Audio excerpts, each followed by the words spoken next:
sides-to-blame situation.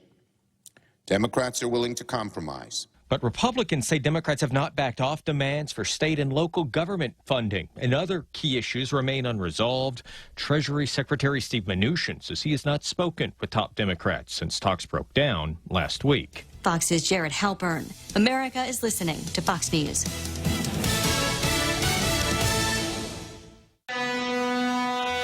Hofady, this is Kayla from APL Guam. Here at APL, our expertise and extensive network can help you grow your business and reach out to more markets. As a responsible carrier, APL is also committed to a sustainable future, whether it's protecting the environment or investing our efforts in giving back to the community. Our dedicated team in Guam and the U.S. mainland are here to support you. Call 588-4651 or visit apl.com. Are you fed up with those long bank lines? Do you wish you had a bank who gave you faster service? Well, by enrolling in Bank Pacific's new mobile app, you don't even need to wait in line. But even if you do want to come down in person, we're more than happy to see your smiling face, as long as you have a mask. Because our service is so good, we don't believe in lines. Because for 66 years, we've been making sure you get the service you deserve. Because where others put branches, we place roots. And we're rooting for you. Member FDIC.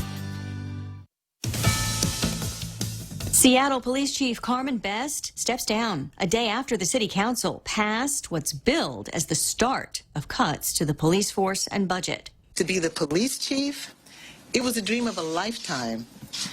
I want to thank Mayor Durkin, sincerely thank her for her support. Best pledging to help with a smooth transition in the next 3 weeks before her retirement takes effect. She fought against defunding police and had opposed pulling officers out of a precinct. That pullout allowed protesters to occupy the so-called chop zone. A Georgia police chief who drew attention for criticizing protesters is now out of a job.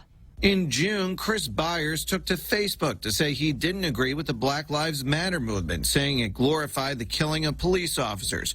Byers was put on leave, and then a short time after, Johns Creek City Manager Ed Densmore opened an internal investigation for reasons unrelated to the Facebook post. Fox's Rob Dawson. A financial milestone for another tech leader. As Tim Cook nears a decade at the helm of Apple, he's now a billionaire, according to the Bloomberg Billionaires Index. Cook's estimated net worth climbing after Apple's stock jumped last week, and as the tech titan inches closer to $2 trillion in market capitalization. The 59-year-old Cook said back in 2015 that he planned to give most of his fortune away and has already donated millions of dollars worth of Apple shares. The tech world has produced many billionaires, including the world's richest man, Amazon founder Jeff Bezos, and Facebook's co-founder Mark Zuckerberg, who's worth more than $100 billion. Hillary Barsky, Fox News. A late sell-off on Wall Street, the Dow tumbling out of a triple-digit rally, and the Nasdaq plunging over 1% heading into the close. The S&P, which had been near record territory, also lower. I'm Lisa Brady, Fox News. Woo-wee! Just take a gander at them tender and juicy fall-off-the-bone St. Louis ribs. Heavens to Betsy! What is their secret? It's bursting with so much flavor, I can eat them all day long. Come see for yourself, y'all. These fine slabs of hunky-dory, mouth-watering ribs are only available at Circle K. Circle K. Take it easy. GRMC's cardiology department treats most complex heart problems. In our catheterization lab, cardiologists use imaging equipment to treat clogged arteries that can cause heart attacks or heart failure. We perform balloon angioplasty, stenting, and other life-saving cardiac procedures. If you suffer from a heart condition, have your provider refer you to GRMC's cardiology clinic at 645-5500. GRMC, where patients are partners. What's for breakfast at KFC under $3.95, you ask? What's for breakfast at KFC that's different than the other guys, you ask? KFC's chicken wrap, sausage wrap, the Colonel's chicken congee, chicken fried steak, sausage biscuit and gravy, and biscuit sandwiches made with KFC's original fluffy biscuits. All for under $3.95 and all only at KFC. Plus, with waffles and the Colonel's chicken fried rice, we've got something for everyone. So visit KFC for breakfast today. It's finger-licking good. Today, it's 6:06. I'm Mona Silva Tyron with a look at your local news on the point. 16 new confirmed cases of the coronavirus yesterday, and now 7 people said to be in the hospital, 1 person in ICU. That's from the Joint Information Center yesterday, which also reports the new active case number, which is at 104. The recent positive cases recorded at Public Health, which confirmed 9 COVID cases, 3 at American Medical, 3 at the Guam Memorial Hospital, and 1 at the Department of Defense clinics. Meanwhile, Public Health continues its contact tracing and has also issued an advisory for individuals who may be going back to work. Public Health says an employee with cough, fever, or shortness of breath shouldn't report to work. If symptoms occur while at work, the employee should be immediately isolated and sent home. Current criteria also must be met for the individual to return to work. They include going at least 3 days with no fever and improvement in their respiratory symptoms, and at least 7 days have to have passed since the symptoms started. Employees who are household contacts of a confirmed COVID-19 case, even if they aren't sick, are also asked to stay home and self-isolate for 7 days after isolation has been discontinued for the ill household member. With the exception of employees working in healthcare operations or facilities, employees who have had close contact with someone with COVID-19 in a non-household setting must also stay at home and self-isolate for 14 days after their last contact with the person, even if they don't have any symptoms.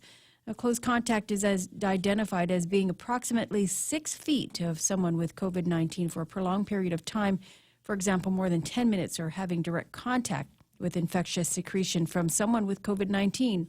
Employees who were in the same indoor environment with COVID-19 cases but not meeting these criteria for a close contact should self-monitor for symptoms for 14 days after their last contact with the person and isolate if the symptoms develop. Well, one senator is calling on the front office to exercise more transparency amidst the corona pandemic response. Senator Tello Taitagui, in a letter to Adelup this week, asked for Adelup to give details on local and federal funds which have been expended in the COVID-19 response. In a news release from her office, she says this will be used while senators piece together the government spending plan in session this week. The senator says there's been no information given to senators regarding the use of nearly $118 million for the response efforts, and despite the establishment of a recovery office, Adelup has yet to provide timely reports to the legislature. Senator Taitagui says it's been over 3 months and counting, and we have yet to see an expenditure report. Meanwhile, DOA had put out a RFP for the federal funds to be reviewed, and as we discussed here on The Point yesterday, that RFP was canceled after it failed to receive any responses. Well, the Board of Education has approved the Department of Education's plan to move ahead with the school year on August 17th, and trust will be placed in the COVID precautionary measures that they've established. As it was stated, the schools will not automatically close if there is a confirmed COVID case. The school superintendent says that the specific measures will come into play should a case be confirmed on any of the campuses, and it will be dealt with on a case-by-case basis. It will also be dependent on the extent of exposure. There will be about 60% of the student population which will be attending school from home, either online or with paper material. There are over 13,000 students who will be attending face-to-face classes on campus, and safety measures will be strictly adhered to on the campuses. The school year for public school kids will be on August 17th, even without a busing plan in place. DOE is still working out that plan with the Department of Public Works, and there's been no word on when that bus plan will be made available. Meanwhile, there is concern with the opening of schools, and parents and teachers and even students have expressed their concern to the department, and they say that they aren't ready and should hold off on the start of the school year. One senator jumping into that fight, imploring the department to wait a bit longer. Senator Pito Terlahi on his Facebook page says there are clearly multiple vectors of the community spread right now, so that the opening of schools should be postponed, and he says that they think they should think of the safety of the students first. More news after this.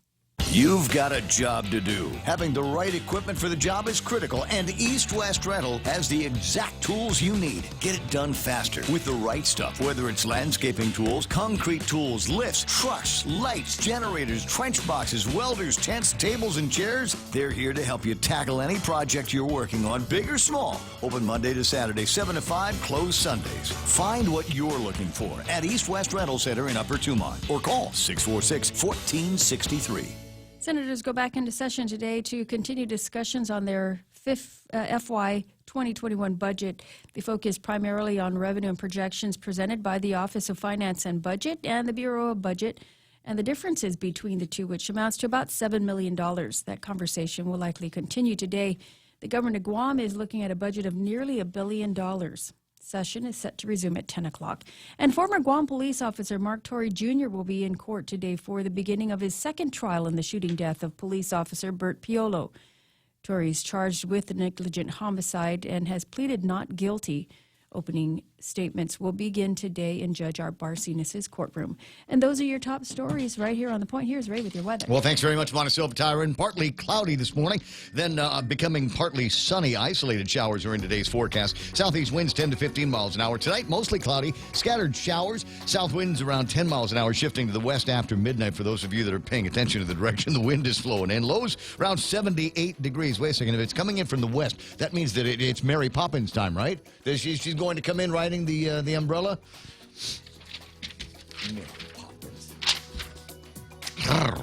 Well, hello. What do we got? Sunrise this morning, 6:07. Stand by. Got some great sunrise shots here coming out from Pirates Cove. Is that one of them? No, that's not sunrise. That's not the Pirates Cove sunrise. You know what this is? That's sunset last night from Agana Bay, from East Agana Bay. Just another. It didn't look like it was going to be all that impressive, and all of a sudden, bam! 2 minutes later, it was gone, and 2 minutes after that, it started raining cats and dogs. If you were in the area, you know exactly what I mean. But it was all right. What have I got? Do I have any sunset pictures? Stand by. There's Jeff from over at Pirates Cove. He sent me a bouquet of beautiful sunrise pictures from the eastern side of the island. Thanks, Jeff. I really appreciate that. Sunrise this morning was at 6:07. We'll sunset tonight at 6:44. Hashtag tell the others. You know the drill. It's 6:13 in the morning. That's news and weather together. Brought to you by Bank Pacific. Banking on the Pacific for 65 years. 66. Is your company providing the best management practices to create a safe workplace? Injuries could cost you a great deal of financial stress. OSH Solutions offers safety training and consultation services including OSHA, USDOT Hazmat, CPR, and forklifts that meet or exceed expectations. They provide on-site consultation support to companies in construction and general industries. Safeguard your business with OSH Solutions today. Call 969-0734. Top End Pest Control is who you call for all your pest control needs. Got a problem with roaches, ants, spiders, rodents, fleas, ticks, termites? No problem. They do it all. Top End Pest Control is a service-disabled, veteran-owned small business and HubZone certified. Serving Guam since 2012. Call them today for a quote, 487-5657, or email topendpest@gmail.com. Check them out on Facebook at Top End Pest Control and give them a like. Top End Pest Control for all your pest control needs. So it's what is it? 6:14. I was gonna tell you about the incredible anniversary deal that they've got over at KFC. 45 years, 10-piece meal with a bunch of sides, and we've got the chocolate, the nut chocolate there that even says Guam on it. I was gonna talk about that because I got it last night. That was the dinner last night. But I decided, you know what I'm going to do tonight? Since I got all of this extra chicken I can play around with. So you know what I finally got around to doing? KFC rice. I did the KFC. I did the KFC rice last night. Whoa, how did it go? It went awesome. It went awesome. And you know, so you get the rice, wash it up a couple of times, and then you put the rice and instead of water you put chicken broth. And then you put a couple of pieces of chicken in there, and then you put the rice cooker on cook rice mode, and it's like, I don't know, 20 minutes later, something like that, when it was all done, all of a sudden you pull this thing out, you've got the rice, and it's infused now with the broth and the flavor, the 11 herbs and spices, and then the chicken has been now cooked again, and so the meat kind of gently falls away from the bone. Wow. Wow, that was something. It's worth trying to get. Would it be almost a little arroscaldi? Ariscaldi, I don't. Maybe, but it was a great taste sensation. I Wow. recommend everybody do this. Gonna And try. the great thing is, you got a 10-piece chicken deal, so if it's just you, you're always going to have extra. So grab that, take advantage of it. They'll deliver it to you. Call 300-FAST. Portions of the program also brought to you by APL, American President Lines, global presence with a local home. The Ray Gibson Show. Morning talk that matters. Call now, 888-TALK. That's 888-8255. It was Boise.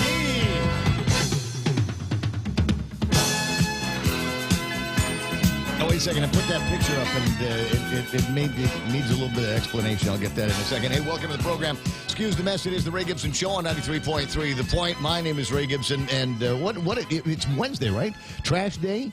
But I didn't put the trash out because baby. Well, I just I haven't been around very much, and so I haven't. I've got a bag of trash. But it's trash and recycling day, too. You're saving the It's planet, both. Ray. Do you have a recycle bin? We'll let them figure it out. Yeah, I do. I've got both of them, and in the 20 months or something that I've lived in that address, I've never used it. Well, I'm going to bring my stuff over then. I'll use Yeah, it. you've got recycles. Go ahead and put it in my green bin. And also, I have no idea what day to put it out. So today's the day. Yeah. I'll try to keep that all in my head. It's like every 2 weeks. That's the advice of baby sister Monticello Tyrant. She'll take care of news and headlines and information all the way through the show and egg me on when I really need to be egged on. The other voice, that you're the very excited real Joe Cruz. Now, why are you so excited? Oh, today's the beginning of the rest of my life. Oh, how about that? Well, It's Friday. Welcome to all of the posters in 1971. Today's Good morning. Do you have the poster of the little kitty holding on? Does it just hang in there? Do you have that poster as well? So we're all really excited here at the radio station for a variety of reasons, not the least of which is Real Joe found my brush. Real Joe found the brush. Now, I'd originally blamed Real Joe for stealing this to use on his hair, but since he doesn't have any, and I didn't think Klitsky would be using it, and there's nobody else around here, and I could not find the thing, so I brought in my other. I have a standby brush. There is the standby fro brush here, and I brought this in, and this is what I've been using to get myself coiffed in the morning. Is that the right word? The goodie brush. It's a goodie brush, right? But now I've got the regular one, and life is complete. Now, if I've dragged it all in the last 2 weeks or something like that, if you've been listening to the program, sensing innately that there might be something missing in my universe, in my force field, you were absolutely right. I couldn't find the brush, and the reason why I couldn't find the brush is Real Joe. It was behind your computer screen. Who puts things there? I have no idea. Who puts things there? Anyway, so I'm really excited about that and excited about getting the program started today. Shall we? You want to get into the thing that is the Ray Gibson Show? We'll start with these guys here. Sometimes you want to go where everybody knows your name, and they're always glad you came. You want to be where you can see troubles are all the same. You want to be where everybody knows your name. And I'm not keeping track. Sorry. People are all the same. You want to go where everybody knows your name. People listening and watching now going, no, he's stupid. Hide the brush again. He just was okay for a minute, and then he found the brush, and it was going to be all right, and then now he's just blurbing. It's just words, just vomit words coming out of his mouth right now. Go ahead, hide the brush again, Real Joe. I was going to say, Dave Torrey, I'm not keeping track. How many mornings is this that Dave Torrey is number one? It could be 6 or 7. Okay, this is how much we care about it. but wow. I guarantee Dave Torrey's got a 2-hole punch in a folder, and the folder number of times I've been number one on the Ray Gibson Show, and he's amassing all of this paperwork, right? But number one again, congratulations to you, Dave Torrey, followed by the other Pew Pew partner, which is Rico Blancafleur. Wow. Coming in at number 2. Jay Rojas is online. Happy birthday, Jay! Happy birthday to you, and Jay Rojas this morning saying no coconuts. I'm not sure why. Because he had naked eggplant. He had the coconut. The eggplant Kelligwin. Yeah.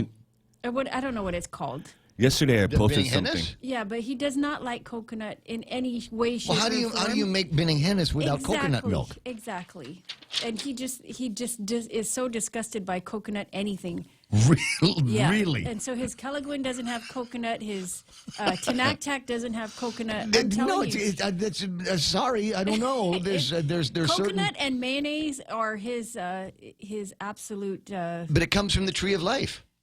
What do you substitute? What does he substitute? I mean, if he's not using coconut milk in like Tinactac, what do you substitute it with? I don't know. Regular milk? No. Well, I told him yesterday, I said, if your Kelaguen doesn't have It is grated not. coconut, Then it's not Kelaguen. There's not. And he I'm sorry. disagreed. He begged to differ. That's okay. We'll put that in the online poll out there somewhere. Anyway, so I got Jay Rojas with his no coconuts at number 3. James Howard, John Ray Taitano. I see Sherry Iriarte there, Nate Horn, and Pam Duvall. And Pam sent me a picture of the sunrise this morning. But more important was the identity. She gave us the identity. The little girl that was in the video that we played yesterday. You know, she was going through all of the point names. Her name is Emilia Grace Nauta. Oh, sweet. Very Amelia. sweet. And do me a favor, don't let her grow anymore. Don't let her age another minute, another second, another day. She is at the perfect place. Now, I'll bet she's just one of those little girls that loves being a little girl, likes rainbows and unicorns and puppies and puppy breath and all of that stuff. Just don't you? And eventually they're going to grow up. But not Emilia. Keep her the same age as Make her you lift possibly weights can. and stun her growth. Lift weights, stun her growth. There's a medical procedure I think that you can do. Maybe we'll drink coffee too. Talk to Macris about that a little bit later on. So we got Pam there. Ismail is online, and Jay, the other Jay, Jane Nauta, is hanging out with us as well. Who else is? I look down the screen. I got Vince Borja there. MP Ogo, and he said MP says he did the census weeks ago. I did the census yesterday. Oh, yes. Yeah. Small wins. Little tiny Little victory. wins, yeah. Well, no, but it was great because the guy comes in, and it wasn't the bang on the door girl. When I do this, does it make your dogs go crazy in the house? Do the little yappers go rap rap? There's somebody at the door. But anyway, so the guy comes and presses the doorbell like civilized human being, and I'm here for the census. It's 2:30, and when I made the appointment, I said 2:30. The guy was at 2:30 on the dot, ready to go, and he comes in and he's like, do I have to take my shoes off? Nice guy. Got it. Always check. What's the shoe etiquette in this particular household? And I said, dude, go ahead, leave them on. If you take your shoes off, your feet will get dirty in my house. So we get through, and so he sits down. He sits down, pour him a beer, and I'm sorry, kidding. It wasn't beer. It was scotch. But I sit down, offer him a drink because I try to be a good host. And we get started, and he says, okay, how many people live here? I said, just me. He says, oh, great. This is going to go fast. And sure enough, it did. So when I do it, just say one. Yeah, exactly. Don't let anybody else in the house. And if there is anybody else in the house, just say they're the cleaning people. They're the workers. They're workers. Yeah, they're workers. See the retaining wall I'm building in the back. That's it. That's their job is to do that. Sometimes they come into the house and use the bathroom and eat from the refrigerator. But that's the deal. So say it's just you, and then there's a whole section. It's that thick that you can bypass. Then they get into some financial questions, relationship questions, which was kind of startling. The guys. Hey, that's personal. Yeah, guy says, what's your marital status? I said, is that one of the questions? Kind of winked at me. Are you single? Well, hello. Anyway, so I'm just saying it goes a little bit faster if it's just you in the house. You do what you got to do with the census. I do what I got to do with the census. So what should have taken about 40 minutes lasted all of about 20. And he finished up the drink, and then he went and did, I think, the rest of the street is the deal. They're, trying to canvass as many different houses in the neighborhood as possible. Yes, I have his number. I'll get it to you in a couple of minutes. Simon Sanchez coming to me for advice and information to help smooth his life over. No problem. Keena McCausland, Hump Day Wednesday. It's not Humpy Wednesday is what she's calling it because she knows I don't do Hump Day Wednesday. Adonis Quito Mendiola is there. I see Jess Mendiola, Juanita Machi, Jennifer Leon Guerrero Mendiola. We have all the Mendiolas on this morning, right? Perfect. Marilu Berseman is there. James Howard is meanwhile in Guam. It's election season. As a matter of fact, Joe Curve is there again today. It says very concerning. That's Joe Cruz, real Joe Cruz, is online. MP Ogo asking, what happened to transparency? We don't do that very well around here. It's one of those things that the legislature, Tello Taitagui, complaining about the lack of information, even though the governor's office said that they were going to stand up a whole department and there was going to be monthly paperwork going out and saying this is what we've spent so far on this, that, and the other with the CARES money, but not to Tello's satisfaction. Lillian Cruz online. I see Mingo Ree, Joy and Pinko, Simon Sanchez, as I said. Dave Torrey says, you can't handle the truth. Now, you'll find some of it here at some point this morning. Lady D is online. Hopefully, it'll be cooler today than yesterday. Didn't necessarily have a problem with the weather yesterday. I think we were all right. Rico Blankenfor with a reminder that we are 4 days out until the pandemic pew-pew, and so get ready, clean your weapon, or weapons as the case may be, and stock up on some rounds. Now, this is important, Rico, and I think it was between you and Dave, I think I've gotten the same report, is it's hard to find rounds these days, apparently, with the COVID and the pandemic and all of this other stuff.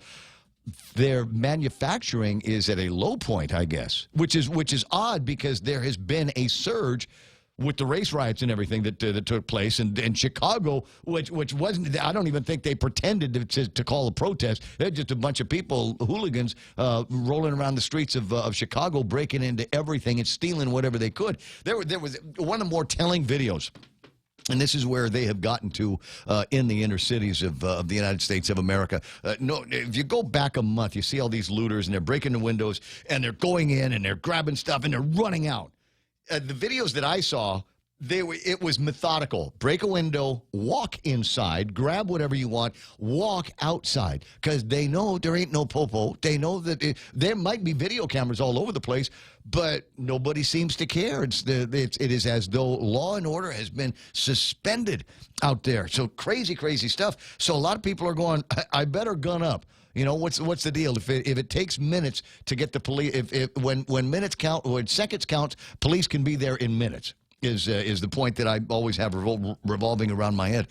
And so a lot of people are gunning up these days and buying whatever available rounds that they can. So, Rico, that's the thing. I mean, I've got some rounds, but I will hold back a sufficient number just in case the revolution comes to my neighborhood. Mark Cruz doing the wave this morning. I see Kenny Williams with his 1, 2, 3 American flags waving proudly. Tanya Toby saying good morning to her Point Familia. Lady D says, throw some diced tomatoes in there. Ooh, in the KFC rice. Yeah, that could work. Diced, you know what? Little tiny Guam cherry tomatoes. Those would make it, but like the kind that you would put into some kind of a tinactac there. Janice Munoz is online. Post Canteen. No, first and third Wednesday. I don't know what he's talking. Post Canteen talking about trash pickup days. First and third Wednesdays of the month. Recycled items finally pick up after several weeks. Roxy Chang is online, says, thanks, Sandra. So grateful for your support. Roxy, the sunset picture that I posted a little bit earlier, the back of your place over at Touray. And I was, when the rains came, I was thinking about goofing off on your back porch a little bit. But you know what? Somebody locked the gate. Oh, and there are cameras. And there are cameras. Everywhere. Tattoo Sean is online here this morning. Who else is playing around? James and Kenneth Paulino. And I always say it Kenneth like that because that's how we learned to pronounce his name when we were little boys. Heather Perez is there. Jose Martinez. Jay Rojas, as I said, is online this morning. Did I see Paris Mendiola? I think I thought I saw her, Paris Mendiola boss. I thought I saw her. And she got a great new hair arrangement going these days. We'll always have Paris. At Dookie is online, tuning in from Sunnyvale, California. You and Ken Brown and Jerome McDonald are off-island viewers and listeners here this morning. Dot Chargaloff is there. Bennett Luan Duenas. Bill Chaco, is that right? Yeah, Bill Chaco Jr., for those of you keeping track. Not that one, the backup. Pete Guerrero. I got Sarah Garin. Sarah is finally back online. I had noticed that she had not chimed in the last couple of days, and I was immediately worried about her. But I saw a picture of her on Facebook with a John Ananich face mask or something like that going on, and she told me that there's a lot of family stuff going on with the kids going back to school and things like that. So you're forgiven. It's nice to see you back online here this morning. That's awesome. Don Merfallen is there. There's at least a 6-month backlog from the ammo manufacturers. There was a good story about this from Vista Outdoors. Don, if you got a copy of that story. Go ahead and link it, because like I said, we're all going to do our Point Pandemic Pew Pew in Petey on Sunday at 11 o'clock. I think we're at the barracks number 2 or something like that. So if you got one, weapons, you want to hang out with people, talk politics and just whatever, it's no obligation to do anything other than pay the people that run the Petey range. Now, for those of you that are new to Guam or shooting and are wondering about, what kind of accoutrements they have there, there's a bathroom at the range, and then there are the ranges themselves. If you're thinking that maybe it's like in the movies where they've got a poster of a bad guy with a gun and you're supposed to shoot at it and it goes 40 or 60 feet down range with pow pow pow, like in it's nothing like that. There's stuff there that you point your gun at and shoot. If you're trying to practice, right? I'm not. I do go there to get my gun off, and usually, I don't know, 2 or 3 rounds of that, and then I'll go, okay, now I'll find something to aim at. Somebody come by there last time, and they're like, well, can I rent some guns to try them out? They don't have guns there to rent. Should I bring my own protective hearing gear? Yes, you should bring your own protective hearing gear. It's not, and whatever, something to cover your eyes from the bullets and all of that stuff, the shards that will go flying around. I'm just saying, it's just a place to go and shoot guns. It ain't the Disneyland of ranges. Okay, so get the concept out of your head. Where are we? 6:32 in the morning. Have I yacked? Plenty enough. We'll get things started. We got our first look at headlines with Montesilva Tyrant, and then we'll go over the table of contents and see where we're headed today. 16 new confirmed cases of coronavirus yesterday. The Joint Information Center saying 7 people are said to be in the hospital, with 104 cases being active. The Board of Education has approved the Department of Education's plan to move ahead with the start of the school year, still with August 17th as the start date. DOE says majority of the students will be taking classes online at home. But for the over 13,000 students who will be attending face-to-face classes, safety measures will be strictly adhered to. And if a COVID case surfaces at any of the campuses, DOE will not automatically shut down. They say that they will deal with each case on a case-by-case basis. One senator, meanwhile, is calling on DOE to hold off on the opening of the school year. Pito Terlahi saying on his Facebook page that we have to think about the safety of our students first. And trial for former Guam police officer Mark Torrey Jr. starts today. Torrey's charged in the 2015 shooting death of police officer Bert Piolo. He pleaded not guilty to the charge of negligent homicide. Opening statements start today. And those are your headlines right here on The Point. Well, thanks very much. Now, Smug Wimp sent this up on the WhatsApp the other day, and it's one of those things where you almost need to see both of the frames at the same time, but not really. So frame number 1, lady looks like a doctor asking a female patient, does it hurt? And she says, yes, it does. And then the next frame says, are we going to stop saying new normal, or do I need to punch you again? Brilliant. Absolutely brilliant. Keep them coming. The meme machine is online on WhatsApp at 988-5874. That's 988-5874. Give you another number here. 888-8888. That's the telephone number for iConnect. If you're interested in the OnePlus phone, or maybe you've got some plan things that you've got to do, some editorial work on whatever your mobile internet or push-to-talk plan is, call them up at that number first, and they'll tell you where to go to get it all taken care of. It's 6:34, and that's iConnect time. Everyone has a busy schedule these days, and sometimes we forget to schedule our routine dental checkup and cleaning. Don't neglect your dental health. Schedule one today with Dr. Robert Yang and his Smile team, conveniently located at the East West Business Center on Marine Drive, Upper Tumon. Call us today at 647-8702 or 3. Again, that's 647-8702 or 647-8703. We make smiles happen. Let's see here, 6:34 in the morning. Portions of the program now being brought to you by the guys over at Subway. The $5 footlong is back. Have you seen it? You order 1 footlong at a regular price. You can get the second one for $5. It's a great deal. Get that good to go. Have them deliver it to you and make it that much easier to enjoy the great taste of Subway. GPSI Guam is a professional technical services company that is a registered contractor for the federal government. They're SBA approved, 8A, and HubZone certified, providing program and project management, administration, technical support, logistics, and commodities. Find out more about GPSI and how they can help you today. Contact GPSI if you need assistance in meeting your small business subcontracting goals at 671-477-3058. They'll be happy to assist. Traffic Gizmo time. It's on my screen. Stand by. Now it is on your screen. There it is. You get an idea as a bird's eye view of what's happening traffic-wise here on Guam. A little bit of intersection traffic at some of the usual spots as people get ready for their regular Wednesday morning. As usual, things starting to busy up a little bit over at Big Navy in Sumai. Taking a look at that right now. This might be the best time to get in there. I mean, if that's where you're headed, I'd go ahead and split the house a little bit earlier because my guess is in about 20 minutes, that's going to start clogging up traffic down in that area. Into the central parts of the island, downtown Agutnia area, no major problems there. Doesn't look like there's a whole lot to hold you back over at the ITC building. And then moving up north, a little bit of traffic up in Jigo just before you get to Anderson Air Force Base. 636, that's right now traffic on the point. As we continue to protect our families and community from the effects of COVID-19, GTA would like to encourage you to use our online services or to call us. If you'd like to pay your bill or need assistance with services, you can chat with us online, connect with us on Facebook, call us at 644-4482, or send us an email at ask@gta.net. Here at GTA, we are committed to keep you and your family safe, healthy, and connected. GTA, we start with you. News to fill your mind. Talk to get it out. The Ray Gibson Show. Call now, 888-8255.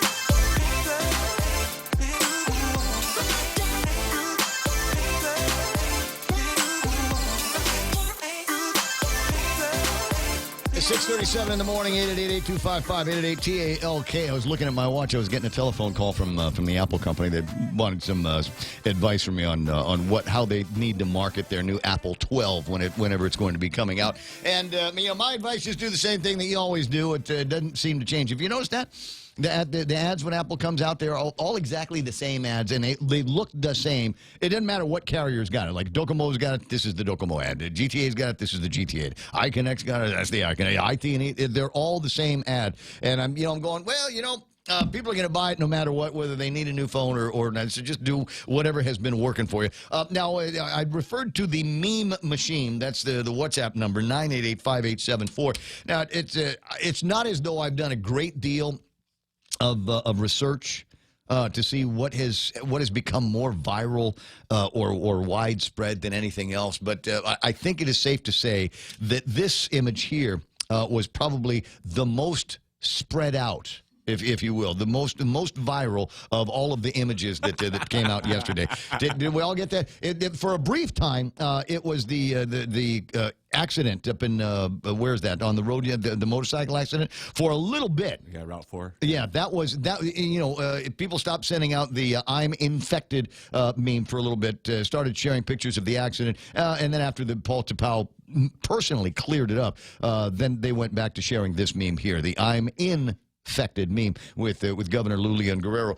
Now, for those of you that are curious, every head of state, every dignitary, every major Hollywood celebrity has already sent to Adelup their words of expressions of concern and get well soon. I think all of that is out there. Joe Biden stepped away from his presidential campaign and said, "I'm picking Kamala Harris because Lou's got COVID-19." And we wish her good luck. We wish her good luck, Godspeed, and get well soon.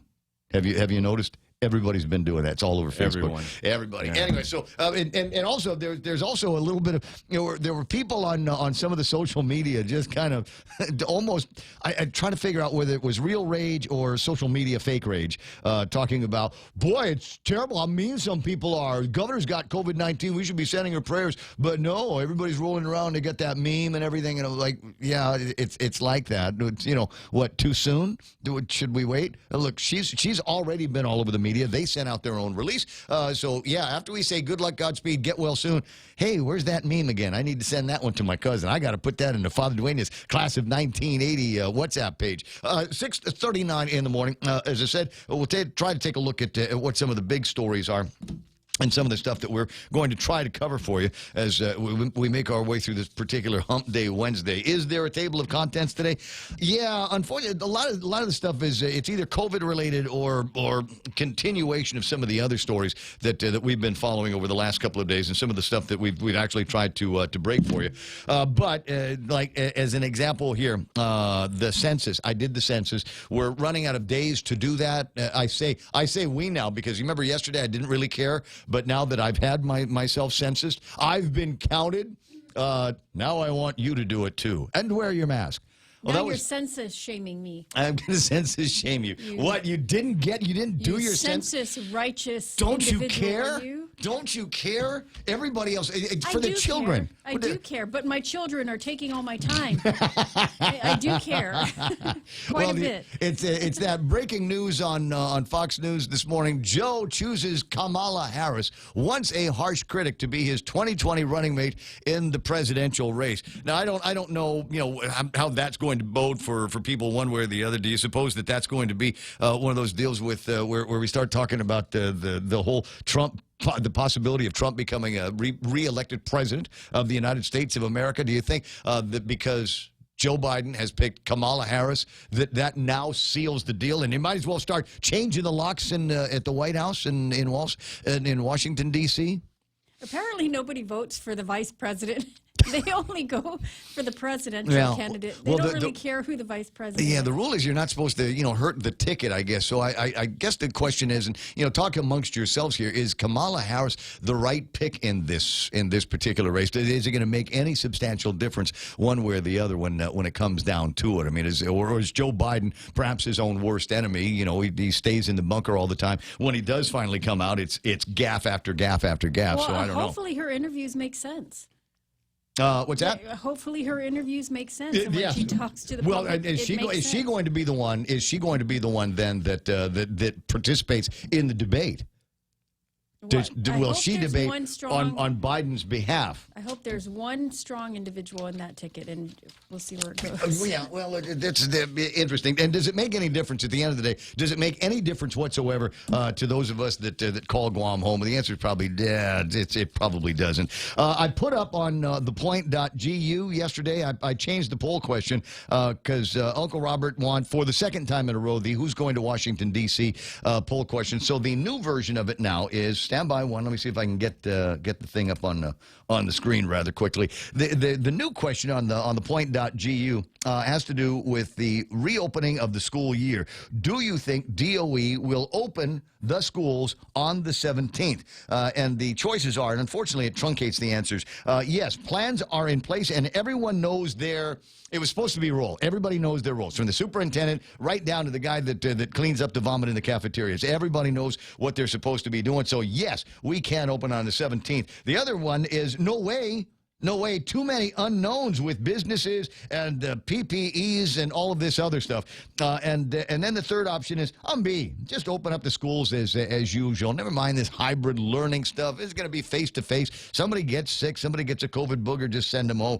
The results so far, let me just click the button. And you're welcome to, if you want to, put your name, put your email. It's not required. But if you want to express one kind of comment or another, you're more than welcome to. And I'll the ones that don't get me sued, I'll go ahead and publish. All right, number one answer is no way. Too many unknowns with buses and PPE, et cetera, et cetera. 55% of the voters say that they ain't going to make the 17th. In fact, they tried, according to the story that we were talking about, they tried to get it extended another week, to go from the 17th and instead open up on the 24th. Apparently not enough votes to get that squared away. That just open up the schools as usual. Only 18% of the voters favored that. 27% said that they were confident that the schools were going to open on time on the 17th. We'll watch and see how it plays out. We'll see if we can grab Dave a little bit later on, but or Dave, just hold on. I wanted to get some commentary from Mark Mandiola on the Ed board. How'd that meeting go yesterday? Pretty good, Ray. We had a very healthy discussion as to what we were, what the superintendent was presenting. But what I really appreciate was we had the opportunity to also talk to the folks from DPW and also from Public Health. They were in the meeting and they kind of laid it out for us, a lot of the board members, in terms of, the preparedness of the department and also the collaboration between the two. I think the other key component was, also the superintendent having an opportunity to meet with the lieutenant governor and the front office to basically get some reassurances that they will support, the Department of Education if and when we open the schools. And so superintendent came back, had his team, Joe Sanchez for the curriculum piece of it, and then Ms. Erica Cruz also on the PPEs, and stuff that's going out to the schools.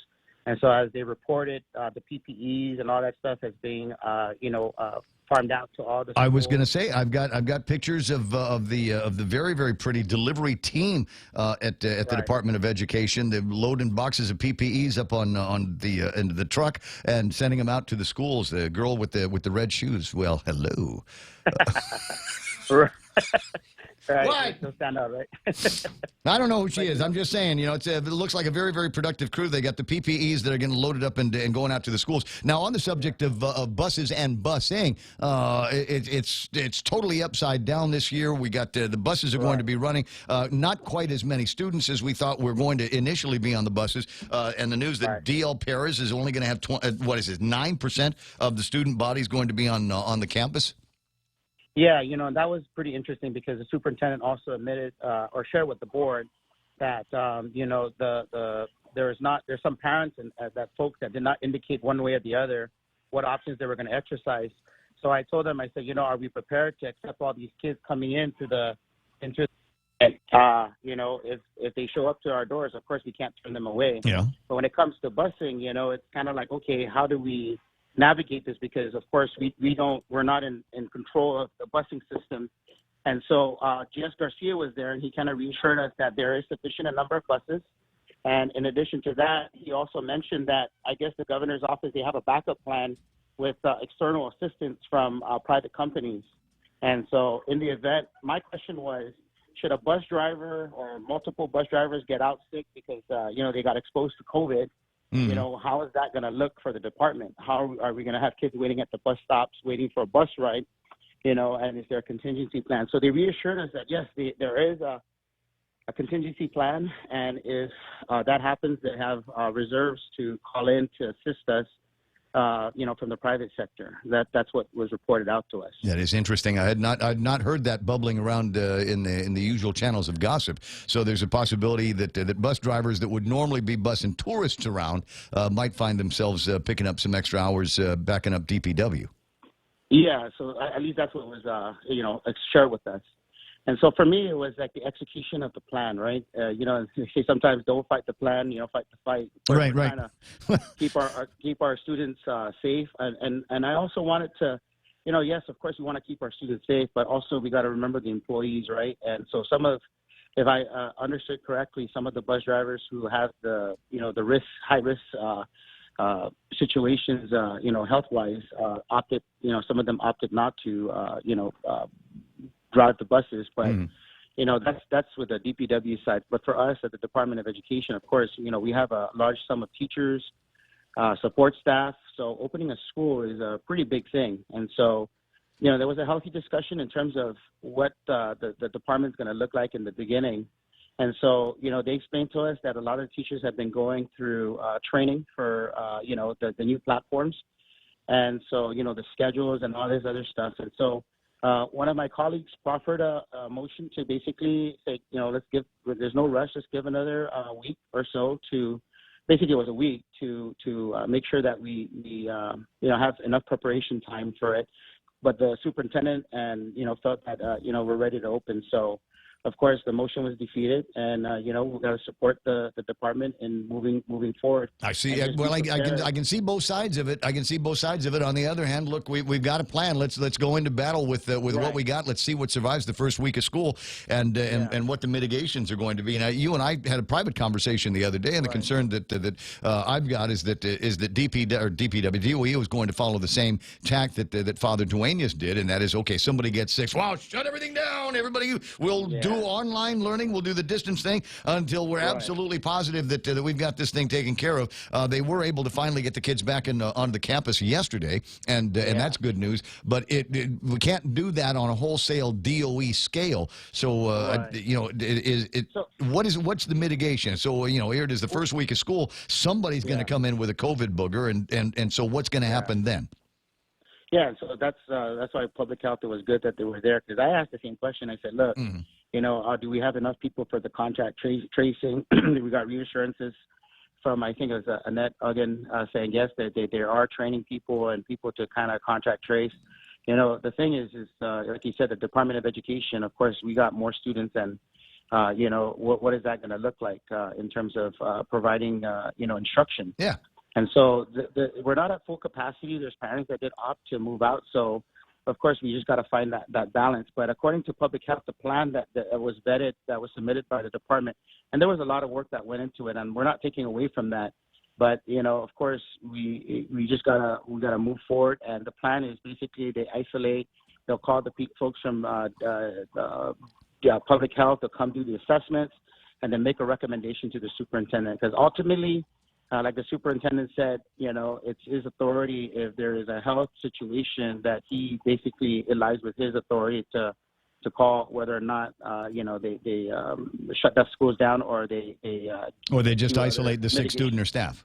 Right. Okay. And so, I was comfortable with it. I think, on the portion of giving the teachers more time, that's where I wanted to ensure that, everybody gets it. According to Mr. Sanchez, about maybe 50% of teachers came in and volunteered their time. A lot of them got additional training. They got the help they needed. And then the teachers that just recently came back in, some of them are being just newly exposed to the platforms that's being out there. And I'm not saying the teachers are not up to the challenge. What I'm saying is just, we're changing the mode now that from the traditional now to additional online courses. And then on top of that, there's going to be like full-on engagement on Fridays with parents and students. I even asked the question, I said, so what happens for the students that don't engage or don't come to school at all? How are we going to track that? How are we going to monitor that? Because at the end of the day, you don't want these students to fall through the crack, right? Yeah. In terms of missing the educational opportunities. So, there was answers provided to me, and, hopefully, like I said, we definitely want to be wrong on this. And during this discussion, the notice just came out that 16 more people were tested positive. But like in that private conversation you and I had, it's like, okay, when do we eventually say, you know what, we're going to open up and just try and deal with what we've got? Yes, and again, you always look at the fine print on those notices. Don't just read the numbers. Yeah. 7 of them were found with contact tracing, so obviously they're coming from some kind of a cluster, and the other ones were engaged in some kind of traveling. So I mean, the numbers they're not going to be as the way we like them, but even when they look bleak, they might still not be bleak. 6:52 in the morning. Mark, I appreciate your time this morning. I appreciate everything that you and the board are doing. We'll just have to watch and wait and see what happens when it gets to be the 17th, and we'll see what hits. We'll see what hits the fan. Yeah, Ray. I just want to thank our DOE employees and our staff. Sure. I mean, there's this thing. It's a community. Everybody has to come together, and we also ask the parents to also for some understanding the first couple of days, because it's going to be super chaotic. Our administrators are doing their best to prepare the schools. I know the superintendent is working with his team. There's a principals meeting this morning. Some of the concerns that we raised is going to be brought up to them to make sure that those concerns are addressed. So our line of communication at the department, whether this motion passed or fell, I respect the decision of the full board, and the motion failed, but we just got to push on, and we got to just do our best to mitigate any potential risk. It's year 0, day 1. That's how I think we got to look at that. Hey, Mark, you'd mentioned that Jess was there for the meeting. Did he mention when the plan would be available? Because usually by now the schedule is out for the buses and the bus stops. Right. He basically said that he got the numbers from the Department of Education. So I'm hoping that, that's a good follow-up question, Mana. I will follow up with that this morning and put that out there and hopefully get that in the news. Beep us back. Otherwise, we'll see if we can get a hold of Jess ourselves. And then the other thing is we're looking at school times, because high schools, I remember, started 6:45, and we'll have kids at the bus stops as early as 5:30 in the morning. So are we sticking to those same time frames for schools and classes to start? Yes, as far as I know, yes, we are. Okay. And I do know that he did said that there are enough buses. I even asked with ours, DPW providing busing service for the private schools, is that sufficient enough? Because I think the private schools are asking for more capacity on the bus as opposed to the capacity that the Department of Education will be getting. I think they're asking for third of the bus to be full in terms of us being, I think 24 was the capacity. So I think the busing capacity is 60 some. But yeah, those all, I think they're in active discussions. But I will reach out to Jess if you don't get a hold of him first. And yeah. Well, I'm certain with you there and with Jess there, things are going to happen. So I'm comfortable. Yeah. And there's short conversations with Jess because like, yes, no. Yeah, I'm going to do it. Be right back. I'll get it done. Don't worry. Before you get those lights up on Parks and Rec. Hey, listen, I got to let you run. I'll talk to you pretty soon. That's our buddy Mark Mendiola from the board. Just enough time this hour, though. We might want to follow the conversation through into the next hour. Heads up for everybody that is looking for information or accommodations with the PUA, the PUAs and the FPUCs. Might be a little bit tricky today because Dave Del Sola is moving parts of the operation around from the Department of Labor. Good morning, Dave. Good morning. It's been a long day for me already. We just had a nice 4 o'clock a.m. call with the White House, FEMA, and DOL on the presidential executive order for the continuation of the benefits for either $300 or $400. So let's start with we'll start with that in the time that we have, and then maybe in the next hour, if you're available about 7:40, we'll pick it up again. What was the nature of the conversation there? It was basically on how to start applying for it and some of the questions behind whether you're going to the territory is going to provide $300 or $400, depending on if they want to kick in the extra 25% or use that 25% and back it up with monies that are already being spent and make it $300. So there's a lot of moving parts to this whole thing that we need to lock down, and we're working very quickly on that and forward. And you're right, we're moving the operations. We'll be announcing that soon. So our phone lines are going to be down today as they GTA moves it from GCC to our new location and getting that all set up.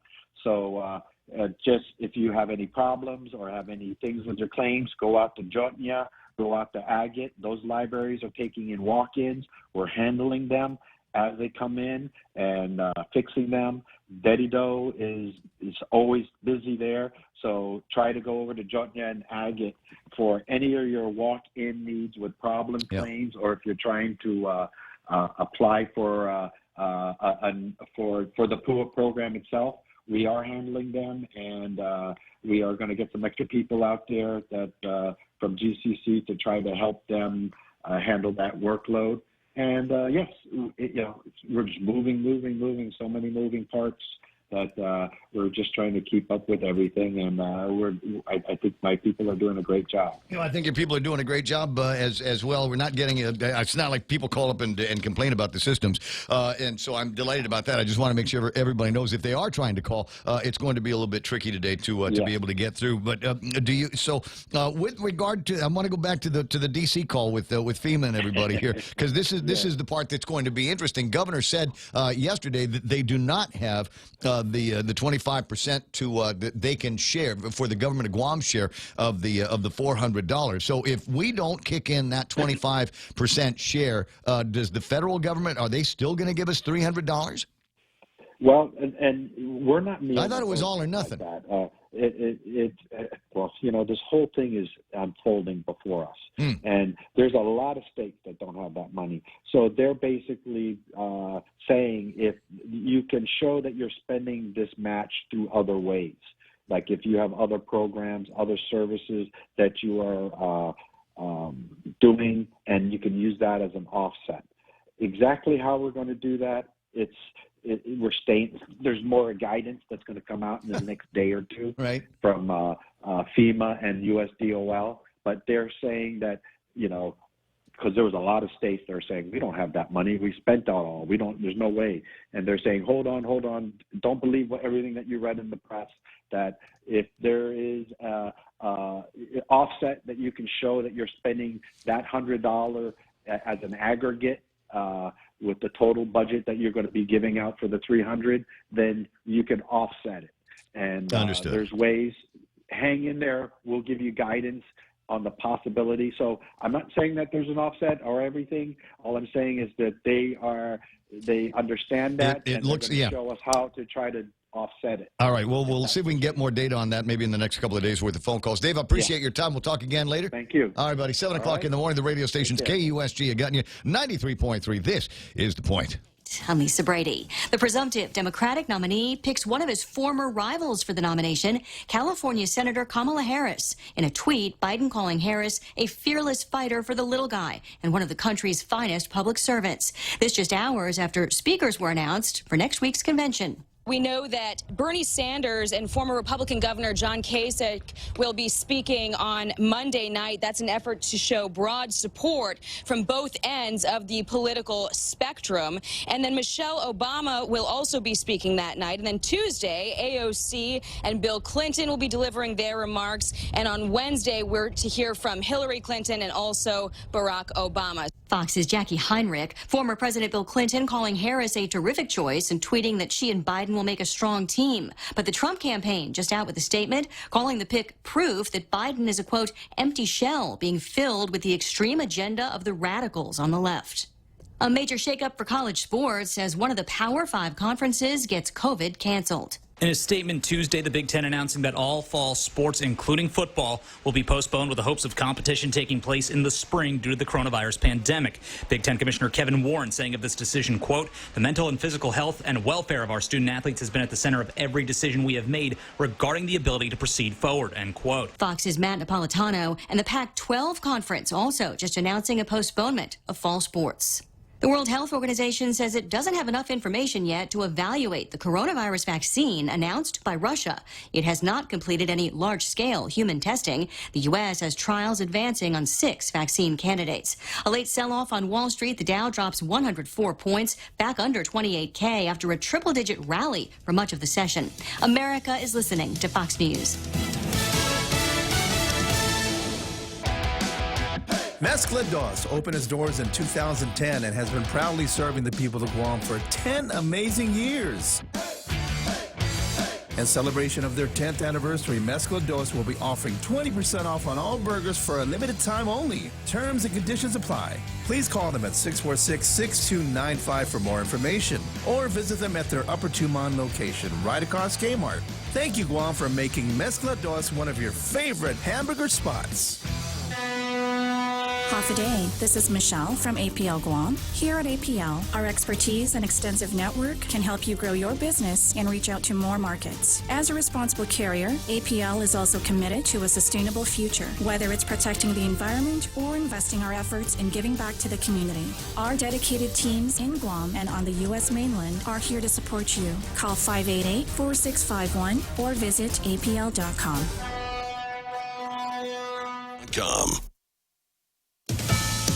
A civil rights lawsuit seeking justice over the death of a black man stopped by white officers in the Denver suburb of Aurora last year. The lawsuit says the officers put Elijah McClain in a chokehold, which led to his death. Attorneys for McClain's family released a statement saying the officers and paramedics should be held responsible. The initial call to police was about a person in a ski mask waving his arms. The filing says after officers subdued McClain, he was given ketamine, an anesthetic, to calm him. The family says McClain had a heart attack and was later declared brain dead before life support was ended. The civil rights suit hopes to change Aurora police policies. No monetary damages were mentioned. Gernal Scott, Fox News. A day after the Seattle City Council voted to start cutting the police budget, the Seattle police chief announces she's resigning. Carmen Best, the city's first black female chief, had fought against defunding and against allowing protesters to set up a zone around a police precinct.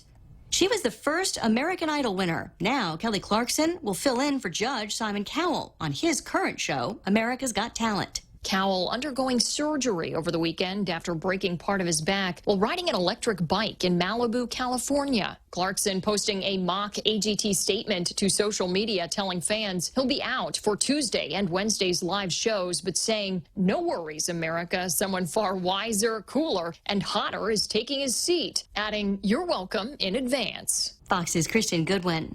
Recapping our top story, the Biden-Harris ticket. Presumptive Democratic nominee Joe Biden announcing Senator and former presidential hopeful Kamala Harris as his running mate less than a week before the start of virtual events for the Democratic National Convention. The Trump campaign quickly panning the choice as a surrender to a radical mob. I'm Lisa Brady, and this is Fox News. Hi, welcome welcome to Chili's. We have lunch selection starting at $9. Choose from a variety of mouth-watering entrees like our old-timer with cheese, ranchero chicken tacos, or the half-rack baby back ribs. All lunch selections are served with a refreshing bottomless Coca-Cola beverage. Experience the bold flavors at a great price with Chili's lunch selection starting at $9. Available Monday through Friday from 11 a.m. to 3 p.m. Located in the Two Monsignors Plaza, second floor. Chili's, savor the moment. 5, 4, 3, 2, 1, launch! That's just what we did with our new state-of-the-art mobile banking app as we celebrate 66 years of serving our island communities. It's loaded with a ton of new user-friendly features, including remote deposit capture. It's another way of saying you don't have to come to the bank to go to the bank. And if you want to come to the bank, we're happy to see your smiling face as long as you're wearing a mask. And we don't have long lines. Bank Pacific Rosebud branches, we place roots, and we're rooting for you. Member FDIC. Is your company providing the best management practices to create a safe workplace? Injuries could cost you a great deal of financial stress. OSH Solutions offers safety training and consultation services including OSHA, USDOT Hazmat, CPR, and forklifts that meet or exceed expectations. They provide on-site consultation support to companies in construction and general industries. Safeguard your business with OSH Solutions today. Call 969-0734. Off day at 7:06. I'm Ana Silva Tyron, and here's a look at your local news on the point. The Board of Education has approved the Department of Education's plan to move ahead with the school year on August 17th. Trust will be placed in the COVID precautionary measures, as it was stated that the schools will not automatically close if there in fact comes a confirmed case of COVID on any of the campuses. The school superintendent says that the specific measures will come into play should a case emerge at any of the campuses and will be dealt with on a case-by-case basis and will also be dependent on the extent of the exposure. There will be about 60% of the student population which will be attending school from home, either online or with paper materials. As for the over 13,000 students who will be attending face-to-face classes, safety measures will be strictly adhered to. Personal protective gear will also be distributed at each of the schools. The school year for public school kids will begin on August 17th. Now, Public Health and Public Works also attended the meeting with the board yesterday and addressed the busing situation. Board member Mark Mendiola says that they were assured that there are sufficient number of buses, and DPW will also have the assistance of a private company should the need arise. A bus schedule is forthcoming. 16 new confirmed cases of coronavirus were recorded yesterday. Now, 7 people said to be in the hospital, 1 in the intensive care unit.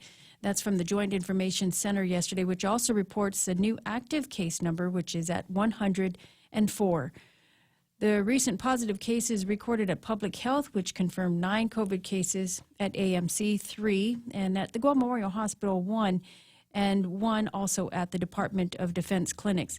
Meanwhile, Public Health continues its contact tracing. They've also issued an advisory for individuals who may be going back to work. They say basically people with COVID symptoms should not go into work. Phone lines at the Department of Labor will be down today, but they will continue to be accepting claims and inquiries. The director urging people to visit the Jointna and Agate libraries, which are less busy. Dave De La Sola says the department will be moving its PUA processing center.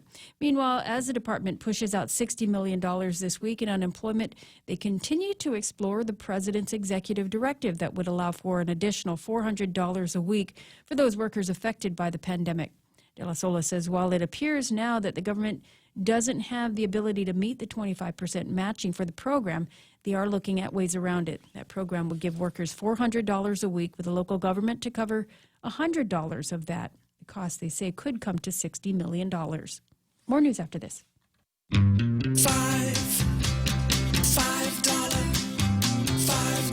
foot long, pile high with veggies. They're back.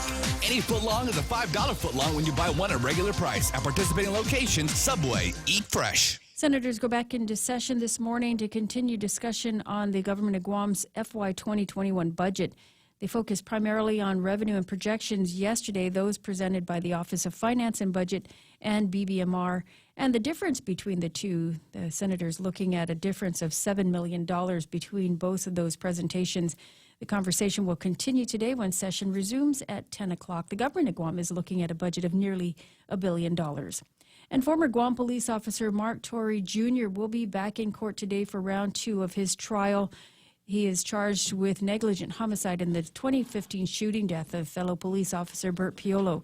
Opening statements will begin in Judge Art Barcenas' courtroom today. And those are your top stories on The Point. Here's Ray with your weather. Before we jump into weather, just a note on traffic. I understand things are starting to get busy on the way into Big Navy and Sumai. And we already know that there's going to be a delay at the front gate because of the construction or whatever. Not as bad right now as it has been in the past, but I'm looking at the traffic gizmo, and it is showing a line from about where Polaris Point is into Big Navy. That's the Marine Corps Drive side. Also got artwork here from somebody that is stuck on the road onto trying to make their way to Shoreline Drive, which is the back gate to Big Navy and Sumai. So expect some delays as you're going through there. Got nice weather for it, though. Partly cloudy skies this morning, then partly sunny this afternoon. Expect some isolated showers. Southeast winds blowing, 10 to 15 miles an hour today. Daytime highs are going to be 88 degrees, only a couple more degrees for the heat index, so about 90. Tonight, mostly cloudy skies, some more of those scattered showers, south winds, about 10 miles an hour. Then they shift to the west after midnight because of the Perseid meteor shower. Lows around 78 degrees. That might not be the correct way to pronunciate the Perseid meteor showers or meteor showers. I don't know, but I've seen them. And they are a spectacle. So if you get out there for sunset tonight at 6:44, even after the rays of the sun go down, keep an eye out for the meteor shower. It's supposed to be multiple drops per hour. So I don't know where the best. You know what? Maybe one of the best. I was thinking, where's a good place to go and watch meteor showers? Where there's no light pollution. No, not a whole lot of lights. Light pollution, yeah. Radio Barragata. It's too. I don't know. A lot of they're central. It's so the last time south. I'm definitely thinking south. Definitely to the south. Agate. Get on someone's boat. Ooh. Go out and yeah. Ponder that one. Get out on the boat. Get a mile or two away from the light pollution that we got here on Guam, and then gaze at the sky. I was watching last night as the stars were beginning to come out, and there was one in particular that was moving pretty fast. So I think that we got another shot at the space station to come through there last night. Call up your Nyao. Maybe he'll put you in the water and catch some fish. Really? There's a concept here. Yeah. You know what? We got Carl Gutierrez, who was telling everybody going on a dolphin watch. Maybe that ought to be something else that we can do instead of doing dolphin watching. We'll get out there and do some night traveling out in the ocean, just to go and look at the stars. You can see so much more out there once you get away from the light. All right, so that's news and weather together on The Point. Be right back. Becoming a homeowner can be a scary process, but it doesn't have to be, especially if you have the right guidance. Break through your fears and go to a real estate professional that will ensure a higher chance of success. That person is Lolita Cammett of RE/MAX Diamond Realty. Lolita also specializes in commercial leasing, land sales, local residential sales leasing, and military and corporate relocation. Don't be afraid. Call Lolita Cammett from RE/MAX Diamond Realty at 688-6743. That's 688-6743. GPSI Guam is a professional technical services company that is a registered contractor for the federal government. They are SBA approved, 8A, and HubZone certified, providing program and project management, administration, technical support, logistics, and commodities. Find out more about GPSI and how they can help you today. Contact GPSI if you need assistance in meeting your small business subcontracting goals at 671-477-3058. They'll be happy to assist. Portions of the program brought to you by Guam Regional Medical City, the first choice for your specialty care needs. And the guys, Ron and Kim, over at Security Title, you got complex real estate transactions. They will take you through them. Now, speaking of real estate, we're asking where's a good place to go and watch. A meteor shower is supposed to be coming in, and is the Perseids or the Perseids, I don't know how you pronounce the thing, but they tell me it's supposed to be really good. But it's tough to see if you're, central and there's a whole lot of light pollution around you from all the street lights and things like that. Yes, there are enough streetlights here on Guam to be able to confound some of the prettier meteor showers. Carl Pangalinen's online, and Jay Rojas says Tengisan. Tengisan might be a good place to go and watch these things over on that side of the island. And there's not a whole lot by way of light, which is... Well, hello. There's all kinds of goofing off going on there. Talking about Turner Road. Smug Wimp says Turner Road on the way up to Nimitz Hill. Not a whole lot of people live up there. Not a whole lot of light in the area to drown out the Perseid. And Carl Pangolinen says, go to a bar. No more lights there. Real Talk Radio is back. The Ray Gibson Show. Morning talk that matters. Call now, 888-TALK. That's 888-8255.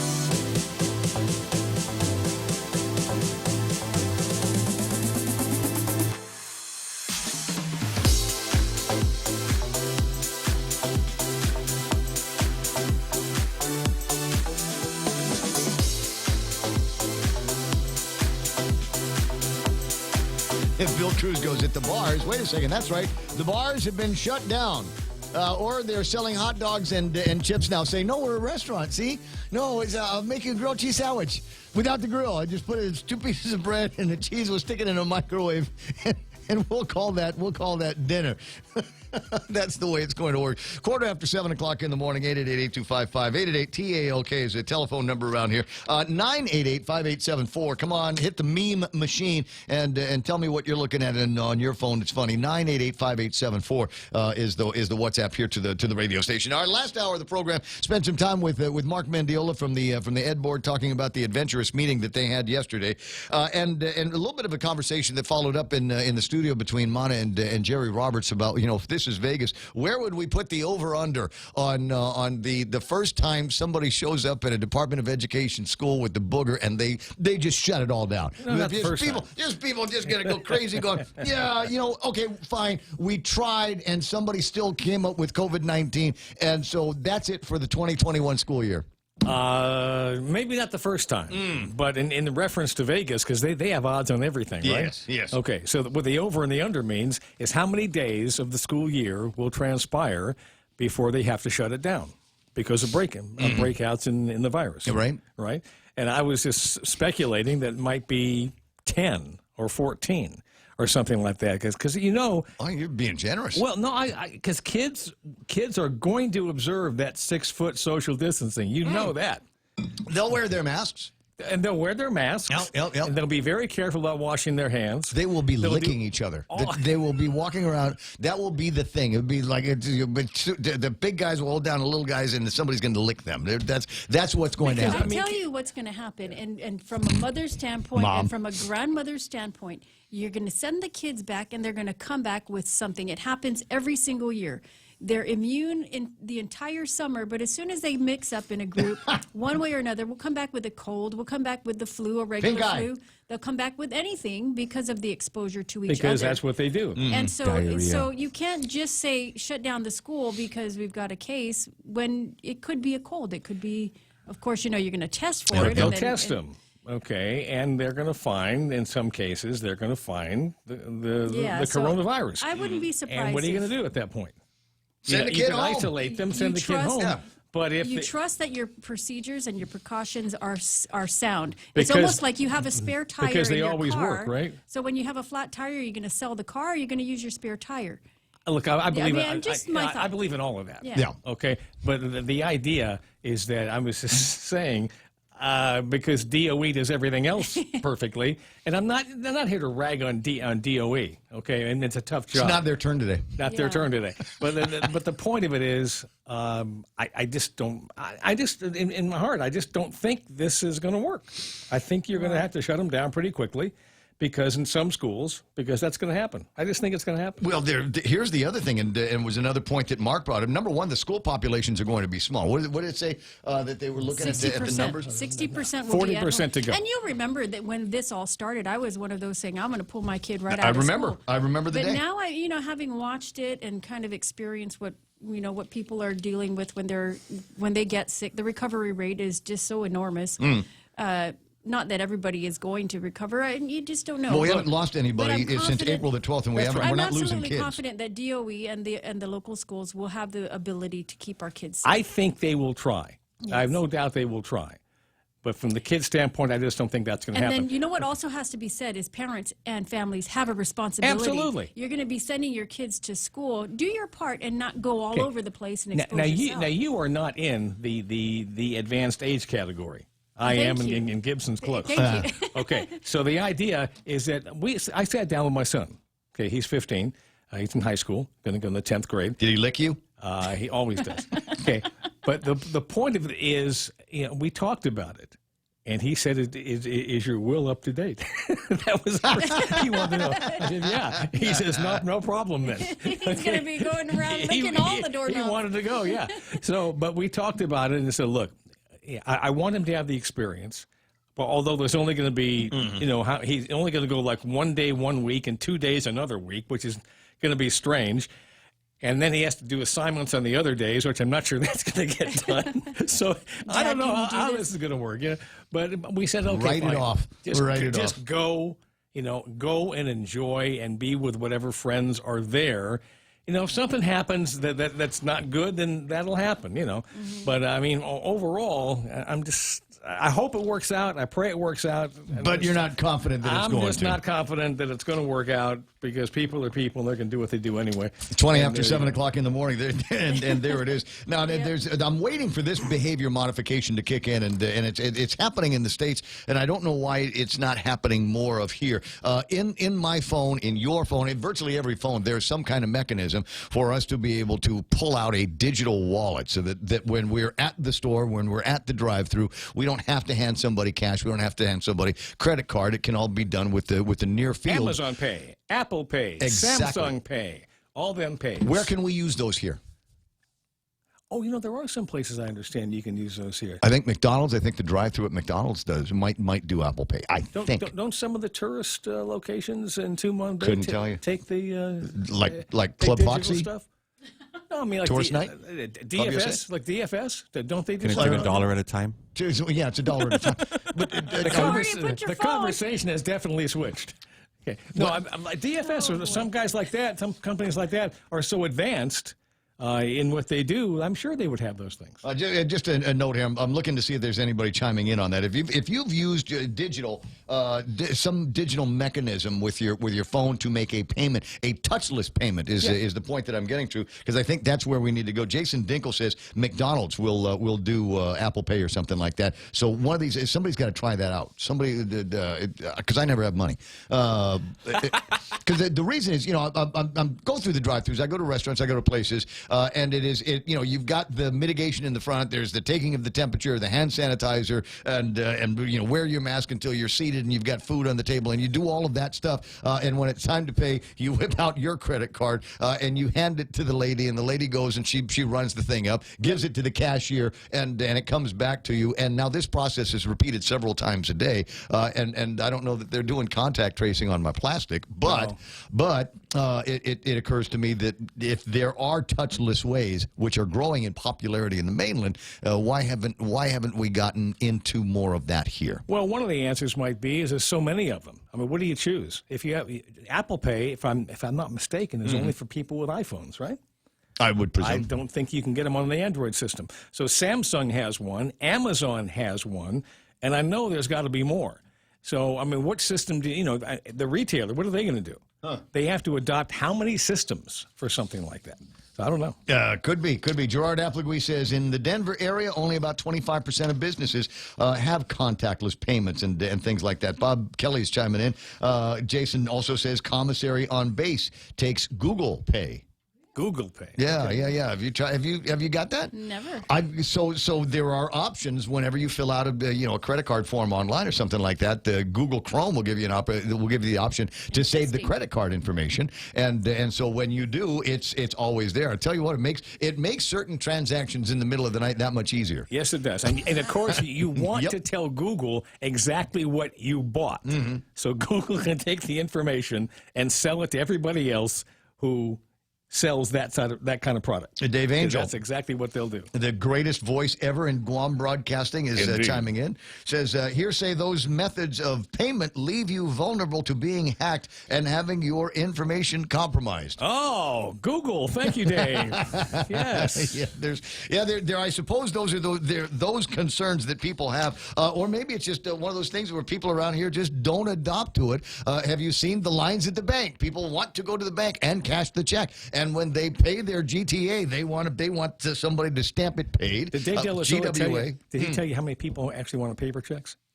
Never asked a question. Ask that question. I will. What I'm trying to get through, he'd mentioned that they're moving, but I didn't hear him say where they're moving to. Please, God, don't let it be ITC building. Could you imagine if another GovGuam agency like the Department of Labor, Jerry's eyes just went huge, just massive. No, please, God. 7:25 in the morning. Planning to talk about real quick. We'll look at what happened on the markets here. There was some activity. It wasn't a big day for everybody. All the American markets have gone backwards because Biden picked Kamala Harris, and that's it for the Democrats. Just mail it home. It's over, right? And Harris. Ask Californians how good this is going to be. Yeah, right. Well, I got another. Joe Napati, who's an old radio buddy of ours from back in the days, currently working and playing around in the States. And he sent me a note this morning. He says, "Look, if Biden wins, I'm coming back to Guam. Are you hiring?" is the question he was asking. S&P 500 33.33. They're up by 26 points. Nasdaq closed down by 185 points. 10,782. Dow Jones Industrial Average also saw a little bit of a loss here. 104 points to close at 27,686. The other markets not so bad. FTSE is up. The Nikkei up by 420 points. 22,750. Hang Seng at 24,890. They picked up 513 points. Not bad for the Asian markets today. The VIX is up by 1.9. Don't often look at the VIX. A lot of people refer to it as the misery index. So when the American markets are down hard, you usually see the VIX moving up. The DAX at 12,946 picked up 259 points. So real good on them. Wanted to see who the big winners were in the Dow just this morning. We were talking about some of the businesses might be involved in hospitality, looking pretty good yesterday. J.P. Morgan, big winner in the Dow this morning, picked up 3 points. American Express. Really? They're still in business? Apparently so. Walt Disney. I love seeing Walt Disney in the top 5 because I own shares in Walt Disney. 3M is doing good. I'm trying to figure out what's in the 3M lineup. They're big in PPEs and things like that, right? Post-it notes. That's all I know. There we go. And ExxonMobil is there up by about a point. Who's down? Apple off by 3 points. Walgreens, Microsoft, Intel, and Pfizer round out the bottom 5 for the Dow Jones Industrial Average. And I think that's why the NASDAQ and the S&P were down as well. Yeah, the real answer is 3M makes everything. Everything. There's nothing they don't make. Absolutely. You just say, can you make this? They'll just say, yep. Yep, but it surprised me they're not in the Q-tip business either. Wait a second. They were actually. In the Q-tip business? Yeah. We used to, back in the old radio days, when we put everything on open reel and carts. And you'll remember cleaning the carts, and they came out with a swab. Alcohol? Yeah, a little thing of rubbing alcohol. On the cap stand. Uh-huh. That's what you did. And you put it on a cap stand, you clean up the heads and do all of that stuff. And I think 3M finally got into the business of being able to supply everything. We'll do the splice tape, regular tape, the rubbing alcohol container, and we'll even make these big 10-inch swabs so you didn't have to put your fingers inside the actual cart machines. Crazy old days. 7:27 in the morning. Jerry Roberts has got today's Extra Point, being brought to you by Guahan Insurance Services and the team over at First Hawaiian Bank, where it all starts with yes. More today on how new managers need to think about the relationships they have with former peers. We get inside the head of the new boss next on the Extra Point. When's the last time you looked at your homeowner's insurance? We buy a homeowner's policy and never give it another thought until something happens. Life brings changes, and our coverage needs can change. The smart thing to do is get the answers and level up our insurance to make sure we're totally protected. That's the Insurance Extra Point. Get out there and make something good happen today by calling Guahan Insurance Services at 475-1162 or visit us at the Camacho Landmark Center in Tamuning. Yesterday, we talked about how new managers should proceed with building relationships or rebuilding relationships with coworkers who were recently peers and now who report to them. We discussed how awkward these situations can be and are made worse by managers who are shy about stepping into the leader's shoes. Instead, they strive to retain the status with those former peers as friends, buddies, ignoring the reality that these people need to know the person who is in charge, this former peer and friend, and now boss, that they're capable of leading and helping them grow. I tell new managers that the old saying, actions speak louder than words, holds true in this case. You don't have to tell people you're the manager or you're in charge. They know that. In fact, if you have to tell them, then maybe you're not. They need to see the new manager perform like a leader. They want to see competence for sure, and they give you the time to build that. They know you were working alongside them just days or weeks ago. In most cases, you'll get what is known as the honeymoon period, a grace period, to learn the new job. More than the ability to do that job, what workers want to see is confidence.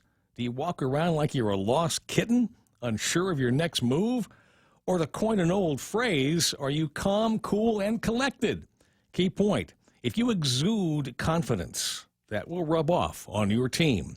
The next thing to understand is that everybody, you and me, and your coworkers included, is tuned into the same radio station all the time. Is it the point? Well, what I'm speaking of now is not that kind of radio station. If you've listened to the Extra Point for a while or read Directions magazine during the years we published it, you may know what's coming. We are always dialed in to a particular frequency with the call letters WII-FM. You're not familiar with that? Yeah, you are. You're intimately familiar with that. WII-FM stands for What's in It for Me. We filter information and much of life itself through those letters, consciously or unconsciously. So do the people on your team. Okay, you were a buddy, and now you're my boss. I don't know whether you're a good choice for that or not. What I do want to know is, what does this mean for me in my career? Are you going to help me get to where I want to be? What's in it for me? You can take advantage of this, finding out what each person is after. Ask questions and get inside the head of your workers. When you know what they want, it'll help you to guide them toward it, and will also make it easier to keep them motivated. Now for some bottom line reality. You may not be the best person at your job or the best leader, but if I work for you and I know that you believe in me and you're trying to help me, I'm with you all the way, and I'm going to have your back.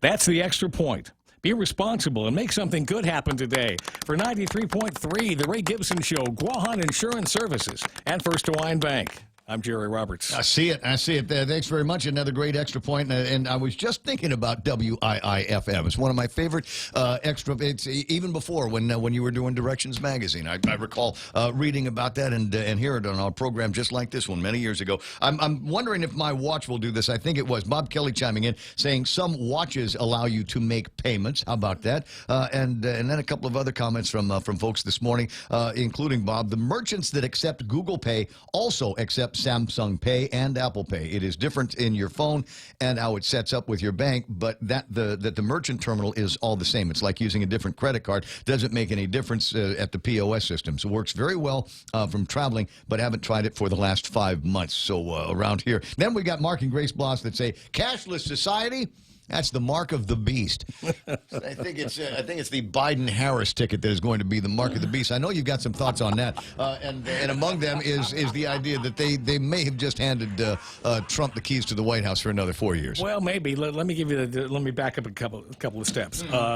When she was district attorney in San Francisco, there's a lot of baggage from those days. I hear. When she was attorney general in California, there's some baggage that comes from those days. She's not the most gifted politician around. That could be good or bad. But when you have a choice between Susan Rice, right, who was a national security advisor in the Obama administration, and somebody who actually politically probably is more towards the middle of the pack rather than far left, as Harris is, then maybe you go that direction. Yeah. I don't know why the Biden people opted for Harris over Susan Rice, who would be certainly more acceptable to the middle of, and even to some Republicans, and certainly to the more moderate and conservative Democrats. Instead, you go further left than you are. Right.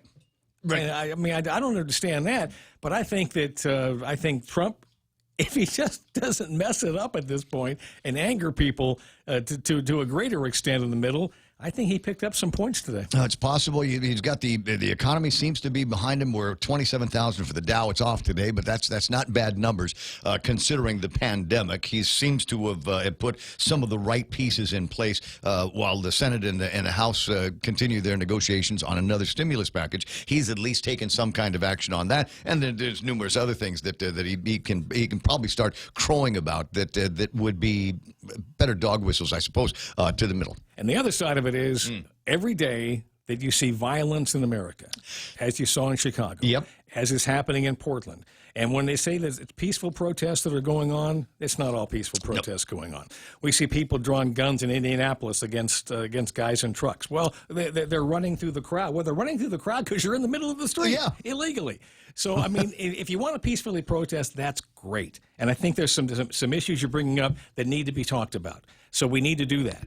But you can't be in the middle of the street, and you can't be beating on people, yanking them from cars, and you can't be drawing guns on motorists. You can't be throwing and if you're the bricks opposition, and looting. If you're the opposition, you need to make a noise about that. You cannot be silent because your silence is acquiescence to what is going on that is wrong with America right now. I was telling you the story in the last little bit about skyrocketing gun sales for all of the reasons that you just outlined, and that is causing a shortage of ammunition. They've got the materials. There are materials out there, but there's so much demand for them right now that the manufacturers are having to ramp up production to meet that new demand. I mean, year over year, according to this story that one of the Facebook Live guys set up, Mr. Merfallen set up a couple of minutes ago, is year over year, 135% in July. 135% more guns were sold this July than were sold last year, and about 2 million have already matched all of last year's sales. So you can imagine that the guys that are actually making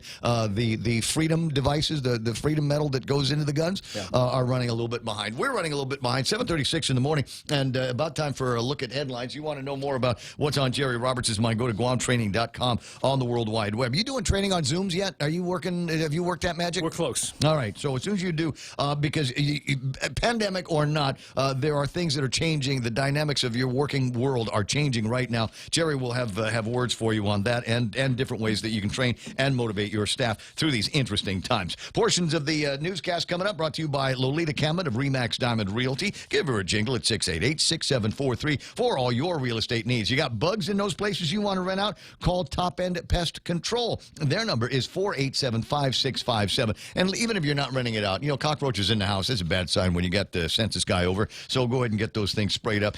Portions of the news also brought to you by GPSI Guam. Call them at 477-3058. Now with the news, here's Monte Silva Tyron. Public health and public works officials attended a meeting with the school board yesterday, and by all indications, they'll have full capability to provide busing for Guam school kids. School board member Mark Mendiola tells us that DPW has assured them that they have ample school buses. A bus plan is forthcoming. The Board of Education, meanwhile, set the opening of schools for next week, Monday. That's the 17th. They've also reported given support to the superintendent's plan to address potential cases of coronavirus if they emerge at the schools. John Fernandez saying each incident will be dealt with on a case-by-case basis and won't necessarily mean that schools will be closed if a case arises. 16 new confirmed COVID-19 cases reported yesterday. Now 7 people said to be in the hospital.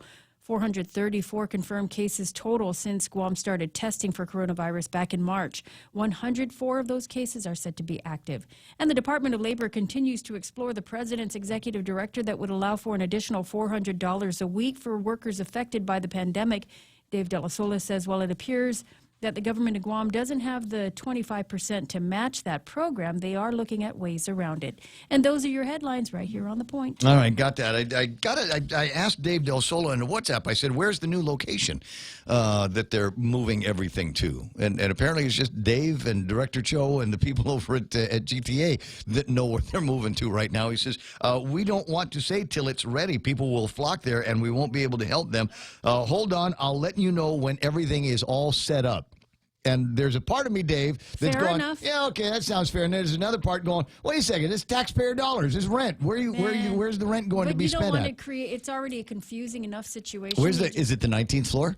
Is it 19th floor over at the place? Can it be? Wherever you're setting it up, not ITC and not GCIC. Well, they're moving from GCIC. Okay, they're good. moving from, so there'll be more parking. The worst parking lots in the entire island of Guam. 20 away from 8 o'clock in the morning. That's Mata and her editorial on parking, and brought to you by all of those guys. iConnect time is 7:39. There's an iConnect over at the Micronesia Mall. They open up about 11 o'clock this morning. You want to go by there later on and check them out with, what do they got, that OnePlus phone. And they got different versions of the OnePlus. I mean, depending on how much memory you want to get. It doesn't. Pop always taught me, it only costs a little bit more to go first class. So buy the one, and it's like $1,000 and something, right? As opposed to the top of the line Samsung's top of the lines Apple's that'll set you back $1,500. Not with the One Plus, and it is the one that techno geeks like Bob Kelly fall in love with and salivate over. So go take a look at it today at the Micronesia Mall. Top End Pest Control is who you call for all your pest control needs. Got a problem with roaches, ants, spiders, rodents, fleas, ticks, termites? No problem. They do it all. Top End Pest Control is a service-disabled, veteran-owned small business and HubZone certified. Serving Guam since 2012. Call them today for a quote, 487-5657, or email topendpest@gmail.com. Check them out on Facebook at Top End Pest Control and give them a like. Top End Pest Control for all your pest control needs. Okay, what again? Talk about KFC? See, I can tell you about breakfast and the chicken congee that they've got there, the AM breakfast deals, all those platters that they got with the AM chicken breakfast wrap. That's it. They've got sausage gravy and biscuits and all of that. But no, I want another opportunity to brag about finally getting around to making KFC rice. Last night. Simple. It's a simple recipe, guys. You got everything that you need except the chicken. So go and get yourself a 10-piece family meal celebrating their 45 years. Comes with candy for dessert with the word Guam on the box. I love mine. It's in the refrigerator so the chocolate gets hard with the little macadamia nut on the inside, which is the only way. Anyway, so the chicken rice, you take the rice, wash it, put it in a deal. But don't put water. Put chicken broth in there and fill it up just like you normally would, with the fingertip. And then you put the chicken in. And then you set the thing to cook. And pretty soon the rice starts taking on the flavor of the broth and the 11 herbs and spices from the chicken. And chicken gets cooked again one more time, this time in a little bit of soupy environment, so it's kind of fall off the bone. And it does something. I'm sorry, I'm salivating while I'm thinking about it. It does something to the skin when you cook it like that, and it's hard to describe. You take the regular crunchy chicken, and it does something. It's still super flavorful, but it doesn't feel fatty or anything like that. You got to try it. Is my point. So do that today with a quick trip over to KFC. Ray Gibson Show is also brought to you by APL. That's American President Lines, global presence with a local home. GRMC's cardiology department treats most complex heart problems. In our catheterization lab, cardiologists use imaging equipment to treat clogged arteries that can cause heart attacks or heart failure. We perform balloon angioplasty, stenting, and other life-saving cardiac procedures. If you suffer from a heart condition, have your provider refer you to GRMC's cardiology clinic at 645-5500. GRMC, where patients are partners. Ew, that is bad. It might be the worst that I've seen. It's 7:42 in the morning, and this is what the traffic gizmo is looking like right now. All of the delays are down around Big Navy and Sumai. But here's the thing. There's so much traffic trying to get to Shoreline Drive, which will take you the back way in the Naval Base, that it's got things snagged up in the village, right? So Agate Village is snagged because of traffic trying to make your way into that one little cut that brings you onto Shoreline. And even once you're on Shoreline, it's still going to take you a while to get onto Big Navy. And again, I think a lot of that has to do with people going out there and buying the new PS5. More on that in a second. But traffic getting in on the Marine Corps Drive side and 2 Alpha. Look at how busy that is right now. So expect some delays. I think that might be where all of the traffic is. Take a look at the rest of the traffic gizmo for Guam. And I'm not seeing a whole lot up in Dededo, Upper Tumon, or getting into the ITC building intersection and places like that. So it might be smooth going everywhere except Sumai, etc. 7:43 right now, traffic happening on the point. Hi, welcome to Chili's. We have lunch selection starting at $9. Choose from a variety of mouthwatering entrees like our old timer with cheese, ranchero chicken tacos, or the half-rack baby back ribs. All lunch selections are served with a refreshing bottomless Coca-Cola beverage. Experience the bold flavors at a great price with Chili's lunch selection starting at $9. Available Monday through Friday from 11 a.m. to 3 p.m. Located in the Tumon Sands Plaza, 2nd floor. Chili's, savor the moment.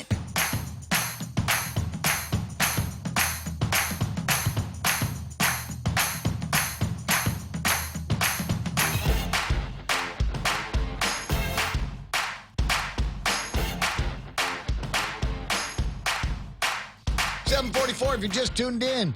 You're late. What is this lollygagging? It's Wednesday. Come on, everybody works on Wednesdays. Don't give me this, sleeping in because, stayed up late to watch the meteor shower or something like that. Whatever. You got to get up with the alarm clock. Got to get back into the swing of things because the kids are going back to school. Virtually all of the Catholic schools and private schools are about open, right?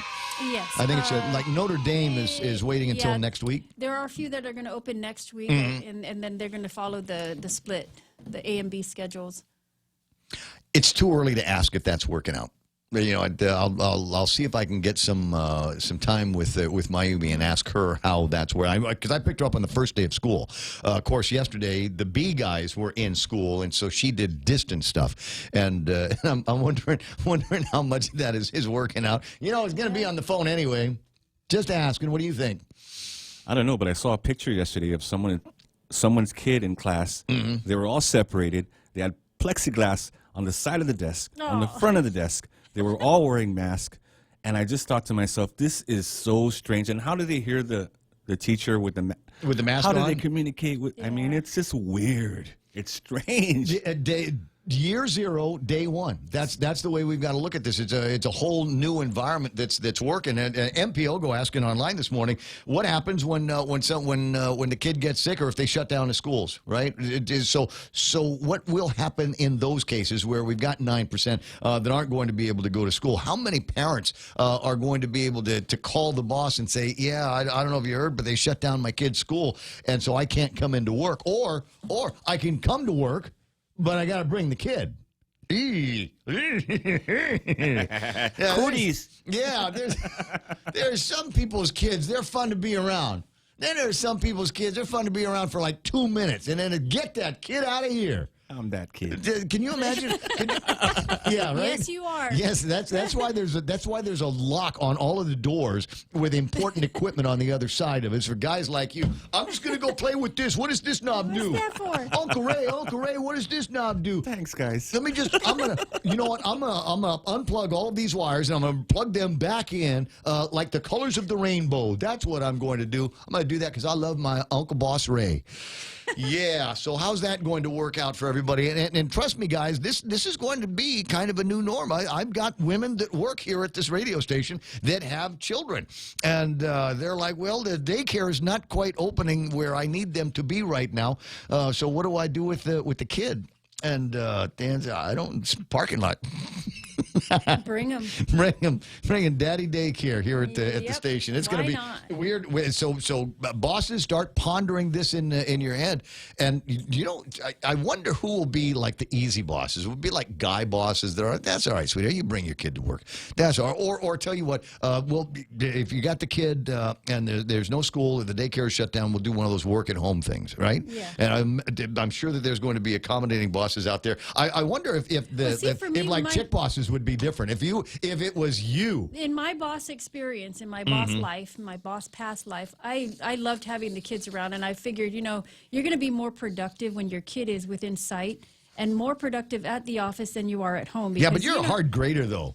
You're a hard grader. And I like kids too, so anytime the kids are around, it just kind of makes for a more family type environment. And I think if if workers are happy, then you're going to get more productivity. We'll get more productivity out of them. Yeah, one less thing to worry about. But as I said, I know you because there's sometimes you get this feeling, when I get this feeling like, those people are stealing. If they're not in front of me actually working where I can see them, then they're out there somewhere If you're at home, you're from taking me. a nap, and you're sending me a 5-line email and making it like you're actually doing stuff, and you're on the couch watching Netflix. Right, honest, I'm really working. 888-825-888-TALK is the telephone number around here. You want to chime in on some of those things? You're more than welcome to. What have we got? We got people chiming in on the Facebook Live. As I said, a number of people that have already decided that this election is over now that Biden has picked Kamala Harris as his running mate, virtually assuring another 4 years for Donald Trump. Now, knowing what I know about politics and about elections, I can tell you with 100% confidence that there is nothing in the bag There's nothing in the bag. One of a couple of things may happen. It might the Russians might find a way to get involved in the election. The Chinese might find a way to get involved in the election. The communists in the United States of America might find a way to make it so that everybody is mailing in these ballots from dubious sources. That's a major concern, and it should be a major concern from everybody's part. So you got all of those things, and then there is Trump himself. Then there's Trump himself. Is it possible that he could take almost a sure thing and in a tweet or a Facebook post or maybe just an offhanded comment on the podium at the White House may actually lock himself out of the election? But ponder that as we make our way through. There's still a lot of unknowns. Patrick Bumba is online. There's my buddy Jason Dinkle chiming in on a couple of topics. That's always groovy. Richard Leon, John Ray Titano, Kevin Kinata is there. Gerard Affligwe is online. How are the book things going? Now, last time I talked with, we heard from Gerard. The problem was that the guy at his post office believed that anything going to Guam was international. And that slowed down the process a little bit. Has that been cleared up? See, Bob Kelly is online, as I said, my buddy Dave Angel. And on the subject of contactless payments, he says, this is Gerard now, for those restaurants that don't have contactless pay, we sometimes order online and walk in and grab the takeout. So the payment transaction has been conducted online, and there's no back and forth between you and another human being unless, I don't know, if you want to take a dollar bill out of your pocket. And a question for you, Gerard, is there anything to what we're hearing in some media about a coin shortage in the U.S.? Have you been reading up on any of that stuff? No. Well, the people, because nobody wants to handle the coins or something like that, and so they're going for either cash or we'll do business with credit cards only, if that's all right, because we don't have access to the coins. I've read about things like that. I'm just kind of curious if it's happening over at your place. Randy Kruger's online. Linda Gabriel Hoffa, Bernard Balahadja is hanging out with us this morning. Mike and Grace Bloss, Jerome McDonald, Richard Leon, and what are we talking about here? Louis Cabral and a couple of other Hey, our nephew R.D. Gibson's online. Hi, Artie. He's my favorite teacher in the whole world. No doubt tuning in to hear if we've got any sacred wisdom on anything that they've managed to do over at the Department of Education moving forward with all of the new skills that teachers are supposed to have in these COVID pandemic times. Is that Gerard on the line? Oh, nice. I was talking about Gerard Affligwe out in the Denver area and the perspective of the pandemic and life in the pandemic times from a Guamanian. Hey, dude, how's it going? Hey, not much, Ray. How you doing? Out here they've only closed down the bars, which is annoying, like you wouldn't believe. And they've made some changes to a number of people that can attend rosaries and wakes. But other than that, we're not in weird, like, California shutdown time. So I'd say that we're doing all right. Sounds like you guys are doing a lot better than we are, at least with the numbers, the COVID numbers out here in Colorado. Well, they're faking those numbers, right? I'm sorry, Gerard. You know that your hospital systems are faking those numbers. People aren't dying from coronavirus; they're dying with corona, and we've got multiple people taking multiple tests, and all of the positives might be from the same patient. All of the negatives might be from the same patient. So we don't know what to trust or who to trust with these numbers, right? Yeah, it's interesting. I mean, so my son who lives with us, he works in a hospital environment, and he's always at risk of being exposed because he's working with the surgeons on elective surgeries. Mm-hmm. But in my own family at home, we've also got 4 other people that are actively teleworking on a daily basis in the same house. Wow. So I was interested to find out because unlike my wife who works with the Denver public school system, she started online school today. With students that are going to be jumping online, I think, in several weeks. But I was wondering how difficult it would be out in Guam with the fact that there might be some challenges with computers and hardware because, at least at my wife's school, they use the COVID money to purchase laptops. And all of these kids have, these Google Chrome devices that they can go online to do virtual classes if they wanted to. Wow. I wanted to ask.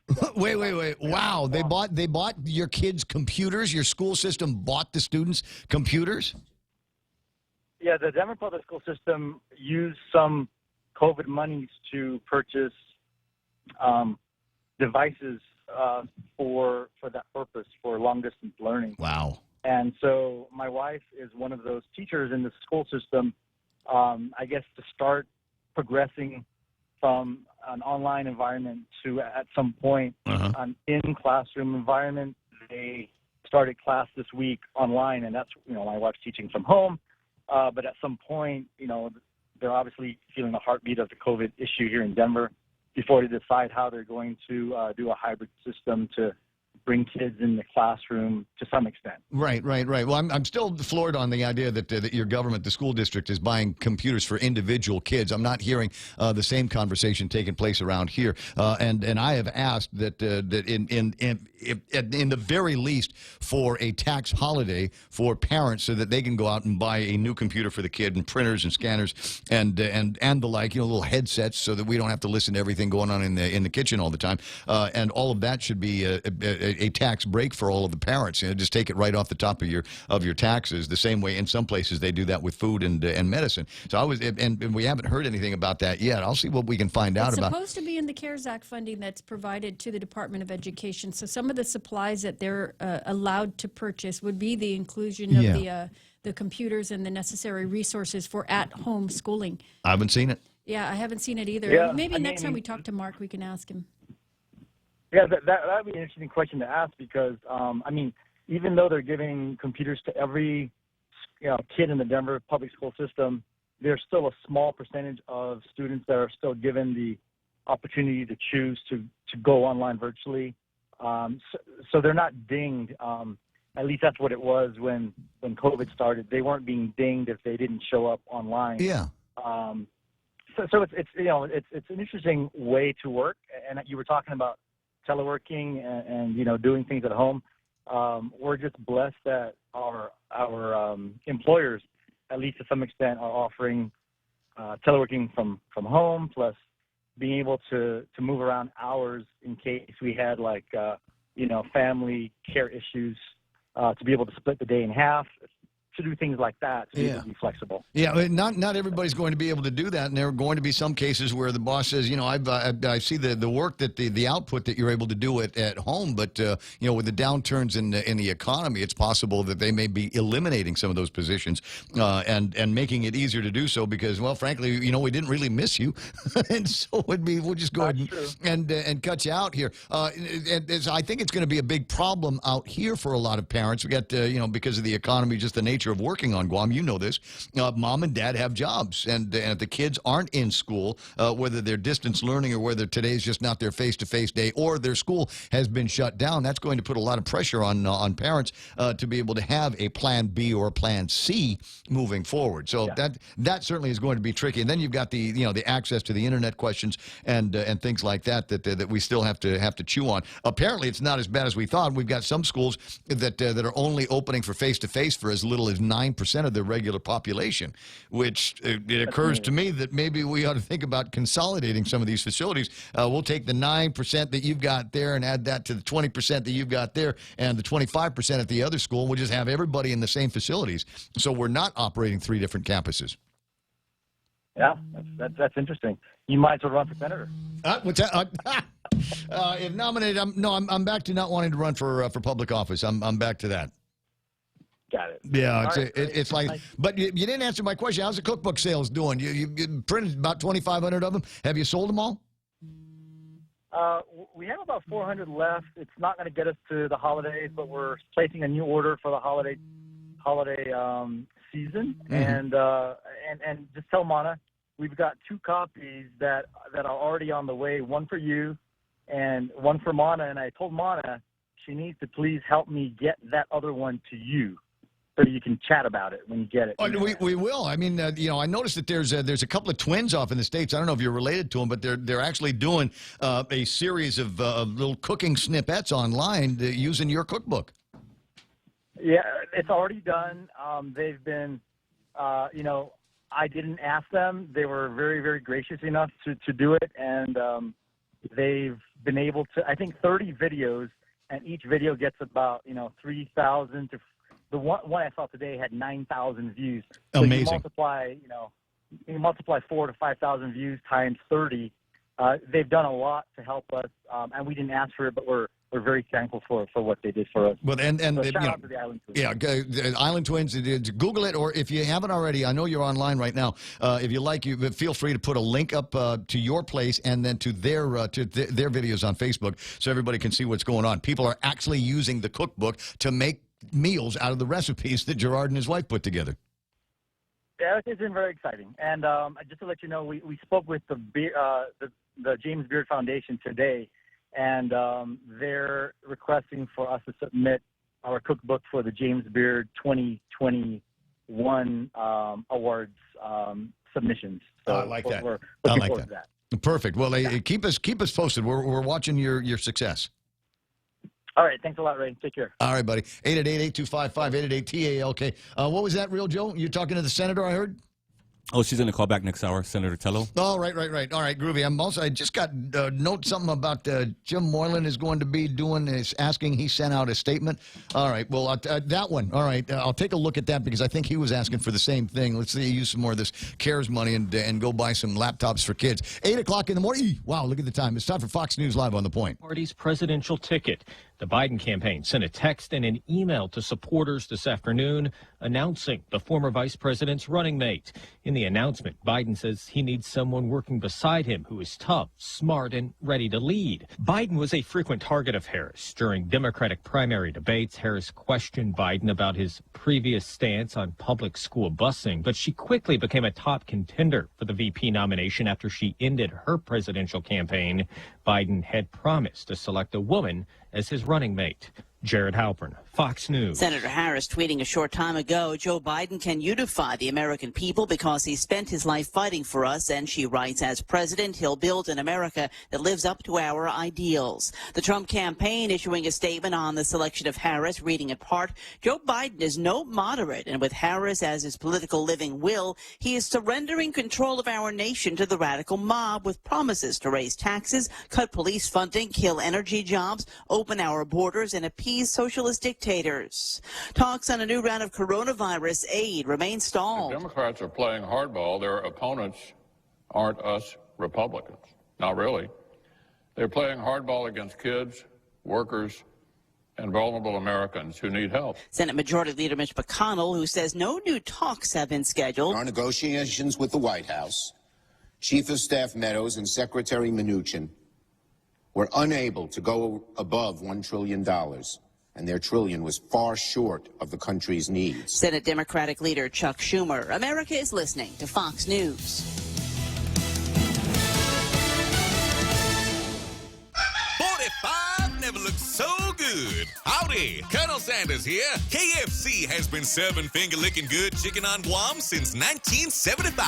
And we want to celebrate that with KFC's 45th anniversary 10-piece family meal. 10 pieces of my KFC original recipe chicken, 3 large homestyle sides, 4 pieces of KFC's fluffy buttermilk biscuits, and a box of macadamia nut chocolates. Biba, KFC Guam, KFC. It's finger-licking good. You've got a job to do. Having the right equipment for the job is critical, and East West Rental has the exact tools you need. Get it done faster with the right stuff, whether it's landscaping tools, concrete tools, lifts, trucks, lights, generators, trench boxes, welders, tents, tables, and chairs. They're here to help you tackle any project you're working on, big or small. Open Monday to Saturday, 7 to 5, closed Sundays. Find what you're looking for at East West Rental Center in Upper Tumont, or call 646-1463.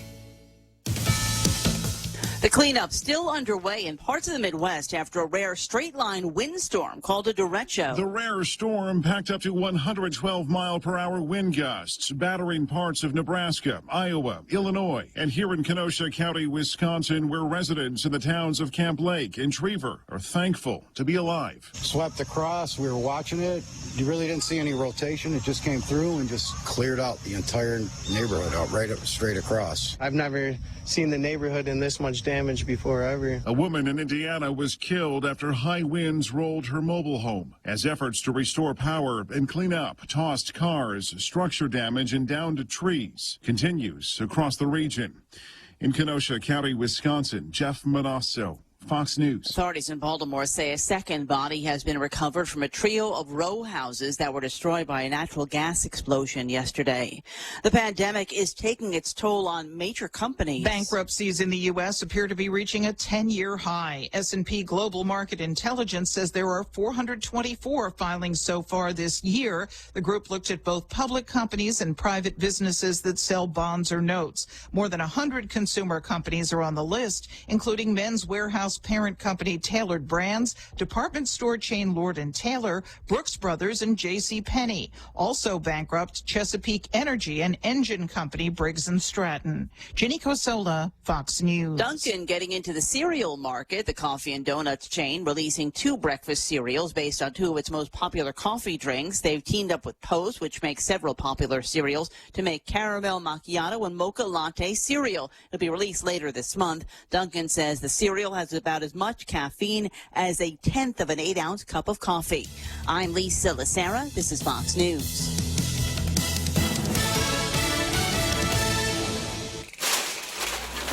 Is your company providing the best management practices to create a safe workplace? Injuries could cost you a great deal of financial stress. OSH Solutions offers safety training and consultation services including OSHA, USDOT Hazmat, CPR, and forklifts that meet or exceed expectations. They provide on-site consultation support to companies in construction and general industries. Safeguard your business with OSH Solutions today. Call 969-0734. 5, 4, 3, 2, 1, launch! That's just what we did with our new state-of-the-art mobile banking app as we celebrate 66 years of serving our island communities. It's loaded with a ton of new user-friendly features, including remote deposit capture. It's another way of saying you don't have to come to the bank to go to the bank. And if you want to come to the bank, we're happy to see your smiling face as long as you wear a mask. And we don't have long lines. Bank Pacific Rosebud branches, we place roots, and we're rooting for you. Member FDIC. $5 foot long, piled high with veggies. They're back. Any foot long is a $5 foot long when you buy one at regular price at participating locations. Subway, eat fresh. This newscast is brought to you by Pacific Retina Specialists, providing advanced eye care since 1999. It's 8:06. I'm Mona Silva Tyron with a look at your local news. On the point, the Board of Education has approved the Department of Education's plan to go ahead with the school year, which will start on August 17th. That's next week, Monday. And trust will be placed in the COVID precautionary measures, as it was stated that the schools will not automatically close if there is a confirmed COVID case on any of the campuses. The school superintendent says that the specific measures will come into play should a case arise at any of the campuses and will be dealt with on a case-by-case basis and will be dependent on the extent of exposure. There will be about 60% of the student population which will be attending school from home online, and for the over 13,000 students who will be attending face-to-face classes, strict measures will be in place. Personal protective gear will be distributed at each of the schools. The school year for public school kids starts on August 17th. Now, Public Health and Public Works both attended the meeting that took place yesterday with the board. Board member Mark Mendiola says that they were assured by DPW that they have a sufficient number of school buses, and DPW will also use the assistance of a private company should the need arise for additional bus drivers. A bus schedule is forthcoming. 60 new confirmed COVID cases from the Joint Information Center yesterday. They say that 7 people are in the hospital, 1 person in ICU. The JIC says that there are 104 active cases of coronavirus. The recent positive cases were recorded at Public Health, which confirmed 9 COVID cases, 3 at American Medical, 3 at the Guam Memorial Hospital, and 1 at the Department of Defense clinics. Meanwhile, Public Health continues its contact tracing and has issued an advisory for individuals who may be going back to work. They say any employee with a cough, fever, or shortness of breath should not report to work. If symptoms occur while at work, the employee shall immediately isolate and be sent home. Now, certain criteria must also be met for individuals to return to work. They include going at least 3 days with no fever and improvement in their respiratory symptoms, and at least 7 days have to have passed since symptoms started. Employees who are household contacts of a confirmed COVID-19 case, even if they aren't sick, are also advised to stay home and self-isolate for 7 days after isolation has been discontinued for the ill household member. With the exception of employees working in healthcare and operations or facilities, employees who have had close contact with somebody who is COVID-19 positive in a non-household setting must stay at home and self-isolate for 14 days after their last contact with a person, even if they don't have symptoms. Now, close contact is defined as being within approximately 6 feet of someone with COVID-19 for a prolonged period of time, for example, more than 10 minutes, or having direct contact with secretions from the infected individual. Employees who were in the same indoor environment with a COVID-19 case but not meeting the criteria for a close contact should self-monitor for 14 days after the last contact with the person with COVID-19. Well, one senator is calling on the front office to exercise more transparency amidst the corona pandemic. Senator Tello Taitagui in a letter to Adelup this week asking for Adelup to give details on local and federal funds which have been expended in the COVID-19 response. In a news release from Senator Taitagui's office, she says this will be used while senators piece together the government spending plan.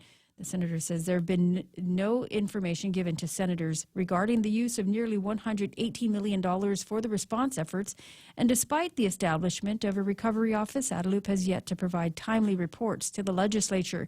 She says it's been over 3 months and counting, and we've yet to see an expenditure report.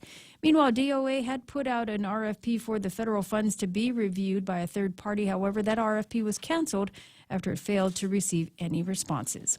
More news after this. Dr. David J. Parks is a board-certified ophthalmologist at Pacific Retina Specialist and has been providing eye care services on Guam for over 20 years. He specializes in the medical and surgical treatment of retinal eye diseases, including age-related macular degeneration, diabetic retinopathy, and neovascular glaucoma. If you or a family member needs specialized eye care, please contact Pacific Retina Specialist at 649-EYES for an appointment or more information. That's 649-3937. If you're trying to get a hold of the Department of Labor today, know that their phone lines at the department will be down. They will continue to be accepting claims and inquiries, though. The director urging people to visit the Jotnya or Agate libraries, which are less busy than the others. The department will be moving its PUA processing center. However, it's not said where that center is going to be located. Meanwhile, as the department pushes out $60 million in unemployment benefits this week, they continue to explore the president's executive director that would allow for an additional $400 a week for workers who have been affected by the pandemic. Dave De La Sola says while it appears that the government may not be able to meet the 25% matching requirement for the program, they are looking at ways around it. The program would give workers $400 a week with the local government to cover $100 of that. The cost for the government of Guam could come up to $60 million. And senators go back into session today at 10. They'll continue their discussion on the FY 2021 budget. They focus primarily on the revenue projections presented by the OFB and the Bureau of Budget, and the differences between the two, which is said to be about $7 million. That conversation continues again when session resumes at 10 this morning. And those are your top stories. I'm still chewing. I know. Sorry, that's and why. Texting. Want me to read it? Give me. No, don't look at my text. Never swipe right. Not Never that, swipe. the weather. Oh, all right. Yeah, here. Good. Okay, hold on.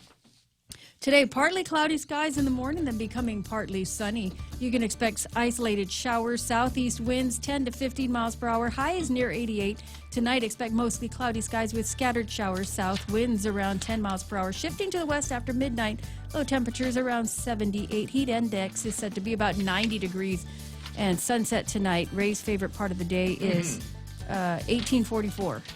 1844 translates to 644. 644. Yeah, here's the Mescla and FHP ads. You can read those later as well. 8:13, that's news and weather together here on The Point. When's the last time you looked at your homeowner's insurance? An easily overlooked part of covering our home is what's inside of it. Over time, we buy things we don't want to lose, but don't update our contents coverage. The smart thing to do is get the answers and level up our insurance to make sure we're totally protected. That's the Insurance Extra Point. Get out there and make something good happen today by calling Guahan Insurance Services at 475-1162 or visit us at the Camacho Landmark Center in Tamuning.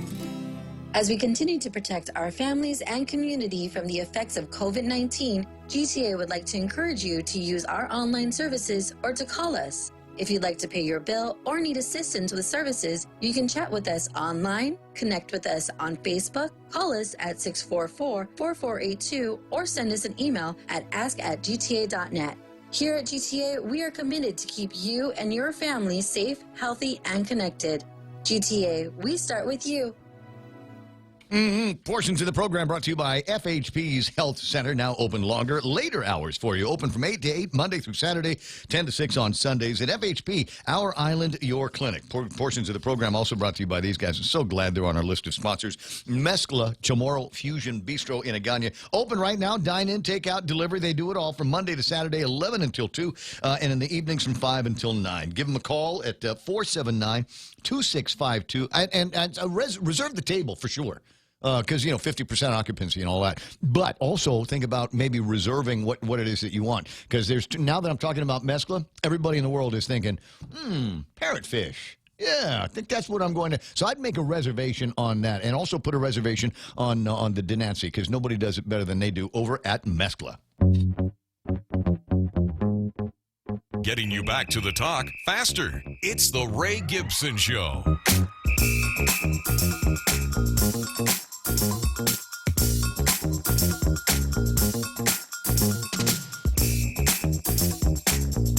Yeah, that's one of the keys here, I think, to the continuing entertainment credits that you get in this program as we get us back into conversation faster. A lot of other places that play theme music and run specials and features and all of that crap. You know what? I want to talk. I want to get on the radio and talk about all kinds of stuff. And there's many things that are out there. One of the interesting headlines. Which newspaper is that on? We got it on the Fox or the P in a Post or the PDN. Federal aid for Guam pandemic response exceeds $1.6 billion. Did everybody see that? Has everybody not made note of that? I think I've got the documentation that Tella was looking at in the last over at the legislature that outlines what has been given to us and where the spend has gone, and when you add up all of the numbers. It tasted like Egg McMuffin, that little silent burp. It's an Egg Muffin burp. But anyway, when you add up all of the numbers, it comes out to $1.6 billion. That's better than the entire budget of the government of Guam, and then some. Right, $1.6 billion. And this is pandemic aid. Now I want to put this into a little bit of perspective before we go anywhere else. There are places in the world, not all that different from Guam. We got a little bit of spend over here, maybe a couple of tourism dollars that flow through there. But that's all they got. That's it. When the pandemic came, they didn't have a Washington, D.C. that sent them $1.6 billion. Now, I don't want to put too fine a point on this, but when the next time somebody starts clamoring about decolonization or independence from the United States of America, remember $1.6 billion. Can you imagine what unmitigated hell your life would be in if we didn't have the PPP? Business is just shut. That's it. We're done. We're finished. It's over. Not I'll be able to keep paying you until this money runs out, and hopefully the pandemic will be over by then. It's just over. The PUAs and the FPUCs that people are out running around and buying everything they can get their hands on over at the Ross. Imagine if that money wasn't there. Imagine how awful it would be if that dough wasn't around from Uncle Fed, from Uncle Sam. And you know what the best thing about it, in a lot of cases, we don't have to pay it back. In a lot of cases, all that money has just come over with no expectation or obligation for us to go ahead and put anything back into the till. And what kind of contributions do we make to the till anyway from out here on Guam? I'm just saying the generosity of the American taxpayer should not go unnoticed here on Guam, especially when it came in the form of the rescue, in the form of a cavalry, in the form of some kind of a stimulus from them to the tune of $1.6 billion. 8:18 in the morning, the other Governor Leon Guerrero, Ken Leon Guerrero, is on the line. Thank you. Thanks very much. Especially we need to bear that in mind, just building on your last point, because remember, the Decolonization Commission is going to be sending a delegation to the International Court in Belgium, and that's not going to be cheap. We're looking probably 10,000, 15,000 taxpayer dollars sending the delegation to Belgium to file a complaint against the United States. For their maltreatment of Guam and the fact that people here on Guam don't vote for the President of the United States of America, or that Mike Sinicolas, our delegate to Washington, D.C. in the House of Representatives, has no vote. Blah, blah, blah. Forcing us to take $1.6 billion at gunpoint and spend it on TVs, food, new cars, things like that. The little Japanese cars that everybody's buying up these days. I hear you. I hear it. Now there's going to be another side to it. I can hear some of the activists grinding their teeth at me, going, "Well, that's what they owe us for rent on Navy and Anderson Air Force Base." That's a drop in the bucket. Yeah. What a lot of people don't realize is, yes, those bases are occupied by the military, and at the time, they compensated people. And I know because my grandfather was one of those who lost substantial land, Naval Magazine, Camp Covington, Opera Heights 1 and 2, and Whiskey Wharf area, just to name a few areas that we no longer have in our possession. Now, my grandfather refused to accept payment, so technically we've got a viable case, but a lot of the people did accept payment at that time.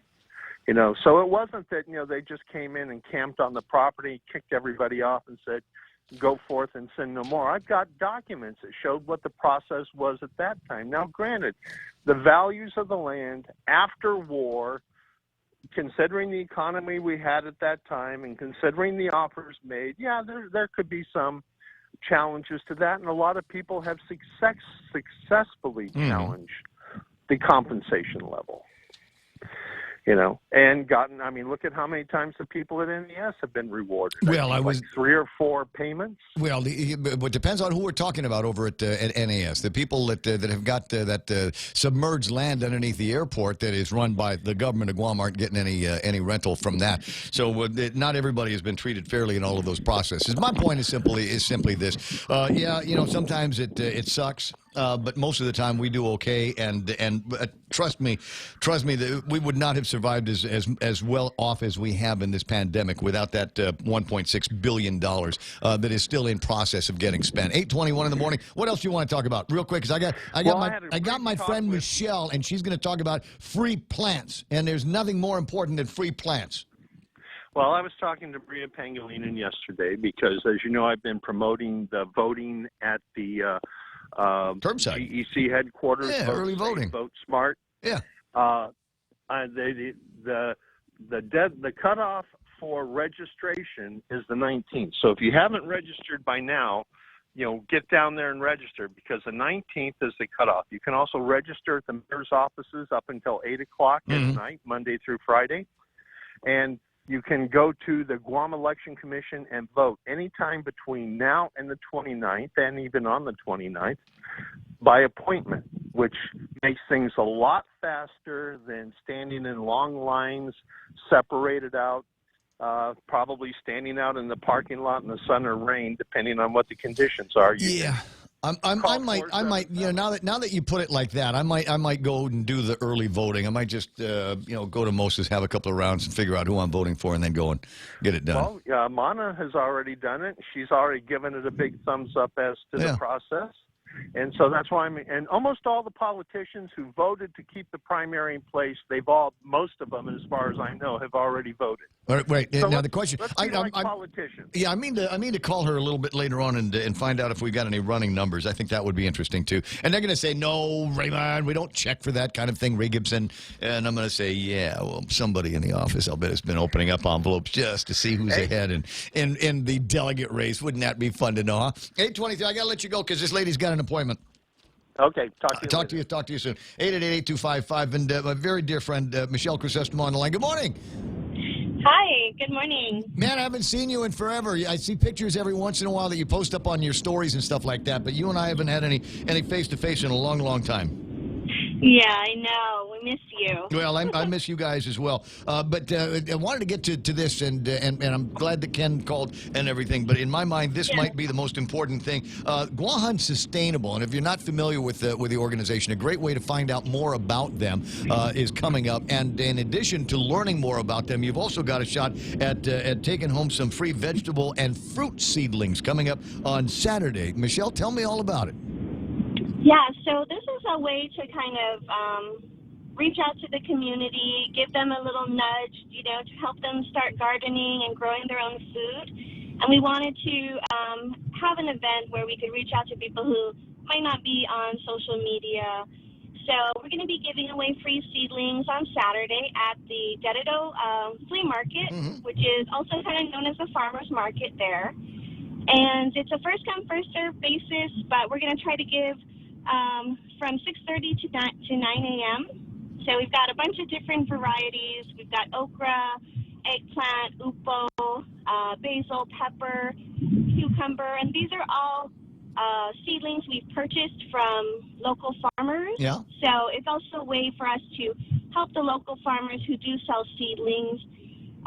We're going to try to also, we're still looking for more seedlings too, so we're still in the process of buying because we know there's going to be quite a lot of people coming down. So it's circular and regenerative. If you've ever wondered what that means, this is what that thing means when we start talking about the different economies that we have. It's not massive, it's not huge, but one side takes from the other, and there's a process of giving back. Now, I like to pretend I'm the smartest guy in most of the rooms that I walk into, and that's usually true unless Tony Babauta's in there as well. But I've got to ask you, so we've got varieties of okra, eggplant, cucumber, calamansi, basil, and pepper, and then there's upo. And I'm sorry, I don't know what is upo.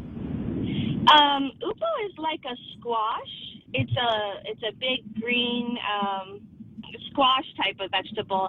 I'm sure you've seen it in the stores because they do sell it like at your local grocery stores too. It's just you don't see it year round. So. How would I'd cook it like I would cook up anything else with a squash? You cut it up, stick it in soup or something like that? Yeah, soup, stir fry. It's pretty good in that too. Can I slice it up and dry it and eat it like a chip?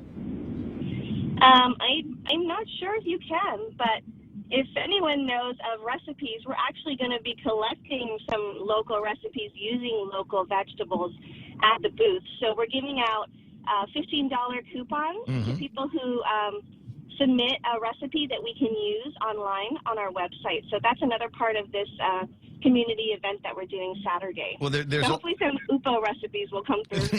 The Upo recipes. But you bring up another point here, and it's something that I wasn't familiar with. You actually have an online produce store.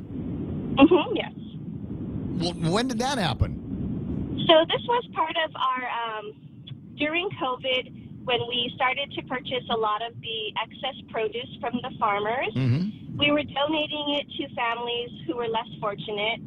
And we were getting a lot of inquiries from families who could afford to buy bags, and they wanted to purchase our bags. So we started a new program with an online store to just kind of reach out to those people who wanted to purchase the fresh produce. They could afford it, and they wanted to support local farmers at the same time. And so we started an online store where we sell different things like honey, microgreens. We sell our packaged bags, and then we have a few add-on specialties like whatever is in season, dragon fruit, avocado. Hi. I think we should just run around that turnover But that has in been Zonia. a really successful program, and it's so good because they have the different variety of fruits, Mm. local stuff that you may have never Yeah. tried before, and they're actually quite good. And I haven't actually tried the program, but I've tasted samples of other people's purchases. Well, chances are, Yeah. but chances are you have sampled some of the stuff because Yeah. you know the microgreens and things like that. There is a for sale branch of Guahan Sustainables that provides food, materials, produce to restaurants and hotels all over the island. So you probably have had some of the produce that comes out of the farm in Jonia. Are you doing anything with Kamias? Kamias? Kamias. No, what is that? It's the local kind of pickle that grows on the trees. They put it in sinigang. It's the thing that makes sinigang sour. Sour pickles. Yeah. It's kind of like an offspring of, I want to say Iba. It's in the family of Iba, but it's very sour, and it's got like a waxy outside of it. Yeah. But you Well, can pickle that. It's pickled to begin with. And, Well, Joseph Cameron taught me because we were out and about, and he saw one of those trees, and he taught me to pickle it, just like you would anything else with soy sauce and vinegar and stuff, and it's just as good. super. I can't. It's so sour. I can't take it off the tree. But I know a lot of people that are interested in it. I've got it. I've got the tree growing at my house, and my Filipino neighbors are always grabbing it off. Can I take this? Yeah. Try you can have pickling that. it. You'll like it. I'll work on that. Usually dip it in salt and Tabasco. Yeah, in fact, I can send you a photo just about right about now. But it's interesting, and I want to know if there's any more recipes since I've got the actual plant growing in the backyard. Folks, this is going to be taking place starting at 6:30 while supplies last all morning long at the Farmers Market up in Dededo on Saturday morning. It's worth a trip up north to go and maybe get yourself a seedling for peppers, basils, calamansi, cucumbers, eggplants, okra, and upo. As I always do, I'm already thinking about the next event after this. When and where is that going to be? Oh, so I'm glad you asked because we had to stop our workshops during COVID, and I'm happy to say that we're in the works of creating a 5-series poultry workshop. And we've partnered with the Department of Agriculture and J2 Supplies Feast Store. So at the end of this month, August 29th, we have our first one. It's all about incubation. So we'll have an instructor there teaching how to incubate chick eggs so that you can have, you can hatch your own chicks. And we can start providing more local egg-laying chicks here on Guam. So that'll be exciting. Probably by tomorrow, I'll have more details, and I'll send the exact registration info to you.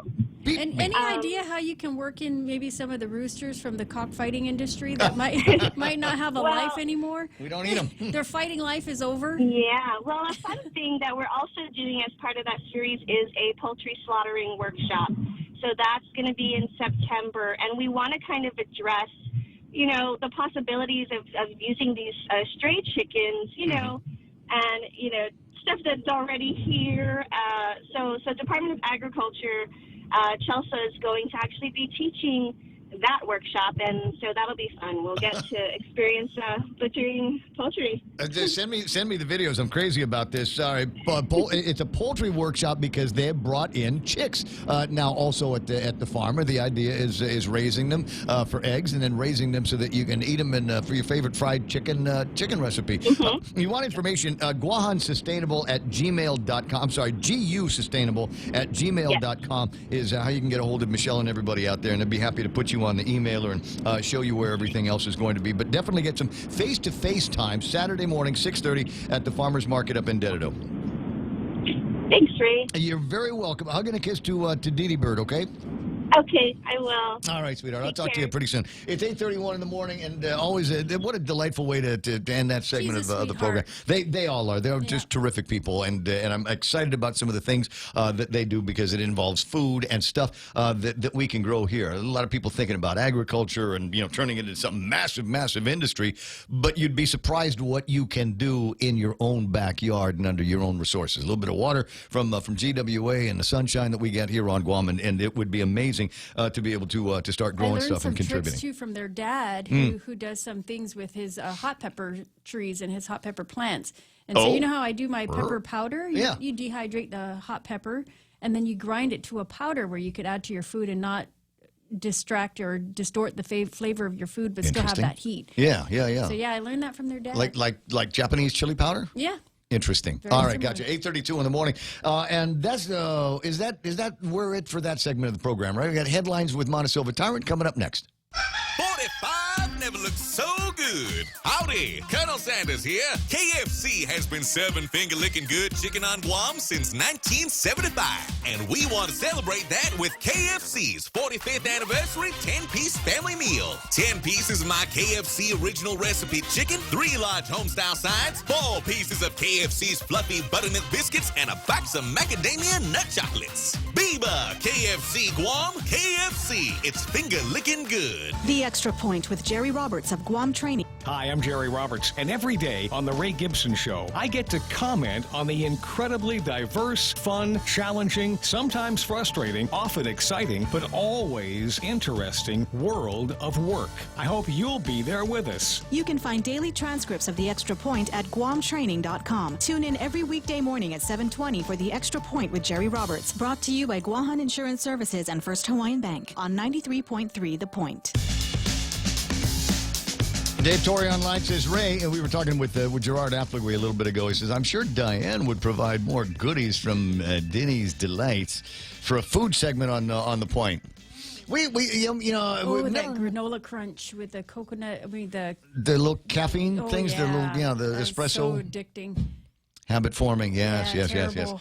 Yeah, so you got the plug in there, Dave, and sure, why not? When Gerard Affligwe's book comes out, he wanted to be able to put some of the recipes up on the screen one way or the other, like a little cooking segment on Well, they on the have them program. too. If you haven't gotten yours in the mail yet and you're in a hurry to get a copy, they have it at Faith Bookstore. Oh, they do. Okay. Yeah. Mark Kelly online. I see Dave going blam on that. Cat Phillips Uggan is online, and so is Pam Duvall. Dave Torrey says, I'm sure Roxy would be down to showcase some of Touré Guam's menu items. Everybody's got a favorite. I've got a favorite. They've got a BLT that they make on I forget what kind of bread it is. The croissant. I mean, no, it's not a croissant. It's a bagel. Right. So yeah. I don't like bagels, but I still like BLTs. So I had the guy fix me one of just regular, plain old Guam Bakery bread. Just as good. Yeah. Just as good. They don't And they they have didn't charge me Diane's extra. treats there too. They do have some of those things over there. Well, who else is playing around? I got Rachel Lynn Santos Camacho just back, I think, in Vegas now. Bill Mayfield online. And Dave wants you to read the weather in the Teresa Mendoza voice from hashtag Queen of the South. I can't do it. I'm not good at Do accents. the news in I that can voice. do a really Chamorro or Chauty accent. Nat Kanata is online. Spam Kelligwin. Anybody can make that. John Wigston is online with us as well. So is Armando Dominguez saying good morning to the Point family. Armando Silva Dominguez. Bob and Connie Bartonico are saying that Upo looks like a caveman's club. Okay. Maybe I don't know. Hit me up with a picture. Send me a picture up on the WhatsApp. I'll give you the number again. It's like a gourd. I guess. Crystal Schnabel is online. Rico Blancaflor, Ron and Cindy De La Rosa are waving and having a good time. Bayside Burger at Touré is to die for. And Roxy Chang says, of course, count us in. All right. I'm thinking we can do this on a GoPro or something like that. Just go hang out and do a mukbang over at Touré one day. 8:36 in the morning. And time for our last look at headline news. With that, here's Montesilva Tyrant. Well, public schools are set to open on the 17th, and a busing plan will be available. It's the schedule is forthcoming. The Public Health and Public Works attended a board meeting yesterday, and they gave assurances that they have ample supply of ample numbers of school buses to get kids to and from schools. 60 new confirmed COVID cases from the Joint Information Center yesterday. 7 people in the hospital, 1 in the intensive care unit. To date, there are 434 confirmed cases of coronavirus. That's since testing started back in March. And the Department of Labor continues to explore the president's executive order that will allow for an additional $400 a week for displaced workers from the COVID pandemic. Dave De La Sola says it appears, though, that while the government of Guam may not be able to meet the 25% match for the program, they are looking at ways around it. And those are your headlines right here on The Point. All right, thanks very much. 8:37 in the morning. Real Joe says that's iConnect time. There's an iConnect over at the Micronesia Mall. OnePlus is the brand of phone that I want you to take a look at. And you're going to go, wait, it's not Samsung? No. It's not an Apple phone? No. Is it a Google? It's not even. It's a OnePlus, and the technology that drives these phones and the size of the hard drives on the inside. I know the size of the RAM and et cetera are scalable to suit your budget. So go check them out today. If you want more information on them, call 888-8888. Becoming a homeowner can be a scary process, but it doesn't have to be, especially if you have the right guidance. Break through your fears and go to a real estate professional that will ensure a higher chance of success. That person is Lolita Camet of RE/MAX Diamond Realty. Lolita also specializes in commercial leasing, land sales, local residential sales leasing, and military and corporate relocation. Don't be afraid. Call Lolita Camet from RE/MAX Diamond Realty at 688-6743. That's 688-6743. Mana said she's going to Home Depot. What do I want? Ow! Yeah. You using my credit card? Your credit card. If you're using my credit, you know what I want from Home Depot? I want PS5 with a 65-inch color TV, preferably an LG smart TV. Can we do that? No, I'm seriously working on that. I'm totally working on that. I don't know why. It's one of those things that gets stuck in my head because Ismail was talking about why traffic's so lousy getting into Navy, and I guess they got in and out traffic or something like that. But the other reason is because it's possible that they're getting ready to start selling the PS5s. Can you imagine the lines over at the commissary for that? So here's. I know that I have lots of listeners at the Joint Region Command up in Nimitz. Yeah, the joint chambers. So I know those guys listen all the time, and I never ask you for anything.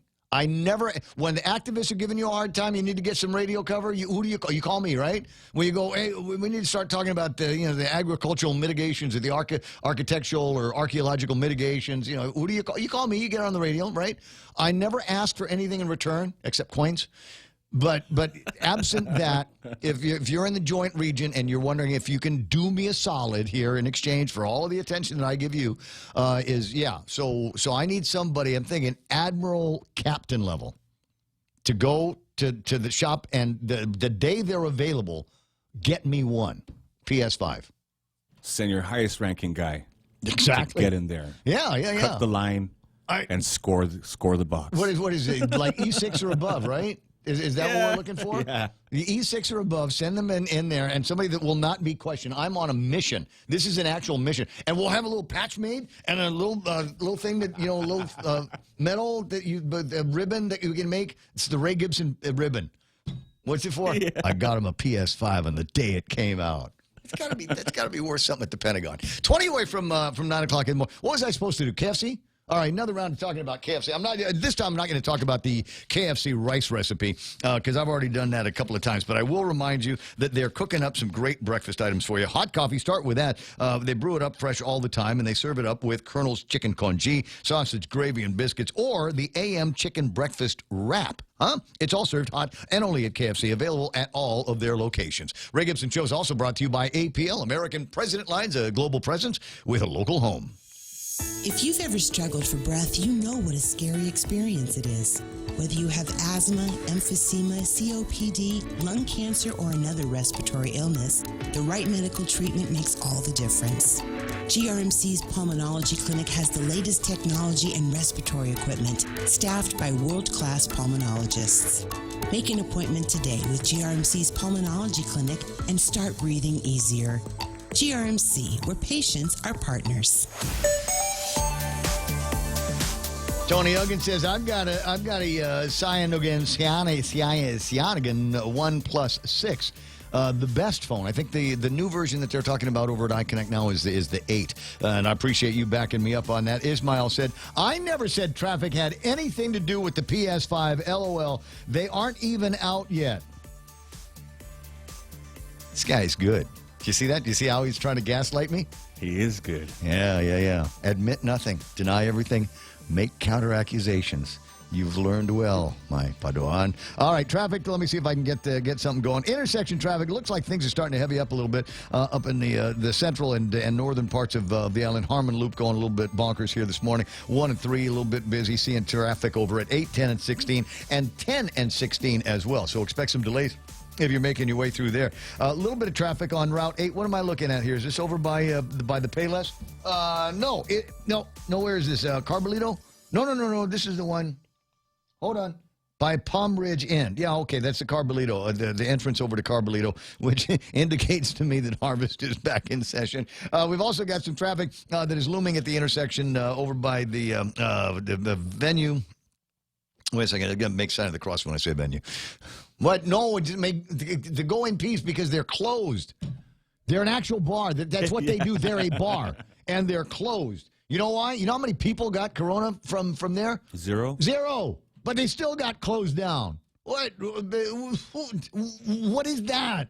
Across the street is Pokey Fry. I think they're still able to open. We got the intersection traffic at 1 and 4 that's looking kind of ugly. A little bit of traffic more south from there. You know why that is? So when people try to avoid the intersection over at 1 and 4 and the mess that is there, they'll go, you know what? I'll go into Agana over by the old Agana Grill. I'll go in through there, and it just takes that much longer. And the light there is not all that much better. So expect some delays as you're making your way through there. And as usual, it looks like it's going to be and has been an ugly morning down in the Sumai area. Oh yeah, let's take a look at that. You see the colors, and for those of you that are uninitiated and don't know what the colors mean, green means there's cars. There's cars on the road. Traffic is moving, and when it begins to turn kind of orange, that's a sign that the traffic is moving slower than usual, and then you can see there's different shades of red. There's red, which means traffic's moving very slow, and I want to say there is dark, almost dried blood red,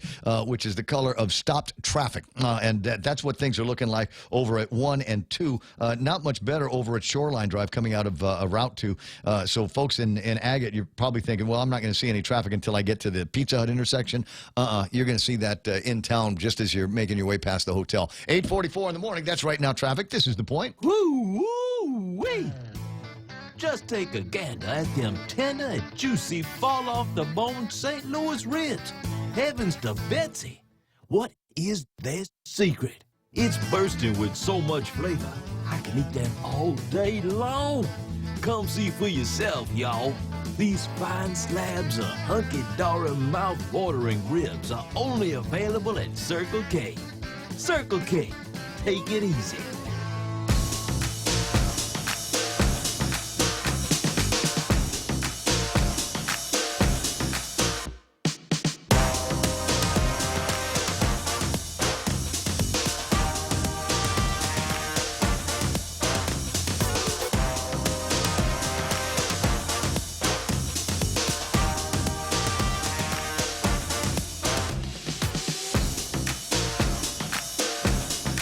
So what else you want to talk about? It's just us two now, bro. Mana's split. She's going to Home Depot. Doesn't know what to buy. So when is the wait? Can I just ask? Because I'm yak about the PS5 for all morning long, unless somebody stops me. But the question is, when is it coming out? Could you do me a favor and look that up on your site? Yeah, I do it on mine, but then I just make that noise that people find annoying because it means I'm trying to do two things at once. So if you could do me that solid, that would be all right. Ray Gibson Show on 93.3 The Point. My name is Ray. Thrilled as usual to be here with you on whatever day it is. It's Wednesday, right? Is that where we are on the calendar? A couple of days left in this week.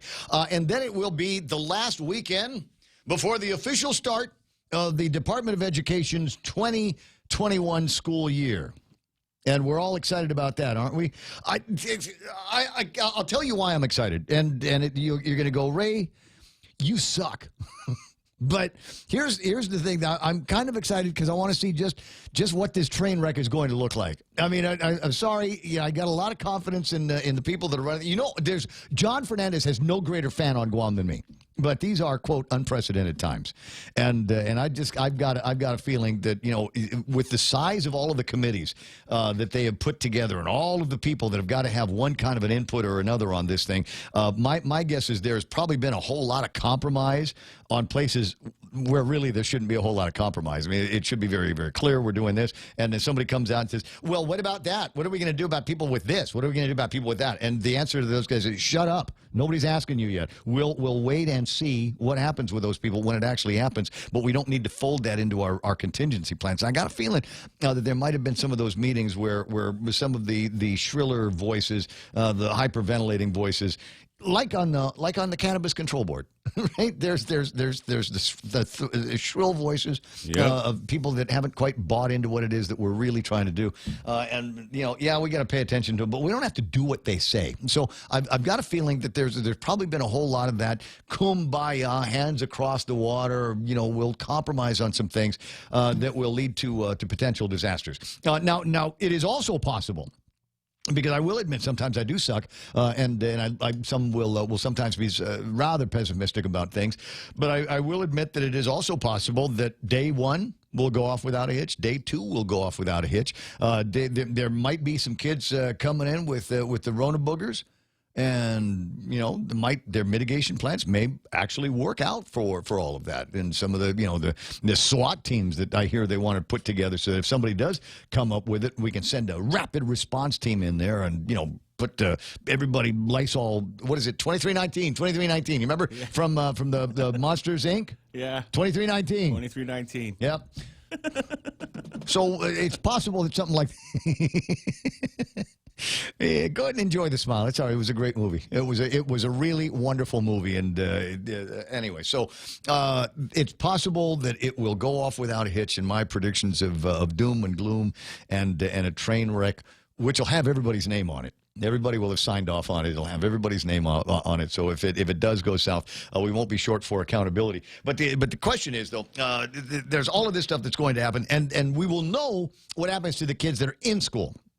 We'll know what happens on the campuses in fairly real time. What we won't know is the degree to which learning is going to take place in the other hybrid models. The online, we don't know how that's going to play out, do we? The one where you go and pick up assignments and paper and you write your answer and then drop it off or something like that. We don't know. We don't know how that's going to work. You know, if it was me, and again, entrepreneurial spirit that I have got. So you got kids in these in the hybrid program where they're picking up stuff and, you know, you fill it in and drop it off. I'll tell you what. I'll take that, and for $100 a month per kid, I'll fill in the correct answers. What grade do you want your kid to have? Say in math. Better yet, 7th grade math. I'll take care of the 7th grade math because I guarantee that the moms and dads on Guam that have been out of school for a long time just completely clueless as to how it works. So $100 a kid. You give me your 7th grade math homework, and I'll fill it in. And you tell me what kind of grade we're looking for here. I mean, if you want, we'll work at this so that we got 100% of the answers are correct. If you every once in a while, because they're going to catch this, they'll go, you know, we know that kid. He's not that smart. He's really not that clever. So we'll make it so that every once in a while he'll miss a couple of questions, right? We'll go for like a 90 average as opposed to a 100 plus. So we'll work through something like that. But and the point is that could actually happen, and nobody would know. No one would be the wiser. No one would be the wiser. So ponder, if you will, some of those ponderables as we begin. And I'm going to say it again because I'm not tired of hearing myself say it yet. Year zero, day one. That's where we are with all of this. We've seen how things are going at Father Duenas. Haven't heard any disaster stories out of the other schools that have opened up in the last 24, 48 hours. So maybe they've kind of working their way into some kind of a groove. Or not enough has hit the fan just yet. Anyway, 8:50 in the morning, 888-825-888-TALK is the telephone number. Excited about a couple of other things that we've been talking about this morning, including the Department of Labor. Dave Del Sola said the early morning conference call with other departments of labor, U.S. Department of Labor, and FEMA out of Washington, D.C., and the conversation has to do with one of President Trump's executive orders that could be the signal that restarts the FPUC portion of the unemployment assistance program that we have here on Guam. There will always be checks written out to the tune of $345 until that program ends on January 1st. Or December 31st. I forget which one it is. But the FPUC, the additional stimulus that was $600 a week for a lot of people, about $2,300. Can you imagine the money? That some folks have been making over and above what they would have normally made. And I'm not going to be one of those guys. I'm not going to be one of those guys that gets all lectury about where you spent it. You know, if you blew it all at Ross or at Club Foxy or wherever it was, then good on you. It's a lot of pent-up consumerism that maybe you haven't been able to do. I mean, that was part of it. It was supposed to help stimulate to the degree that we can the economy. If you put a lot on the credit card and bought some junk over at Amazon, no problem. I bought some stuff at Amazon. You know what I bought? You know what I bought from Amazon? What did you buy? An amplifier. Oh, for an instrument? No.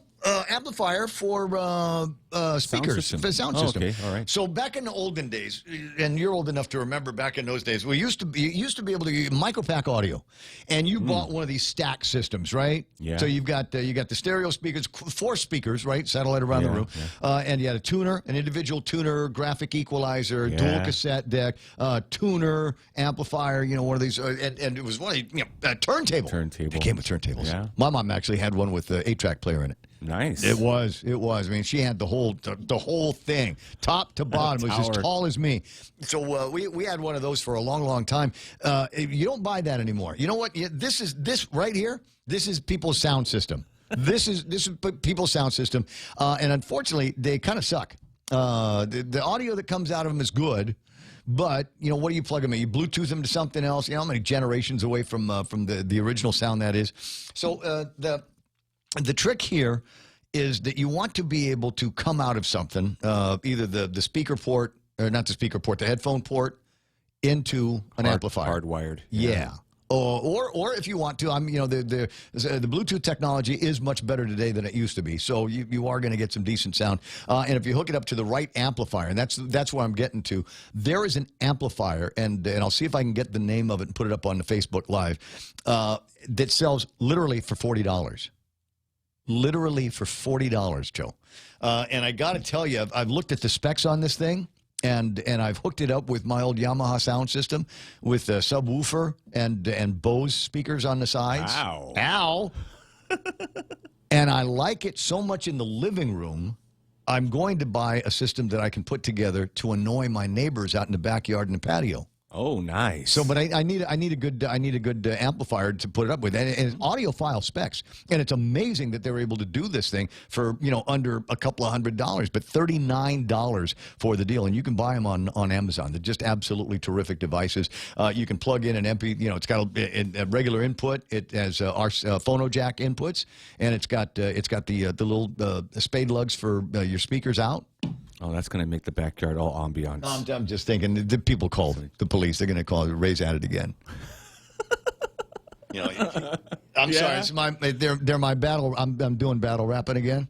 So I need something that's got some thunk for the junk in the trunk. 888-8255. Now, where was I going with that? I was talking about cheap stuff.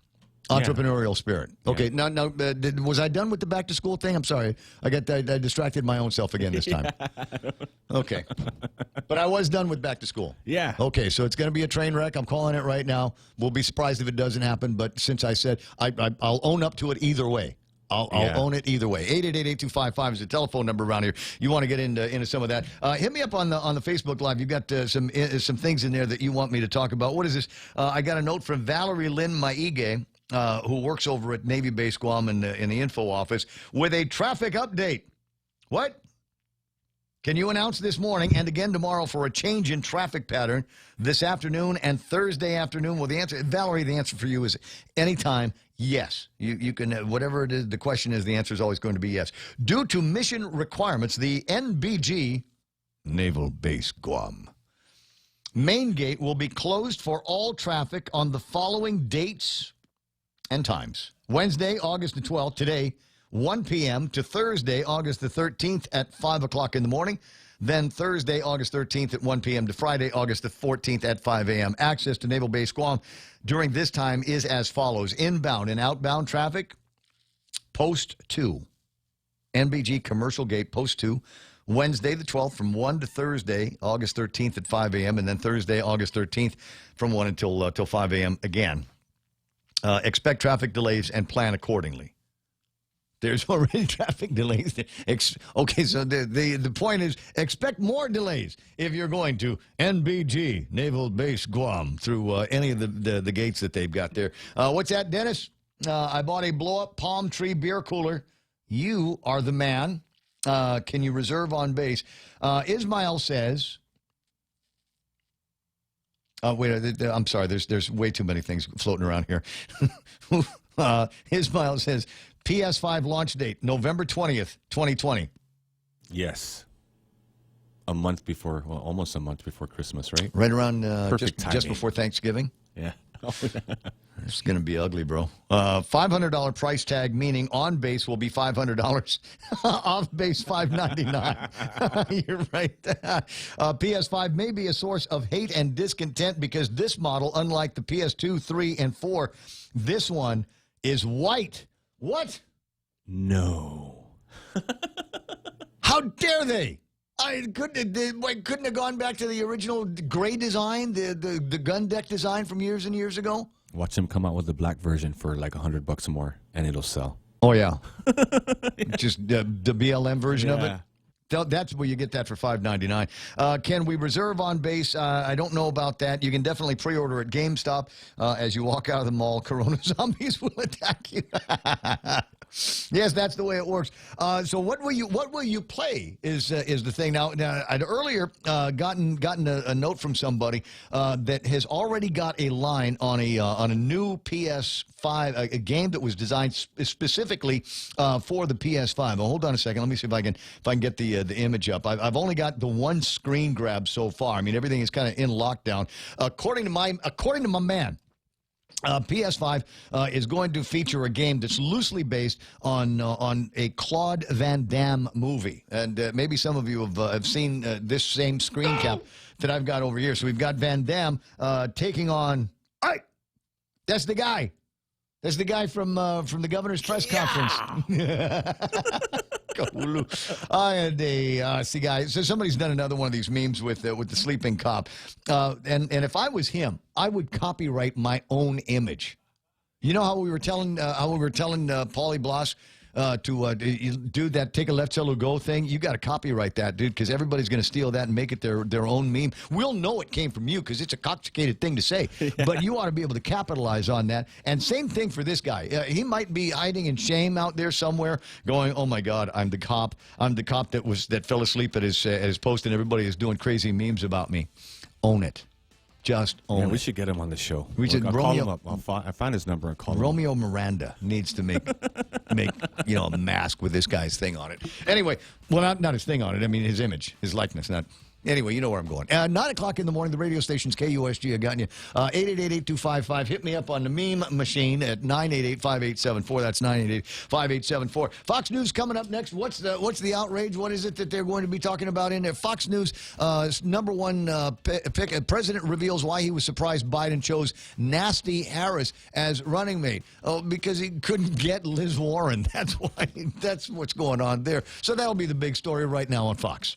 The suspense is over. I'm Lisa Lacera, Fox News. Presumptive Democratic presidential nominee Joe Biden has chosen a running mate. California Senator Kamala Harris says she's honored to join Joe Biden as the Democrats' nominee for vice president. Harris was announced via text message to supporters, ending weeks of speculation about who Biden would select.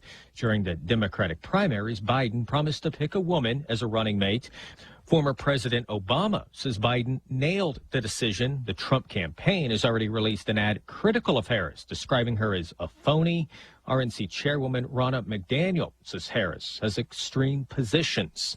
Jared Halpern, Fox News. President Trump reacting to Biden's choice of Harris. I was more surprised than anything else because she did so poorly. Many people did much better than her in the primaries. She did very poorly in the primaries. And that's like a poll. And the president saying Harris had been very nasty to Biden during the primaries. Also during this afternoon's news conference, the president saying the U.S. has signed an agreement with Moderna to acquire 100 million doses of its potential COVID-19 vaccine. Seattle Mayor Jenny Durkan reacting after Police Chief Carmen Best announced she was stepping down hours after the city council approved cutting as many as 100 officers from the department and to cutting her salary. They targeted only Carmen Best. They targeted the team she has assembled, and they did it despite the fact that they know it's not enforceable, it's not legal, and spoiler alert, the charter requires me to honor the contracts and agreements that Chief Best made, and I plan to do so. Best had been at odds with the mayor and council over the handling of violent protests in the city, criticizing the banning of pepper spray. Deputy Chief Adrian Diaz will serve as interim chief. America is listening to Fox News.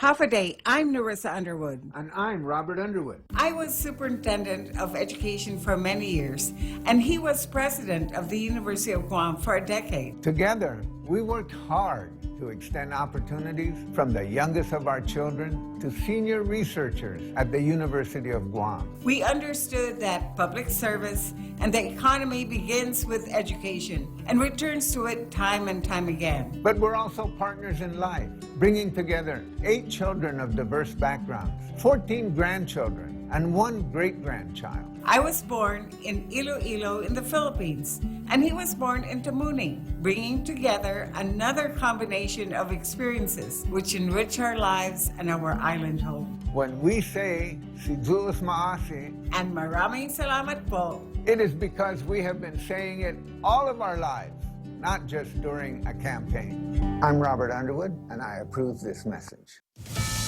Well, U.S. states are making individual choices about whether to have in-person classes this academic year. Britain's Prime Minister is pushing for schools to be open. British Prime Minister Boris Johnson doubling down on his plans to fully reopen schools here next month. It's not right that kids should spend more time out of school. Johnson saying he wants the new academic year to start on time to help students' health and well-being. It's our moral duty as a country to make sure that happens. British schools closed in March as the coronavirus took hold, then reopened only partially ahead of summer vacations.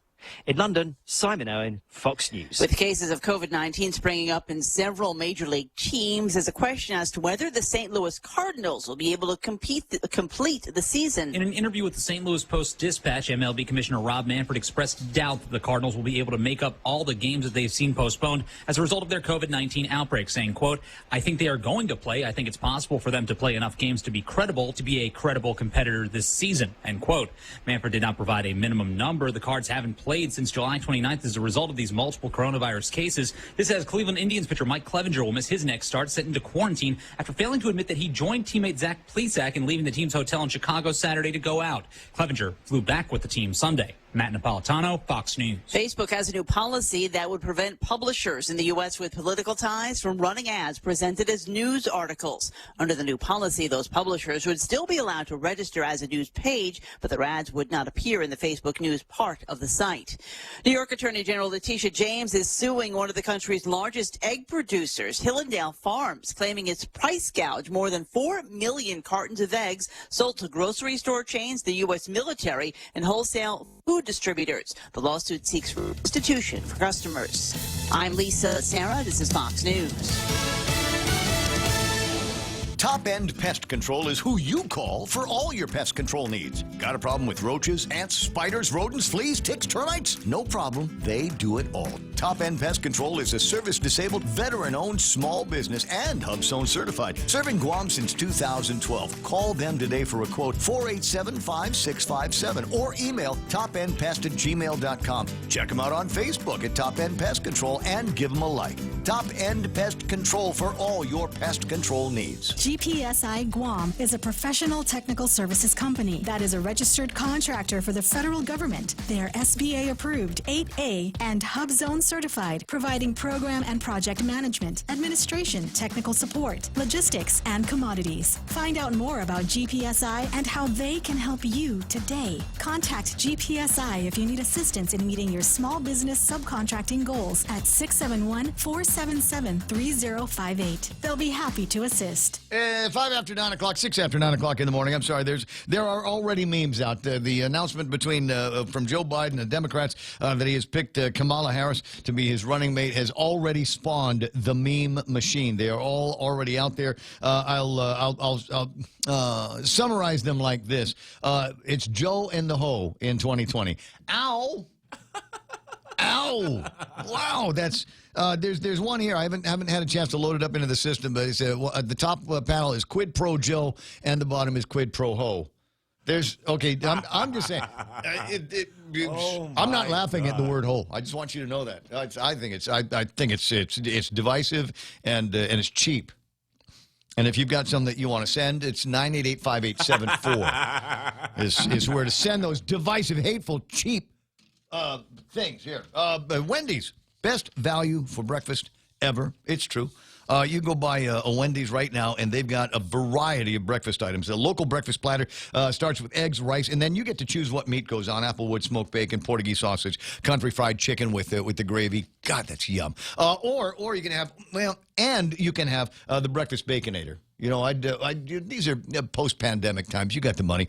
Go out there and get it. 6 pieces of crispy bacon, the real deal for breakfast. Is it Wendy's? Now that's better. It's the Ray Gibson Show. Morning talk that matters. Call now. 888-TALK. That's 888-8255. As that DJ timing I still got, 25 years in music radio, I can still spot a break from 100 miles away. Know where to put some kind of drop. I just got to figure out how to make that noise that some of the DJs find very, very popular. But I must say, as a listener, as a dancer, when you're at a nightclub or somebody's mixing and then they drop that thing that goes wah wah wah wah. Ah, yeah. God, I hate that. Oh man, yeah, I don't like it either. That's the sign of just a lazy DJ, right? Wah wah wah. It just makes me want to leave. It's gotta.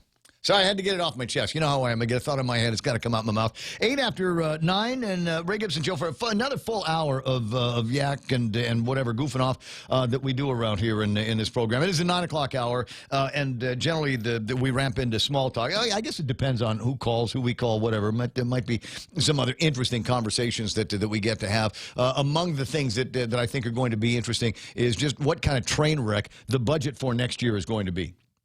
And I there's any number of examples depending on where you jump in. Now I'm gonna say this in defense of the 35th Guam legislature hashtag dumbest bunch ever. Thank you very much. I have not watched any of the session yet. I tuned in for a little bit when Troy was doing it on Candid the other day with Johnny. And they were trying to do the play-by-play. But it was like just after 10 o'clock in the morning, just after they had finally gotten started and went into their first recess for the day. And I watched, and, look, I'm a guy, I do ad-lib radio, 4 hours a day. But when you've got the legislature, and that's the big story, is you're supposed to be doing play-by-play to the legislature, and they're in a recess already? Wow. You're going, this is going to be a long broadcast, guys. This is going to be a long broadcast. So, I watched that for a little bit and said, no, I'll see what happens. Maybe a little bit later on, something else will pop up and be almost as interesting as this. And I haven't had a chance to go back. I haven't had a chance to go back. Now, that is not to say that there isn't activity. They were finally able to find people from BBMR to answer some questions. And then Tello, I think rightfully, wanted to get some information on how we were, where the monies for CARES is getting spent. And we already talked about this, $1.6 billion worth of taxpayer generosity from Washington, D.C. And it'd be a nice way to find out how all of that money is getting spent. Now, I've got a copy of some of the paperwork that went out. I have about 6 or 7 pages of it, and I will print that out and take a look at it later on to see if I think that the CARES spend so far is running parallel to where I think it ought to go. Taking care of people in the private sector, obviously, and making sure the kids have laptops and tablets and things like that for school. But you came out, you got the numbers, but no details on those numbers, right. Senator Taitigui? No, good morning, Ray. Hey, and absolutely, you're absolutely right. I was listening to you, and I was waiting for the part that maybe you know where to find how they spent it, or what exactly did they spend it on, where the contracts, what was the purchase, and how many did they purchase, things like that. That was supposed to be detailed. And back in May when the governor put out a executive order 202013, it stipulates that she wanted to put a clearinghouse together and put out a monthly report. Now, I sent out a letter to the governor actually on Sunday. Yeah. We're going into session and asking for that information. Where is it? It's 3 months later, and we don't have any of that information. So that went out, and then just the other day, we get this list, but it's, again, not detailed exactly where it's going, what agency is receiving that money. Now, of course, remember, she brought out that one laundry list of everything that she's planning to give this money to this department, this department. But we've heard countless times, and even on the interviews, that things are being switched around, moved around, or taken from this department to give to this department. And we're not seeing any of that. Nothing. It was the transparency. I remember there was a big deal over at the legislature calling for transparency, and we want to be able to see the spend and all. And then you're right. Then they came out and said you're not going to need that. We're going to stand up in office. We're going to have a guy, and we're going to give you reports every month, so that the legislature and the people of Guam can see that we are spending. We're being with fidelity to the cause here on how we're spending these millions and millions and millions of CARES dollars, but. Nothing yet. Yeah, I think it's more like a shell game. You ever see those little? Oh, I'm almost positive we can go back in time and say this is kabuki. The whole thing at the legislature was kabuki. I remember Amanda getting up there and doing that dog and pony about how we need to reset. We need to reset and look at each other from with a new set of eyes and with the confidence that I'm not hiding anything from you and you're not hiding anything from me. Right. I think the problem too that we're facing here too is the comment that Mr. Byrne had made not yesterday or during the session, but I think it was last week on an interview where he said that only 25% of the CARES Act has been spent, and they have a timeline to spend all this. What's the holdup? Is it a procurement issue? Is it let us know what's going on. Well, there was another issue. My Habib over at PNC did a story based on another interview that the Governor Lulian Guerrero said with regard to the 25% match on Trump's executive order for the Department of Labor. Right. So it'd be $400, and $100 of that would come from the 25% FEMA match from the government of Guam. And the governor says, we don't have that money. We're thinking it'll be close to like $30 to $50 million. We don't have that in the general fund, nor with the CARES Act. And wait a second, didn't we just hear that we've only spent 25% of $117 million? So which is it? Yep, exactly. I heard the same interview, and I'm wondering where. I'm looking at this whole spreadsheet, and that there's definitely money there. And more importantly, this money can help those who are out of a job right now, and that's what her duty is to the people of Guam to assist them in this crisis. PUA, the PUA is not going to be enough, but that already ended in the end of July. Now you have individuals collecting only $300, and cost of living on Guam is so ridiculously high. Well, we can fix that too. Well, I say we when I think about all of us, but really it would only take another you and 7 other people over at the legislature. We need to roll that. We need to roll the BPT back. I've been saying that since the beginning of this pandemic. We've got parents that are keeping their kids from school. We'll have them online learning, and it might be one laptop for 3 or 4 kids in the house. It might be that we can have them online, but I can't watch Netflix when the kids are doing their studies because everybody's in Zoom meetings. What are we going to do when we've got 2 teachers from 2 different schools teaching 2 different kids? Their Zoom lesson, and there's only the one laptop in the house. And I haven't seen or heard of any money being spent to support the purchase of laptops and tablets for the kids. I do know that the Department of Education has put out an extensive, detailed listing of their spending of the $41 million that was given to them, and kudos going out to the superintendent. But I just heard this morning from Lillian Posadas at the hospital the concern of 7 more individuals with COVID now at the hospital. And, with all that's going on, she actually said, point blank, that she does not feel that schools should open at this point. So that's very concerning to me, coming from her and hearing that straight out in an interview saying that. Well, this is an interesting town that we live in. So the day after the governor goes and tells the CDC that we've got everything under control, everything is handled, we got all the beds we need, we got ventilators, we got contact tracing, and then some. That very next day, she comes out with a press release that says she's got the corona. Right. So I thought there was a weird kind of karma or irony at foot there.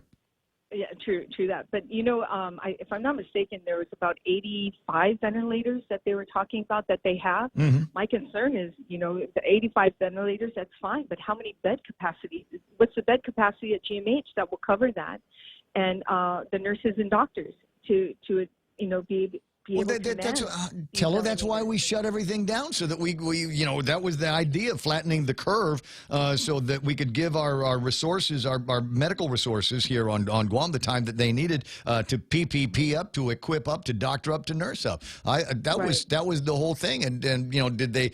We built up we had the Navy build a hospital out at over in on Route 3.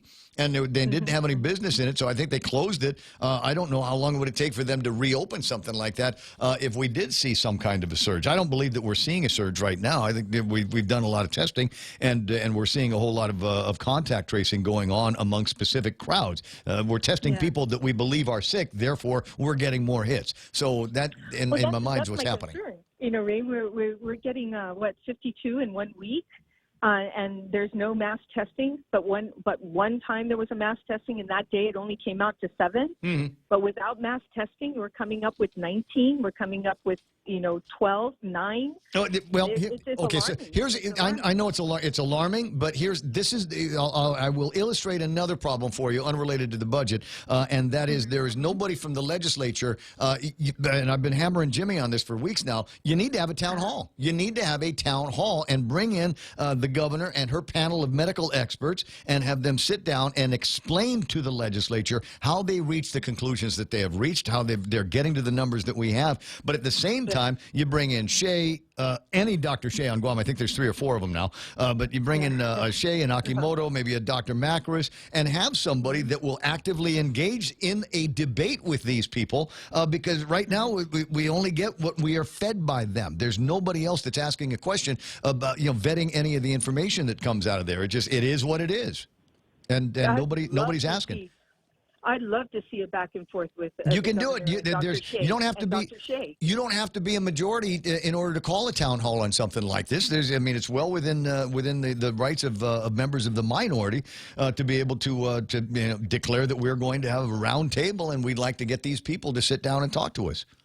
Yep, absolutely, and we can call Zoom. But the only problem is we do that. Then when we put out an invitation for them to come about, to join the meeting, they don't come.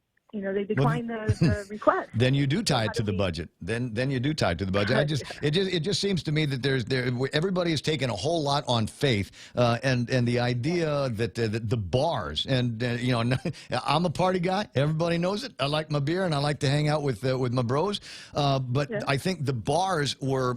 The actions that were taken against the bars in this town were punitive, especially in light of the fact that they were among the last to open up, to be allowed to reopen and finally get some business going in some places, and get people working again, and getting the wholesalers dropping off inventory and all of this stuff, only to be told that, you know what, we're concerned because there are some bars out there that are playing fast and loose with the rules, so everybody has to shut down, which is not the way that you do it. It's not the way you deal with adults, for heaven's sakes. Well, you find the guys that are screwing up, and you shut them down. You find them.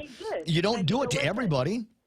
Right, exactly. And that's what they did. If you remember about a month ago when it first started up, you started seeing a lot of bars shutting down from public health, because they weren't following rules and regulations. It seems like they were only targeting the bars, because that was the only ones that were shutting down.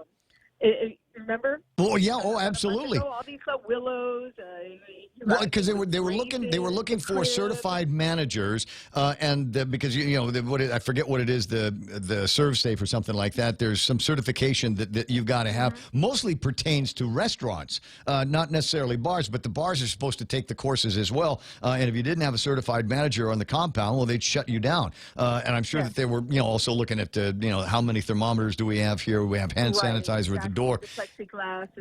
But if you don't have that, then shut me down, or put a C sign in front of my store that says that I got a passing grade, but it's a C. But don't shut everyone down. Exactly. So like I said, I thought that was an illogical, punitive move, and you have to deal with it because they're the bosses. Nobody is allowed to question the thinking. How many restaurants? Tello, have come up positive for COVID-19? They're not shutting down all the restaurants, are they?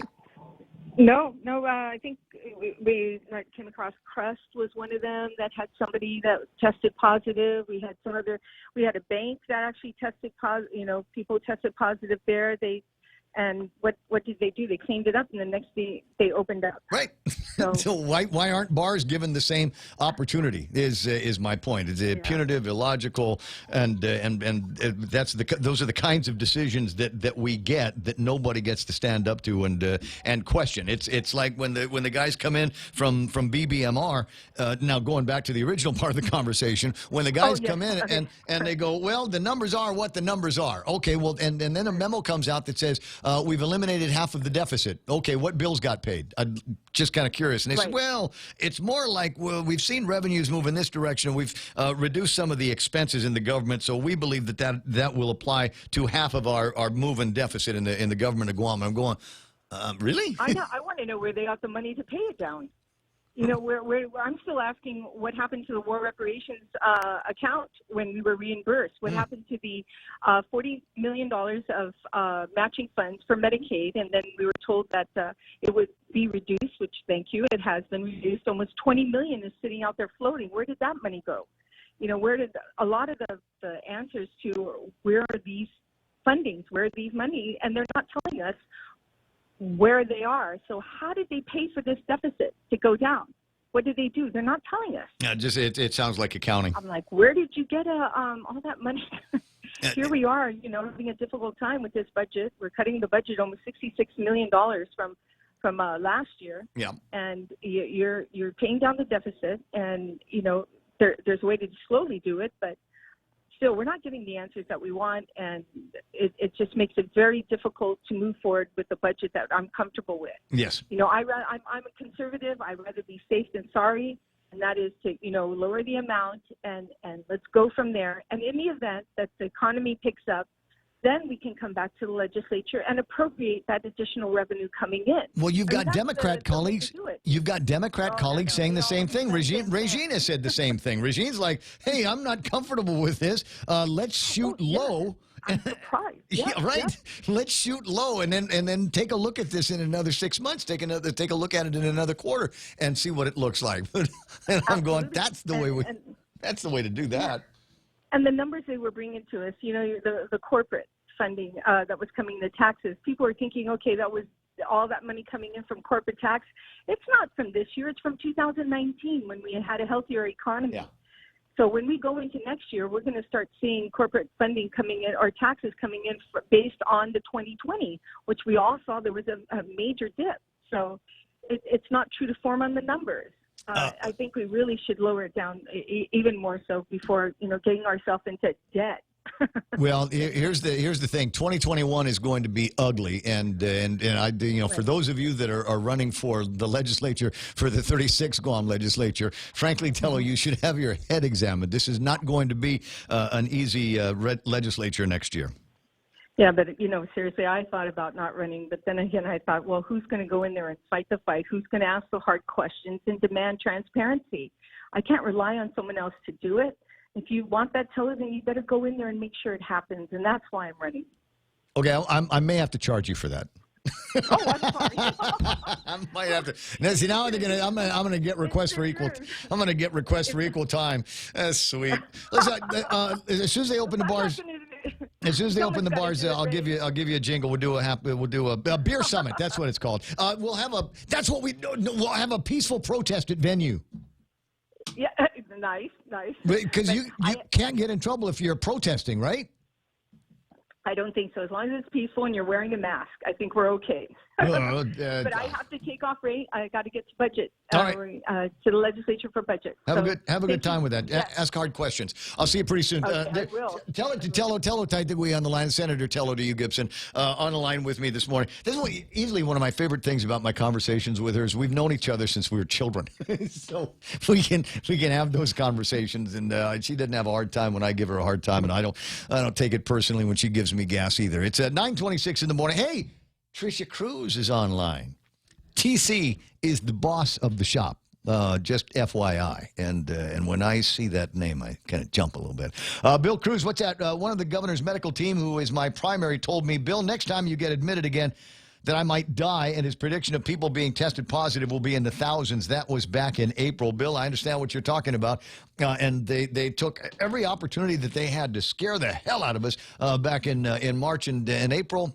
and they did, and they got people wearing masks and social distancing, and putting little circles on the ground that say 6 feet. We're in this together, right?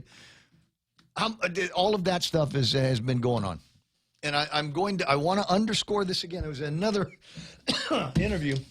And that the governor said, is that front page of the PDN? What was this? It was a miserable, governor talks of miserable days. And it says that she was on with Patty.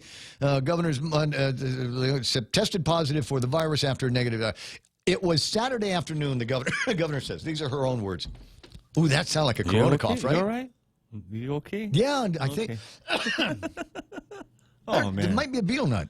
Okay, yeah, that's what it is. You ever every once in a while get Yes. that like a little dry thing in the back? Yeah, you're fine. That's AIDS. It was Saturday afternoon that I started feeling just not right. You know, spacey and dizzy. I'm not going to say anything, but you know where my head's at. Spacey and dizzy.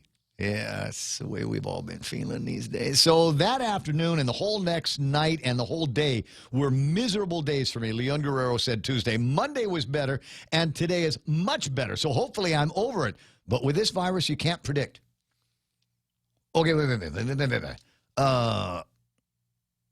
60-ish, governor of Guam. Right in there in the target range. She looks 52, for the deadly though. virus. When she comes with pastries at Christmas time, definitely. You don't look a day over 40. So Governor Guam, coronavirus, had a couple of spacey, dizzy, miserable days. But I'm feeling better. Hopefully I'm over it. I want her to come out of this on the other side when this is all done, when she's popped her last Tylenol, to come out and say, it's not that bad. Somebody in my age group, she's healthy. She walks up and down Tumon. You see her all the time. She's probably healthier than her security guard. But her and Dr. Bez up and down the thing all the time. And so she comes out of this on the other side saying it wasn't that bad. Open the schools. Tell the bars. Everybody, 100%. Never mind. Maybe it will come to her that the smart thing to do is going to be to let this thing spread around, let it cook in the island. People are going to get sick. What about mom and dad? Well, you know what, mom and dad, we're gonna have Zoom meetings with mom and dad until we've got a vaccine or we're 100% on the hydrochloroquine and the zinc and all of that stuff, right? In the meantime, everybody get out there. Everybody is riding bikes. Did you hear that story? From whatchama place, the guys in the bike stores. They have no bikes left. Yeah. There are no bikes on Guam anymore. They're backed up on orders. Even the ugly mumps ones over at Kmart. Yeah. I think those are all sold out. Everybody has gone to Hornet or Derek's place and bought a bike or a stand-up paddleboard. Yep. Outdoor activities. Stand-up paddleboard. That's going to be for folding laundry if I get one. Somebody asked, "Come on, Ray. I know you want to join. You want to be a stand-up paddler. You want to be out there, you know, with the sup chicks, right, on the Saturdays and virtually every day. There, somebody is out there. I was watching as a backyard over at Roxy's place, Teray, last night, and saw these two women getting up, and you could tell they were newbies, and there's nothing wrong with that, right? But it was just funny to watch because they'd get out there and they were doing this little paddle between there and Coffee Sled and back, right? So, but it took them forever to do the loops because one of them would be up on the paddleboard and the other one would fall off, and when that one got up on the paddleboard, stands up, then the other one would fall. At no time were both of them on the stand-up paddleboards at the same time. And if it was, it wasn't for very long. But and so I was asked the question, I said, do you want a stand-up paddleboard? And the answer is, no, I don't. If I want one, I know where I can find. Otherwise, if I was going to get one, it would just become another thing in the living room where I could pile dirty clothes. Or get ready for the laundry fold to close on. You know what I mean? Can I hang clothes from it? Is there enough of a lip on the side of it where I can put clothes on a hanger? I know what I'll do is I'll get that material and make an ironing board out of my stand-up paddleboard. And they said, no, you don't need to give up all of that storage space. There are inflatable versions of the stand-up paddleboards. Have you seen those? Yeah. So there's two ways that you can inflatable it, right? They're sturdy too. This is true. Yeah. Absolutely right. So one of them is you get what looks like a bicycle pump, but it takes these huge gulps. Yeah. So yeah. it doesn't take forever to put them in. And here's what I know about that technology is you feel like Superman. You're cranking the first couple of cranks that go in there. You're going, dude, look at me. It's just massive upper body strength. Look at this. But by about the third or fourth crank, you're going, I can't breathe. Joe, take over. Yeah. And you're too tired to stand up. Plug it into your car and use one of those electric. Yep, that's what I'm thinking. I'm wondering how many car batteries are getting sold anymore these days from people that aren't getting into that. What? Okay, this is so mean. I have to share it. It is being referred to as the best comment so far. We've got a feeble-minded Joe who can hide his own Easter eggs. And then we got a hole for a VP. Like I said, they're gonna start using. We're gonna have to start explaining to the kids just exactly what that means in its political context, right? No, it doesn't mean that she sells her body for pleasure. No, that's not what we mean. It's a different. It's a hole. It's a garden tool. It's an abbreviation. It's an abbreviation for something that Democrats are fond of. I don't know. 9:33 in the morning. I don't need to take a break, right? I can just keep going. You wanted me to take a break? It's iConnect time. All right, iConnect time at 9:33. 1 + 8. And you're going, 9, what do I win? It's not a contest. It's a 1+ is the kind of phone. 8 is the number that they're on. And it's exciting phone technology. If you talk to somebody that owns it, they will rave about it. Right? The only people that rave about the phones that they bought are the ones that have buyer's remorse after they spend, $2,000 for an Apple, $1,500 for a Samsung. You can get the same technology, maybe better technology, for a whole lot less. If you don't believe me, I urge you, go to iConnect and try one of these things out. And they got different sizes of memory for different dollars. Spend up, you'll be able to for what you spend for the bottom of somebody else's line, you can get the top of their line, right? So ponder that and then swing by iConnect at the mall. Is your company providing the best management practices to create a safe workplace? Injuries could cost you a great deal of financial stress. OSH Solutions offers safety training and consultation services including OSHA, USDOT Hazmat, CPR, and forklifts that meet or exceed expectations. They provide on-site consultation support to companies in construction and general industries. Safeguard your business with OSH Solutions today. Call 969-0734. Afterday, this is Carl from APL Guam. Here at APL, our expertise and extensive network can help you grow your business and reach out to more markets. As a responsible carrier, APL is also committed to a sustainable future. Whether it's protecting the environment or investing our efforts in giving back to the community, our dedicated team in Guam and on the U.S. mainland are here to support you. Call 588-4651 or visit apl.com.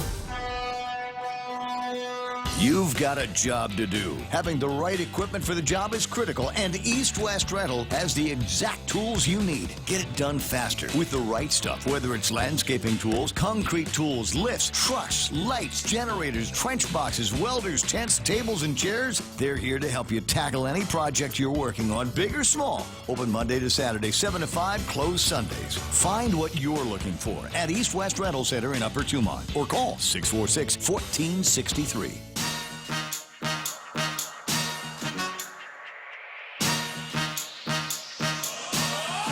Sucks. I hate that.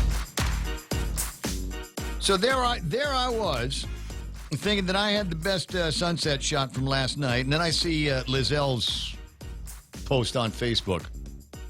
It's got coconut trees in it. Hers has got the coconut. She did the coconut tree thing. Elements, right? The sunset hunter. Got there's sunset in there. You can see the ocean. There's coconut tree, and then Greg Karabrock has put his up there, and while he did not use the coconut tree, the little ironwood tree with the little strands of hair. Oh, yeah, that hardwood. Yeah, that one. Oh, that's nice. That's sweet. Good job, Greg. Good job. I was wearing your hat, though. When I took my picture, I was wearing my Take Care hat, the one that he gave me. One of these days. Let me know when is it safe? Can I wear my Make America Great hat? Oh yeah. I've got one. Yeah, I have you should. I have a white one. I think Guam's the only place on the planet where you can wear one without really getting attacked, like physically. Oh, you never know. I don't think so. You never know. That's why I'll wear it when you're around me, so you can. You talk to my bodyguard. Yeah. You got an issue with my editorial content that I'm wearing on my head, and you talk to my bodyguard. But it's vintage, and I think there's going to be a whole lot of people. As now that it's Joe and Kamala, I got a feeling there's going to be a lot more people that will be more forthcoming about being able to show it off a little bit. That kind of thing. 888-8255-888-TALK. Now, Real Joe does me a solid every morning, and he prints out stuff that most of the time I end up not using. But I feel like I should at least make a nod that it's going on. So this morning, 10 o'clock session resumes over at the legislature on the budget. But that's not all that they're going to be doing. A little bit later on, they're going to be having some conferences, confirmation hearings for Joe Carbolito to be the director for the Department of Corrections, and another confirmation for Monique Story to join the Guam Public Library System, which is if for no other reason, I'd put her in there because her last name is Story. Yeah. Doesn't that make sense? Yeah. You just got to, who else? What other qualifications do you need? Your last name is Story. Done. So you got that going on over at the legislature. A bunch of other stuff that Joe printed out for me is that Gov Guam doesn't have 25% cost share for the Trump unemployment plan. The guidance from Dave Del Sola talking to guys in D.C. is don't worry about it. Everything is going to be groovy. Even if you don't have the money in your CARES, in what's left over for your CARES deal, as long as you can show that you're spending it, as long as we're making a commitment. It doesn't have to be that $100. And then you don't have to give us $100. But if you can indicate that you're spending $100 of the CARES money and being faithful to the plan, then maybe we'll consider that your share of this. So they only get the 300? No, you get the 4. Oh, I see. Okay, all right. But so it's backroom accounting. Yeah. I'm wondering if there's a way. I need to ponder this. Let me pray on this for a minute.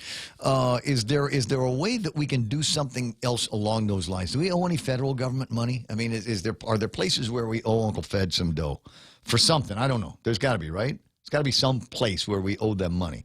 So can we make the same argument? Now, I'll give you an example where we might need to pay back, I don't know, a consent decree, fine, fees, whatever, like GPA. Had to do that, right? They had to pay some money out of a consent decree. Is it possible that we could have said, you know what, let us keep the cash? And they're going to say, well, how do we pay for this fee if you're not giving us any money from your accounts? And say, well, we'll call that our side of compact migration.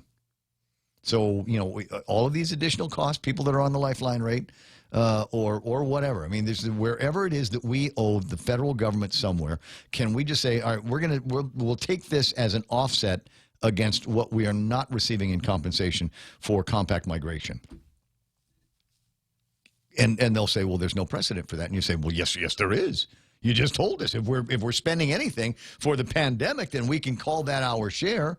All right, fine. This is what we're going to do. How many of these compact migrants do we have in the hospital? They didn't pay the bills. We're going to take that. That's going to be our contribution for the PPP and the FPUC as we move forward. Just saying. Does it all have to come out of there, or can we do some horse trading and some kind of negotiations? So play around with that one while you can. There's a few other things that lingering on the table of contents. One of them is a story that I saw. Story? Yes, the new director of the library. Sorry. Actually, there's a couple of things. I've been holding on to this for a while. I get that there are some of you that would like to work but can't find a job. So I constantly look in the newspaper, classified sections, because I want to see what incredible groovy jobs there are out there. Now, last week I found one that I didn't have a chance to talk about, but I got a couple of minutes now, so what the hell. You know what a life model is, Joe? A life model? Life model. Do you know what a life model is? No, I don't. All right. So you ever see like art classes or movies that have art class in at a university, and there's somebody standing naked. Yeah. Or doing something. Posing, yeah. And then there's people, doing pictures and abstracts and that, making models or clay, something based on that life model. They are once again hiring for a life model. at the University of Guam, beginning August 17th and going clear up to the end of the year. Life drawing course will be it's $25 an hour. Does it require nudity? Who cares? I'm just checking. Yeah, I mean, 25 is a lot of money. I'll do it. Do I get to be naked? I'll do it for 20. But then again, standing or sitting or posing still for a long period of time is it's trying. Well, it might be, could be the hardest thing. Yeah, I get it. But $25 an hour, I might be convinced to sit still and not touch my face. As impossible as playing with my nose, as impossible as that is, for $25 an hour, at least 6 hours weekly is what they're proposing for this for these life models. So if you're interested, where you want to go to HR over at the University of Guam, and they'll talk to you. Now, the other thing that I thought was, hold on, do I have it? No, other newspaper. Stand by.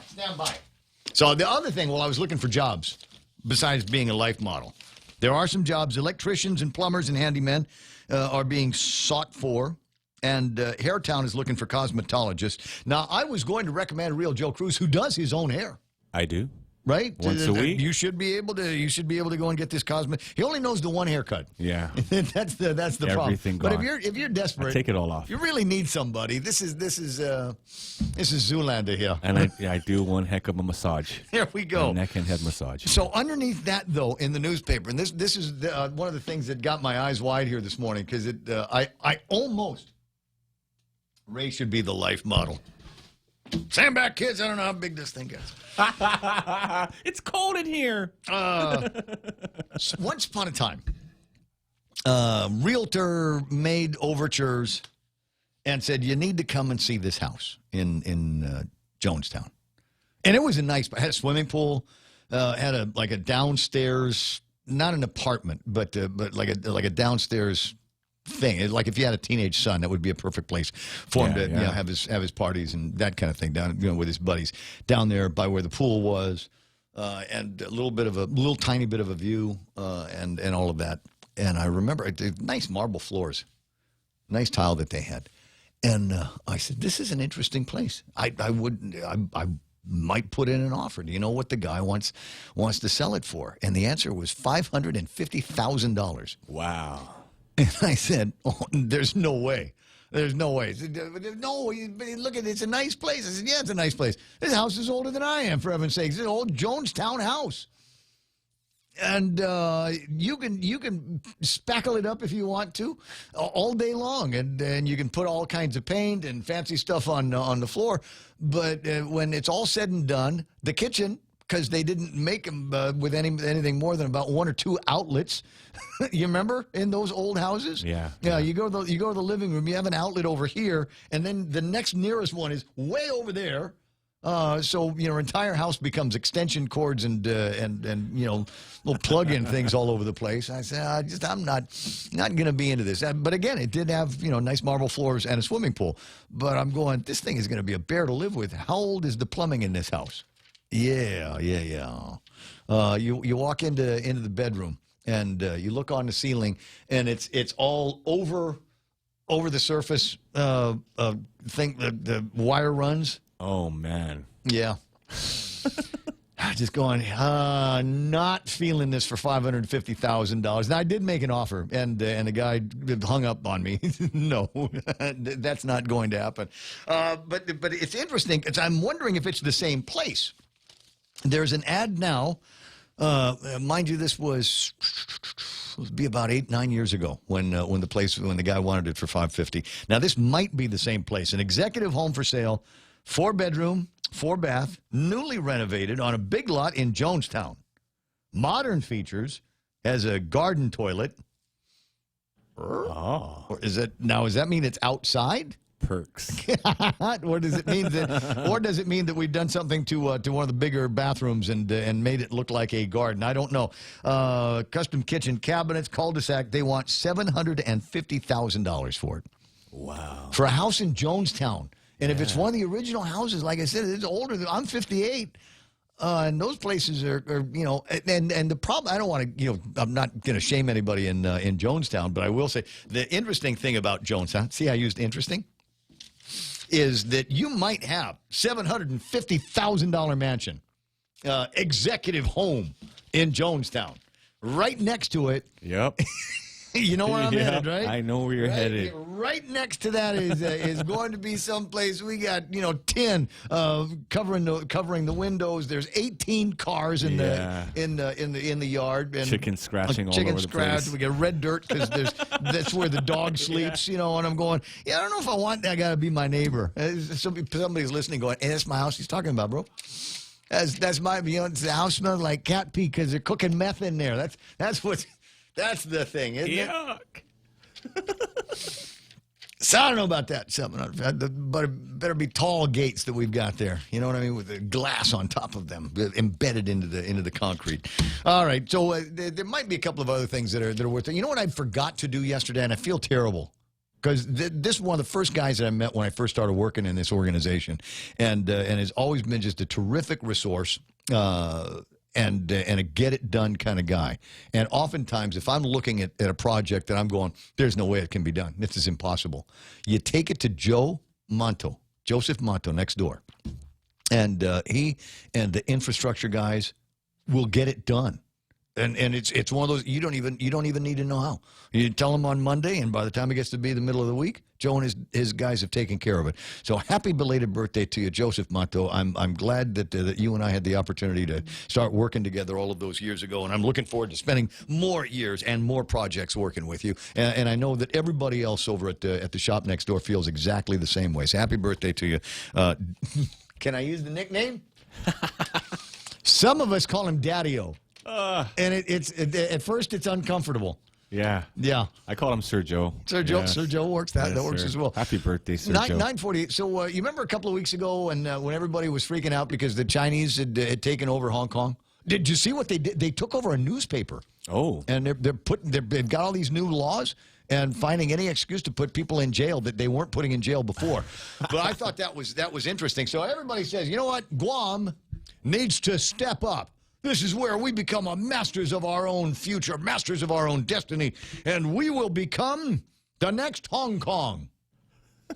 We'll invite all of the businesses in Hong Kong. We'll call DFS back to Guam or whatever. We'll call all these American companies that want to reshore in the United States of America but don't actually want to be in the United States of America. Unincorporated territory within flying distance of all of my markets? Okay, good.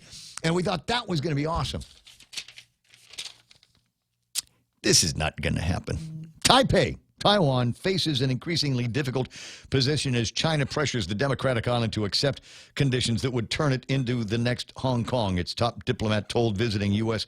Secretary Alex Azar on Tuesday. Chinese fighter jets Monday briefly crossed the median line of the sensitive Taiwan Straits and were tracked by Taiwanese anti-aircraft missiles as part of what Taipei sees as a pattern of harassment by Beijing. But now they're and maybe I read the headline wrong. It's possible as I'm reading this now. Maybe I'm going in the opposite direction. I'm thinking that Taiwan wants to become the next Hong Kong. You know, it's got great relations, great educated and thrifty population that lives out very nice people. And I know because I've met many Taiwanese in the past. But is it possible that they would like to become kind of the next Hong Kong business-wise? But the way this article, as I'm reading it now, makes it sound like they're going to be the next for the Chinese to clamp down on. Maybe they mean next Hong Kong in that way. Which, if it is true, means that people have already given up on the old Hong Kong. It's it's over for them. Yeah, it's done. And they're just going to make their way across the chain. 10 away from the top of the hour. Leave this. I'm going to leave this for the Tall Tales, Bob Klitsky. He comes on at 4 o'clock in the afternoon. And he had some great things. He was going on a tear at 4:59 on the COVID.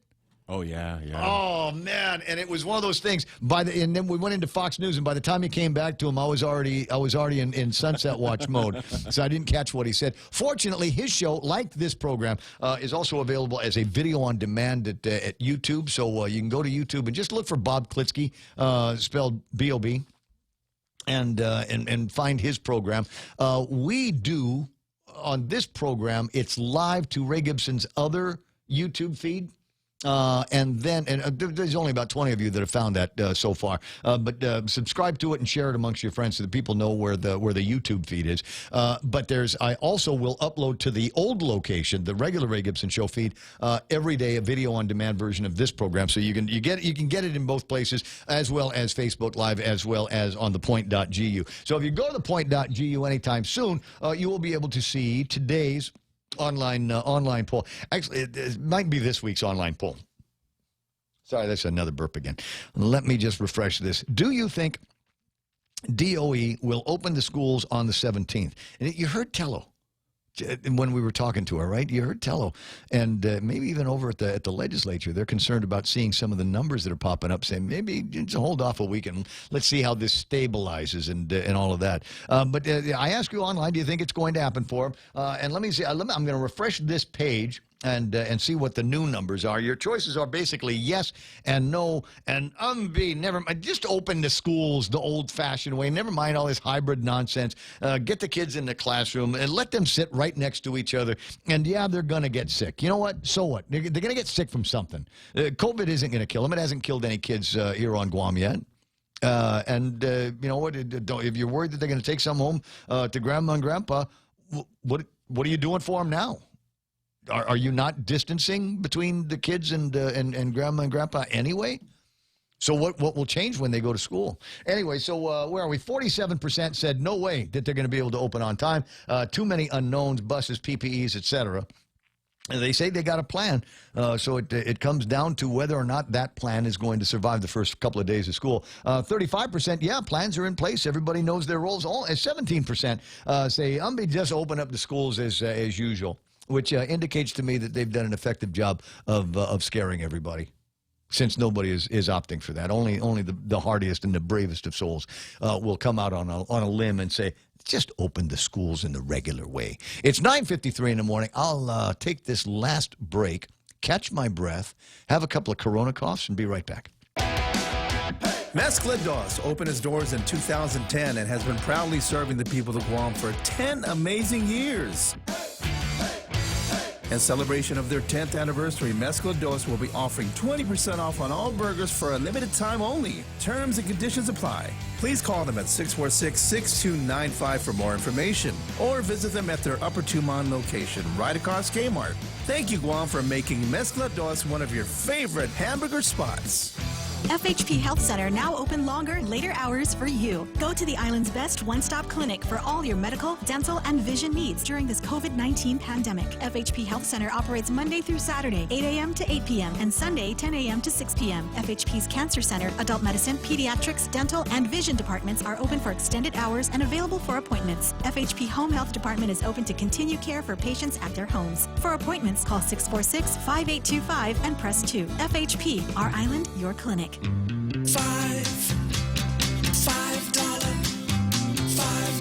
footlong. Pile high with veggies. They're back.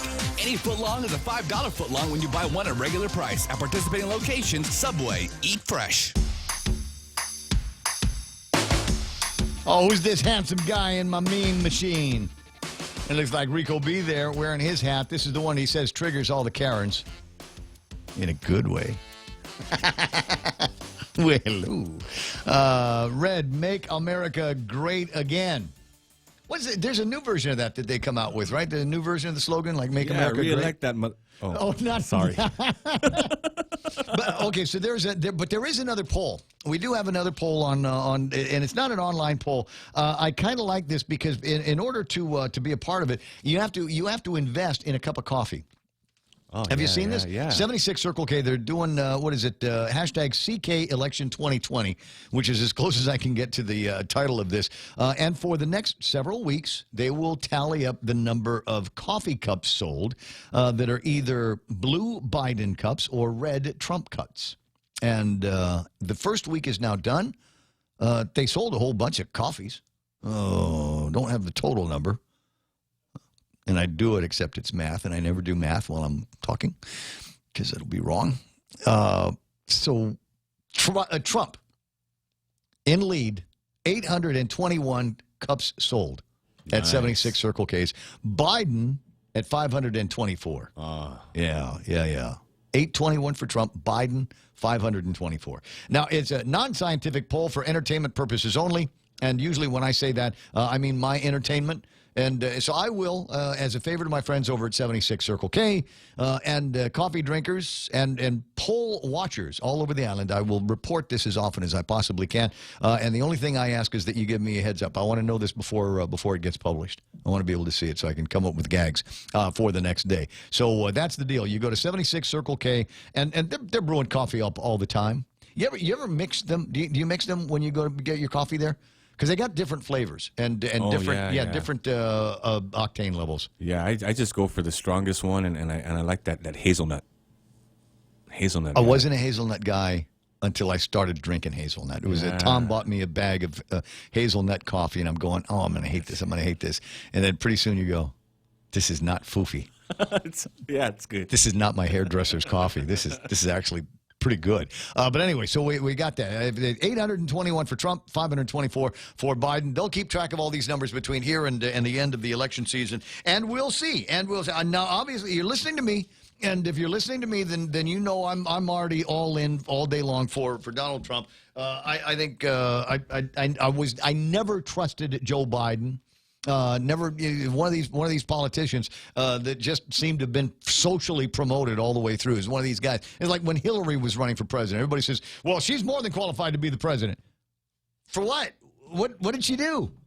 Well, she was the Secretary of State. So that was a consolation prize for blowing it in the election to Obama. That's all that was. It was not any more or less qualified than anybody else to do that. Hey, come on, man.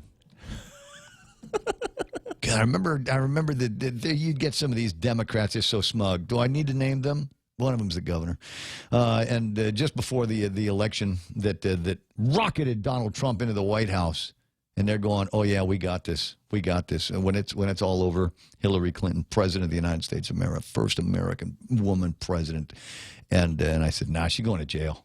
And in the very least, she's not going to win. And they looked at me like, you don't know anything. You don't know nothing. And I remember sitting at my desk, listening to the numbers come in from all over the place, watching the Electoral College map go Trump, Trump, Trump, Trump. And then by the time it was all over, we're all waiting for Hillary Clinton to come out and acknowledge that the president had won the election and congratulate him. And she never did. Do you remember that? Oh, she was angry. She sent out the guy. She sent out the guy, and the guy told everybody to go home. And one of my favorite memes is the guy from Goodfellas laughing, doing one of these things. They bought fireworks. I love that one. That's my favorite one. So what are we doing? Tomorrow's Thursday, right? Yes, sir. Ramp it into the Friday. All right. Friday Eve. So here's the deal. I need you to go out there and whatever you can do to defy the current authority figures and the current ridiculous rules that we've got out there, I encourage you to go and find a way to defy. And if you get busted for it, somebody's going to come and say, well, you're not supposed to do that. You say, I'm peacefully protesting. Get out of my First Amendment face right now, right? So go do all of that stuff. Use their tricks on them. I got to run because it's 10 o'clock in the morning. For Real Joe and Montesilva Tyrant and Jerry Roberts, Ray Gibson saying thanks for listening to The Point. He was surprised. I'm Lisa Lacera, Fox News. President Trump talks about the selection of Kamala Harris as Joe Biden's running mate. During his Tuesday briefing, the president reacted to the Harris choice by first touting his VP, Mike Pence. He is solid as a rock. He's been a fantastic vice president. He's done everything you can do.